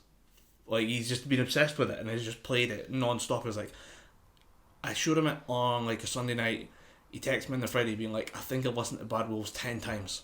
The entire Disobey album at least 10 times, and some of the singles probably about 20 times. I'm like, holy shit. How much have I unleashed something here that I wasn't ready for? But yeah, it's weird because he's like, it might be technically a supergroup because the drummer is a former Devil Driver drummer. And the only guitarist is from a band called God Forbid. Oh, who I think I might have shown you at some point. I over the last couple of years. remember God Forbid from way back in the day. Constitution Down, I think. Yeah, I think that was the album. But those guys, like, it's formed from a couple former members of that, so it's like, nah, it's good stuff. So I was like, holy shit, I gotta get like more people listening to Bad Wolves. I'm just like, go do that thing. If there's one band that I'm sitting thinking, I'm actually going to give that. Is it Bad Wolves or Bad Wolf? Bad Wolves. Bad Wolves. I'm going to definitely give them a listen. But if there's one band that I've kind of been steering people away from, as you can probably see on my phone, it's Skindred with their new album Big Things. Big Things. Fucking love it. It's not a good album. I was running into it earlier. It's fun. It's not their old stuff. They have transitioned from being like Benji Webb has definitely had a message with some of his older music, and he's now just transitioned to almost like pure party metal. Yeah. It's just kind of music doesn't have a message, and it's not horrendous, but at the same time, if you're used to other Skindred, like other Skindred with a bit of a message to it, it's not as great. Yeah, it's a definite change. There's a total change in the tone. Yeah. But I think that can also be kind of healthy for bands as well, because music is better when it has a message. But if you're just putting yourself constantly out on every track that you put out, every fucking record, it does kind of get a bit weird. The thing for me is with metal, it probably leaves the singer maybe feeling a bit vulnerable or some shit. With metal, a lot of the message is anger. Yeah. Can you still be the angry guy you were at the age of 20 when you had no money, you were just running around doing shitty little gigs that made you write that first great album? Yeah, I suppose. When you are now, you've played solo at rock arenas, like, you just can't, you're not connected with that anymore. You're not the same person you used to be. Yeah, you can't really get that same level of anger and justification that you could when you're, trying to mortgage a new mansion, as opposed to when you were trying to just make scrape it by 20 quid together so you could buy food for you and your flatmates. Yeah, I think it would be insincere, and I think a lot of people look at it and say, I just got to write the thing I know. Yeah. Which I'll be honest, is a giant fucking party. My life is now maybe not great, but I could throw a party and fill a mansion with drunk people, and it wouldn't fucking cost me. Like, you should maybe write that music at some point, but I think it does become a little weird when you got that, when you started from being angry at the fact that you couldn't get a fucking job. Yeah, I don't know what it was. It wasn't. There was nothing wrong with how it was produced. I just didn't think it was as good as, say, Volume or anything like that. But even that Volume was kind of on the decline as well. It was still a good album, but it wasn't. Well, if you want to go back to the real stuff, like the Babylon, and then maybe up to like Shark Bites and Dog Fights. Yeah. Those are two complete. Like, if you put those on next to Big Things, you'd be like, "What the fuck is this?" Yeah, this is completely different. Yeah. Why is he so angry? Why is he so angry about the police? But yeah, it's totally it's just, you got to watch your bands grow old, and the thing that taught me that was Slipknot. Yeah, definitely. You can't keep making Iowa every year. Yeah, you need to do something different. And to be fair, Corey Taylor has done that expertly. He knows he can't scream like that anymore, or he will blow his vocal cords out. Yeah, he will do a Matt Heafy and not be able to scream anymore. You need to take it down and do more music with more of a message, because that's kind of what Slipknot did. Yeah. They were just anger for the first couple of records. Then they just thought, you know what, let's let's still be aggressive, but let's tone it down a bit. Let's do shit with more of a poignant message to it. Yeah, let's have a more to show that there's been more meaning to our lives than just absolute rage. Yeah. And that's it. It's interesting. It's fun to watch that development for people who are like, I like those people as artists and I like their art, because then you change with it. There's been parts where like there's been songs where it's been like, my younger brothers won't get it, and I'm like, maybe, and I just went like, just wait a couple of years. Yeah, and you'll come back. Like, come back to it in a couple of years and you'll be fine. Trust me, you'll get it. Yeah. But I was going to say, when you talk about old bands that we used to listen to, have you heard Devil Driver's country album? No, it's on my Spotify. It's great. Is it good? Yeah, I was really hesitant about it the first time, and I was like, it's not going to work. They just like, I can't figure out how the pieces fit together. Yeah. And then the first playthrough was like, I was kind of hesitant to it, but then once you get into it, you're like, okay, this isn't just like Devil Driver with twangy guitars. This sounds as good as, if not better, than some of the originals that are on there. I'm like, I like it. I like me, because I like a little bit of country every now and again, but it's not my bread and butter. So I was listening, going, I need this to be great, and yeah, it fits the bill. Give it a go. Don't miss out on it, because it's one of the things of like, I'll get round to the Devil Driver country album. I promised myself I would. Because I'm hoping it won't be like the second. The name genuinely escapes me, but Howard Jones's band after Killswitch. Oh, because it was originally one name, and then they had to change it for legal reasons, and it's now Light the Torch. Yeah, what was it before? Or Carry the Torch. I think it's Light the Torch. Oh, what was it? It's down as Light the Torch. Devil You Know. Devil You Know. Which was good. The Beauty of Destruction was a fucking great album, but they changed it. We actually talked about the cover of the Eye of the Tiger on the original podcast. I still stand by it as a fucking amazing track. I fucking love that song. And I was just like, I don't like it. It's weird, but like, I get it. Like, I fucking love that track. I think it's great. It was again, it's another like, I'm gonna deadlift the song and break the fucking bar. But I don't know if they're still going anymore. I lost track of them. No, Howard Jones, I think he's in this kind of weird space where I don't think he wants to continue doing the sort of live stage shows, but I think he still wants to make music. Because last I heard, he was touring with Killswitch, doing a couple of. I know they were trying to patch that up, and there was going to be a guest slot from on an album. Yeah. That they were going to do, but I didn't like that Killswitch album that came back with Jesse. Jesse. Hardcore as fuck. I was like, but you're 40. Jesse Leach has not got the same voice he did on the earlier Killswitch albums. Yeah, and you just, when you say you kicked out Howard Jones, I'm instantly against you. I'm sorry, it's just not going to work. Yeah, when they made the switch from Howard Jones's deep as fuck voice to Jesse Leach's squealing, scratchy, squealing noises, hardcore noises. No, next. Leave me out of it. I'll stick to Kill or Be Killed. Yeah, I've not listened to them in a while. They put out a second record that I don't ever think I picked up. I picked up the first one and played it to death. Yeah, Kill or Be Killed, that first album was delicious. It was fucking great. For some strange reason, if you played it through speakers, at the lowest setting, the sort of title track was loud as fuck. Right. I don't know what it was. I don't know if it was just the copy that I had, but again, lowest setting, put it into your CD player or whatever it was, turn the volume right down, and it would appear that the volume was up sort of midway. It was just fucking loud as hell. It was an absolute, like, that first song is just like an all-out assault on the ears. Yeah. I do remember that.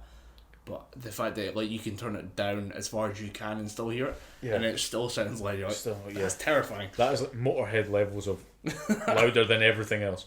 But I think, you got anything else for music? No, not really.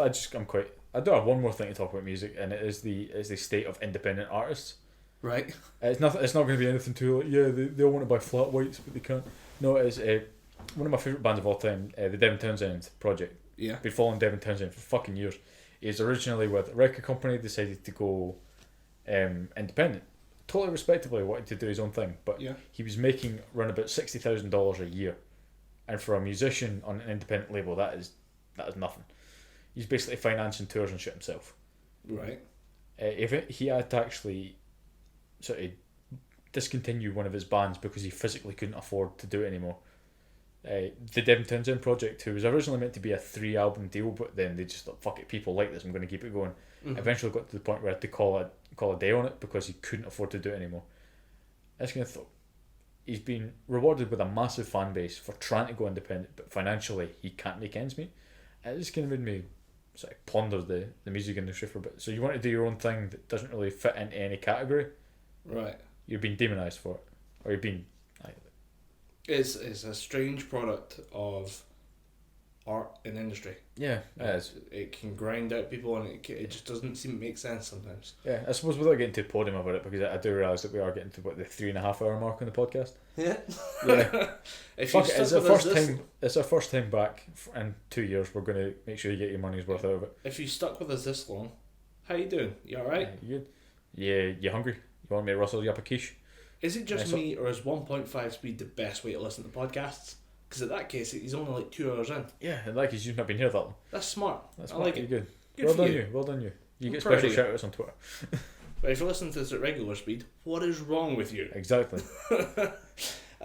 So yeah, music. I Yeah, don't think I got anything. I've got nothing else. Other than every now and again, I just throw on like one of those lo-fi hip hop streams. Just if Yeah. I've got shit to do in the background, cleaning Yeah. the house. Actually, I found the best lo-fi hip hop stream to listen to. Yeah. It's on Channel 4, Channel 4's YouTube, and it's a lo-fi chill hop stream to listen to when studying, relaxing, or sleeping. That's the name of all of them. But it has Moss in the background, sitting with his hands behind his head, with a burning computer in front of him. It's the only difference in it, and it's fucking fantastic. That's hilarious. I would totally down for that. It's Moss 4.5 from IT hours. 4.5 hours of genuinely good chill hop with just a picture of Maurice Moss from the IT crowd, played by Richard Ayoade, watching a burning computer. Yeah. It's fucking great. The only other one I've got into is Monster Cat, who is just an EDM company, and the best one I've got so far was J Cosmic, just by the track Ocean Eyes. And I was like, I'm now into everything this guy produces after this, and it's at the point where like I've waited for, like he announced something on Twitter and I was like, like I actually got giddy about it, and it was a follow up, One Way Dream. And I was like, this is fun. Like he's just really good, and he's singing as well. It's like I felt a bit nervous about it, but I kind of want to come at Michelle and do a bit more singing. I'm like, go for it, because you got a fucking gorgeous voice, especially for this. It's just not that involved in part of the track. It's more about the electronic end of things, but still, like phenomenal. I was like, that's fucking amazing. I just can't believe that somebody can, just be like, I'm gonna try singing. You're like, you're gonna try singing. You sound like a fucking angel, you dick. I was gonna just quickly talk about anime. Sure, yeah, I go for it. remember nostalgia. Yeah. Did you know someone fixed our childhood? How so? Do you remember Gundam Wing? Yes, I like that show. It was shit. It was great. How dare you, sir? I dare. I am aware of how. I dare bad the because show is. I rewatched it 2 years ago. Now I rewatched it as well. Around about the time you bought the DVDs, I found a YouTube channel called Gundam Info, Right? which had it all on there. It's bad. 1080p HD. It's bad. I think it's still good. I like the No. fights. The storyline is complete horseshit. Did, I get that completely, but at the same time, anime's not meant to be taken seriously. Did you watch the scene where I think it's... Relena stands on the pier shouting, "I'm here, hero, fucking kill me," or whatever it is. Yes, No, that's not bad. that is I'm horrendous. No, it gets worse. It's when the main character hero is fighting against the tall geese. I can't remember who's the pilot of the tall geese. It's the commander. Zex with the- Marquis. Yeah, Zex Marquis with a weird mask. Yeah. They're fighting to the death in their giant mecha pilot suits, and she stands on a plane that is somehow hovering next to them, Yeah, the weird helicopter plane thing, yeah. shouting, "Hero, hero, no, you can't do this, hero. Don't hurt him." She then finds out that Marquis is trying to kill her, looks for a second, and obviously it's animation, so they're trying to save money, and it's just like a freeze frame of her face for like 3 seconds, leans back out the window of the plane and yells, "Kill him, hero, kill him, hero." It is the weirdest, like, it is just a weird, like, she literally, the pilot says, "Ma'am, you gotta come back in here, he's trying to kill you," and she goes, "Hero, kill him," and it's just the worst, like, it's just bad voice acting. Yeah. It's like the pinnacle of what was the problem of voice acting in like the 90s and stuff. It is bad. All I can say is I still like it. I probably still have the nostalgia glasses on for it, but it's probably just an example of bad 90s anime. Yeah. How it was all the voice acting in Gundam Wing at the best point was pretty good. They had some hokey moments, Yeah. but no one watches Gundam for the story. No one Well, watches now you can. No one watches Iron Blooded Orphans for the story. Iron Blooded Orphans is amazing. People watch it for the I- Gundam fights. I watched it for the whole first season, and was like quite surprised by some of the, quite like affected by some of the, not quite end of the season, but like the 3/4 of the end of the season, like Yeah. the twists, like what they used to motivate some people. That was a phenomenal way to end the series, and I'm starting the second season. I binged it in like a couple of days, so I'm taking a couple of days off, and I'm going to go back and start rewatching season 2. Iron Blooded Orphans fixes everything that was bad about Gundam from our childhood and makes it good, and then goes on top of it, goes, here's more consistently better animated mecha fights. Yeah. I mean, I have no reservations that Gundam Wing would probably still be a good show. I still like it. I think the mobile suit designs are cool. The combat's cool. Revolutionary, like start of a great thing. The movie is fucking great because again, there's none of this. Obviously, there's still some philosophy, some shoehorn emo philosophy in there. But again, it's just. Did you know that war is bad? Did you know that children shouldn't be used as weapons? War is bad.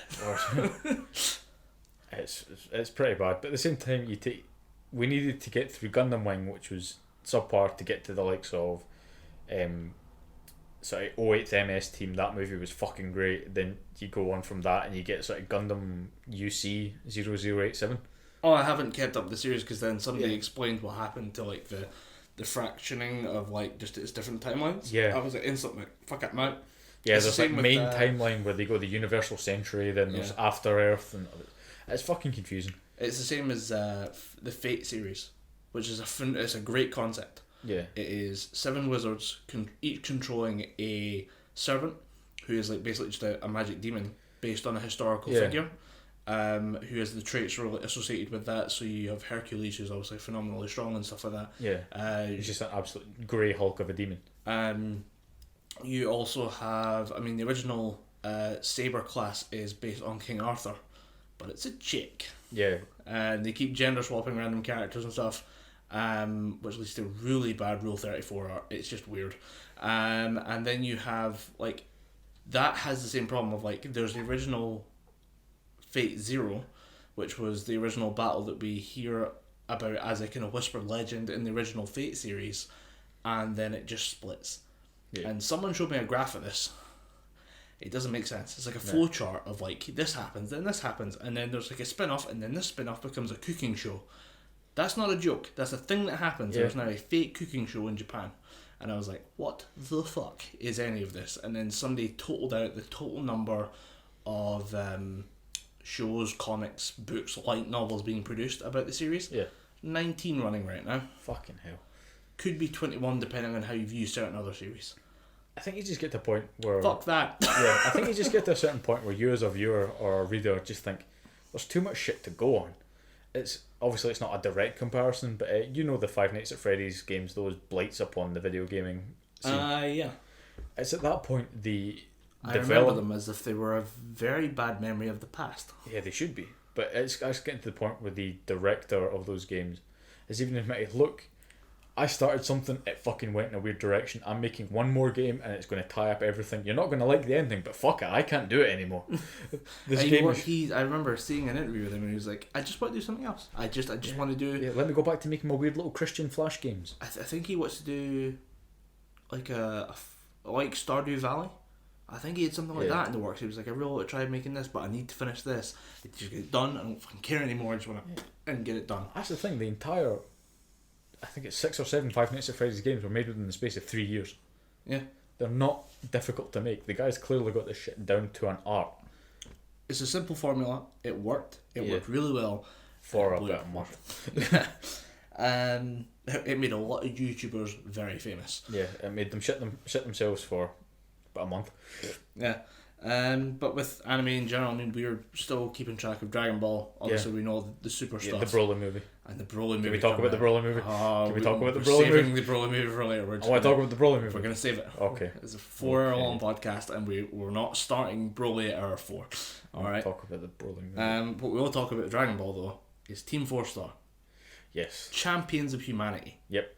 Fuck me, they're doing the Cell Saga, and it's coming out. It came out so fast. I was terrified. Did you watch episode 60 part 1 and 60 part 2? Yes. Fucking Jesus. Did you know that 60 part 3 comes out on Friday? Yes. holy fuck, that was fast. I start at 5 on Friday night. I am basically taking that entire day to watch the Nintendo Direct at 11 o'clock on Thursday night. Basically trying to get as much sleep as possible so when I wake up I can just fully immerse myself in 60 part through. It is 7 o'clock for YouTube. 7 o'clock on their time, which is East Coast. Yeah. So it'll be midnight for us. Yeah. So that's... I have work the next day. I'm going to bed, sleeping through, waking up, and that will be my Saturday morning cartoons like a big boy. I've gotten into it, so because there's been shows that I've watched. I've gotten into like seasonal anime, and there's a couple really good shows. There's one that I really need you to see. I think you'll fucking love it. Was it that Dead Cells thing that we were talking about? During the initial production meetings of Gibberpish season 2. Yeah, not Cells at Work. Cells at Work. Cells at Work, which is fun. It's something I'm watching, but it's not worth watching unless you're into like really dumb, cute comedy, fun stuff, which is a surprising genre you will find yourself sucked into immediately. Like you'll be, I don't get it. What's the big fucking deal? And you'll be in. It doesn't matter. You think, it's not for me. It's for you. That's for you just don't know it yet. You just don't want to admit it. But there's Attack on Titan, which is the juggernaut of anime. Yeah, like the first season is, no, not really. Like the first season was mind blowing, and people never seen it before. It's good. Yeah, it's really good. And then all of a sudden you have a 4-year gap between season 1 and season 2. Yeah. And then season 2 was 12 episodes, and it was different. And people don't like different. Yeah, nobody likes different. No one likes different. Season 3 is coming out now, and apparently it's getting really good. So I'm looking forward to it. I've not watched any of it yet. There's 4 episodes of it. I watched mostly dubbed anime. I know, just fucking roast me on Twitter. Just go for it. I will. No, I'm going to stand up for you. I prefer watching anime and just content in general in my native language. Yeah. I don't mind subtitles. I can do it, but I'd much prefer hearing it in my native language. I like understanding the intonations rather than trying to guess it from reading the bottom text. And I can do it. I've actually been watching Cells at Work. It only appears in sub, and some shows are worth watching in sub just to keep up with the story. I've done that with all of Dragon Ball Super because I could be bored waiting for them to dub it. Fair enough. We're going to get when we get the dub, we're going to get better animation because Funimation. That's how they do. They re-release it in sort of Blu-ray DVD quality, touch up some of the little animation errors. The DVD final cuts are better than the simulcast stuff that Funimation's doing. But the thing I'm watching like week to week for the simulcast is My Hero Academia, which is a show you will enjoy. I've heard a lot about it. Quite a few people have been recommended it to Argic, Sonic streaming friend, speedrunner friend. He recommends it to me wholeheartedly. He thinks I'll get into it quite a lot. Yeah. Has a surprising Dragon Ball connection because in the dub, Chris Sabat voices All Might. Yep, that's the thing I wanted to mention to you is that it's the voice of Vegeta, and Piccolo is the voice of basically Superman crossed with Captain America. Great. And it's phenomenal because there's a lot of comedy about his character that lets him do a lot with his voice, and it is the Chris Sabat voice. I'll explain this in another episode called The Funimation Game, where you recognise different characters and try and chart different relationships between different shows. Yeah. Makes it quite entertaining. But you can, like, Chris Sabat's character is obviously a mentor and a hero. And you're like, it's the peak of Piccolo. Yeah. Basically. And Ultimate Piccolo. It's Ultimate Piccolo, but he's not green. So it's a bit weird. Can that be the episode title? Ultimate Piccolo, but he's not green. Ultimate Piccolo, but he's not green.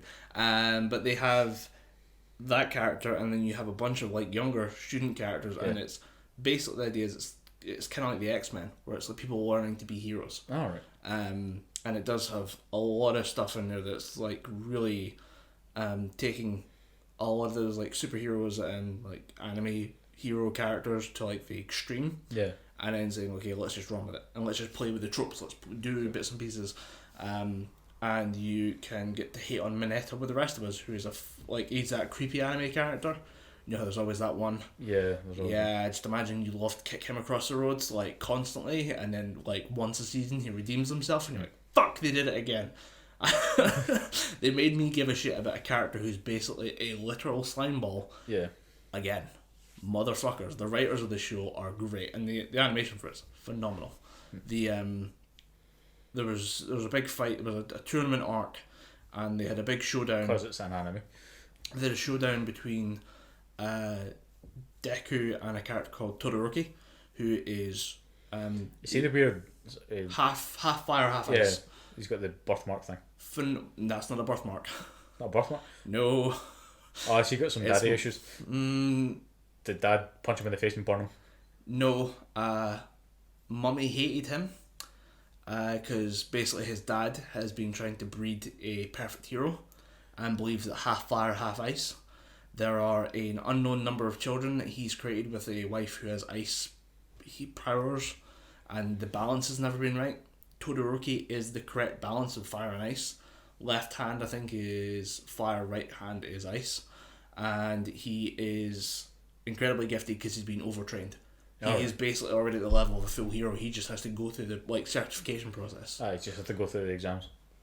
The only thing is that his mum was so upset at seeing his the father's rage in the right eye with the fire. She boiled a kettle and threw the boiling kettle water on him. Fucking hell. It gets darker than that. Jesus. It gets a lot darker than that. Apparently, I've not read it yet, but the manga has been released where they go back into that household, and it gets worse. And people were not happy with just how dark it got. So I'm looking forward to that. But there's a lot of... This might be the best example of, like, there's a whole joke of when you're the antagonist, and then you hear the main theme music playing, you realise that shit's about to go down. Like, you're about to get your ass beaten. Yeah. The amount of times that... it's a show that's playing with tropes and dumb ideas in anime that get, like, used too much. The amount of times that this show uses those exact same, like, kind of beats of, like, rousing music as the hero, like, gets ready to fight, and the amount of times it's so effective, it's unreal. It's probably the most effective use of music in a show I've heard in ages. Like, the swelling music is written for the big moments, and then it's used as, like, the main theme, and you hear it every week and you don't think about it too much, and then it comes to the big moment. Yeah. And then it kicks off and you're like, this is like, I'm like, hairs on, the arms are standing up, and it's like electrifying moments. It's amazing. I think you'll love it. I'll add it onto the ever-growing list of shit that I need to start watching. You should join my anime list. Yeah. You just log everything you watch, everything you plan to watch, and you watch as your life drips away in front of you. Jesus. And it says you've watched X amount of days anime. And you're like, God damn it, this is not helping. I remember I signed up to a similar website, but it was for games. It's called mybacklog.com. And I had The Witcher 3, which I don't think I'm ever going to get around to fully completing because there's so much shit to do in that game. I need to finish... What else did I get? I bought Resident Evil Revelations 2. I need to finish that. I need to finish... I bought Kingdom Hearts 1.5 and 2.5 for the PS4. I need to finish that. I think they totaled it in to a potential of 1,200 hours worth of games. Shit. And I didn't even think it was that long. I think it was about 8 games or something I put on there, and I was just like, how the fuck am I totaling out at 1,200 hours worth of potential? All fucking RPGs, yeah. Yeah. Because one of them was Xenoblade Chronicles, and these games are known for being at least 200-hour RPGs. Jesus. And I finished the first one when it first came out in the Wii, and I topped out at 190 hours, and I thought, does that technically count as a speedrun? Beating a 200-hour RPG in 190 hours? I shaved 10 hours off this gameplay time. Like, what the fuck did you just do? You wouldn't fucking believe some of the speedrun personal bests that you get for RPGs. There's an RPG out there called Baten Kaitos, right? And the speedrun for that game is something like 2 weeks. Because you need to wait exactly 2 weeks in game for a certain item, but once you get that item, you can manipulate the game or some shit and basically finish it almost immediately. That's just wrong. Yeah, it's not a speed run. It's more of not even a speed crawl. It's more of just a crawl. 2 actual weeks, yeah. And there's no. No. It's not worth it. Well, I think that story may have broken me. Yeah. And with that, and I think 4 hours, I think we're ready to put a pin in the podcast. So yeah, if you want to get in contact with us and you want to talk about the show, you want to feedback to us, leave reviews wherever you find this podcast. We are uploading through Podbean. Yep. Phenomenal service. Libsyn is shit. We'll talk about this more later on, but the podcast is going up through Podbean. Will be available pretty much everywhere you can find it with minimal stress. I'd personally recommend the Podbean app if you're on Android. I'd recommend using anything other than the podcast app if you're using iOS, but I don't use iOS anymore, so I don't know what to recommend you. Try and find Podbean if you can. The podcast app actually works fairly well on Android because I use that on my Android phone. I think it just sucks dick on iOS. It's the iOS podcast app. It's Apple's one. I have something called the podcast app, so I assume that's just the Android version. But I've used Stitcher for a while. I've used a couple of other podcast apps, like the older ones that have now disappeared. Yeah. Podbean might be the easiest one to find. Not everything is on there, but Joe Rogan's is on there. History on Fire, which is one of my favourite podcasts, is on there. All the Roosty stuff is on there as well if you're a big fan of those guys. And then we will be on there now. Yeah. For fucking sure. We will be on there. Because we're uploading through their service. So that's where you can find us. If you want to talk to us, you can reach out to us through Twitter with just @Gibberpish. Yep. We kept it simple, and funnily enough, we're not fighting for that name. Yep, no one fighting for that name. Nobody wants to be Pish. Nobody wants to be Pish. We're happy being Pish. You're happy being Pish. We're happy talking Pish. And gibbering. For just 4 hours. Gibbering for 4 hours talking Pish. I mean, that's it pretty much. We also do have an email address, which I can't remember off the top of my head. I think it might be gibberpishpodcast@gmail.com. I took a note of it in my other notebook. Very good. So in about 3 seconds you'll hear me editing myself into the podcast to explain that the email address is in fact... Congratulations, earlier me, you were correct. It was gibberpishpodcast@gmail.com. And then, if you want to reach out to us, just let us know. Recommend this podcast to anyone you know. We will be trying to post as actively as we can on social media. The best place to follow me, as I say, I'm not on Facebook anymore. Yes. Is Iron Lord Mad on Twitter. Dom, you go under? I'm still under, I think it's Dom Anderson 25 on Twitter. Yep. Or if you follow @Gibberpish on Twitter, you will find us as maybe one of the few people that we follow. Yeah, I think there's only a couple people there. There's only a couple that we're going to follow, and then we'll try and keep it minimalised so that it's mostly just us updating you when the show comes out, and if there's any uploads on YouTube as well. Maybe some personal rants from me, because I still go to college, or go to university in Edinburgh, and Edinburgh can still get it right fucking round you. That, as well as some other things, will be recurring segments, but this has been our big dump of information, just this kind of stream of consciousness just to get you back into the swing of us talking Gibberpish. Just to bring you up to date, bring us up to date, because we haven't seen each other in a while. It's good to. It's really, mostly just text everyone.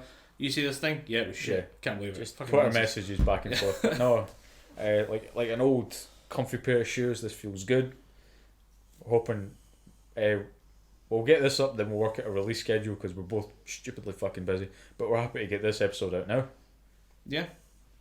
I'm going to try and crunch my way through the editing of this and try and get it out as soon as possible. An actual upload schedule will be evident soon. I don't know. We will show you somewhere. We'll show you on the doll where we touched you. Yeah. So with that out of the way, I think we're ready to talk Gibberpish. Yep. Cue the music!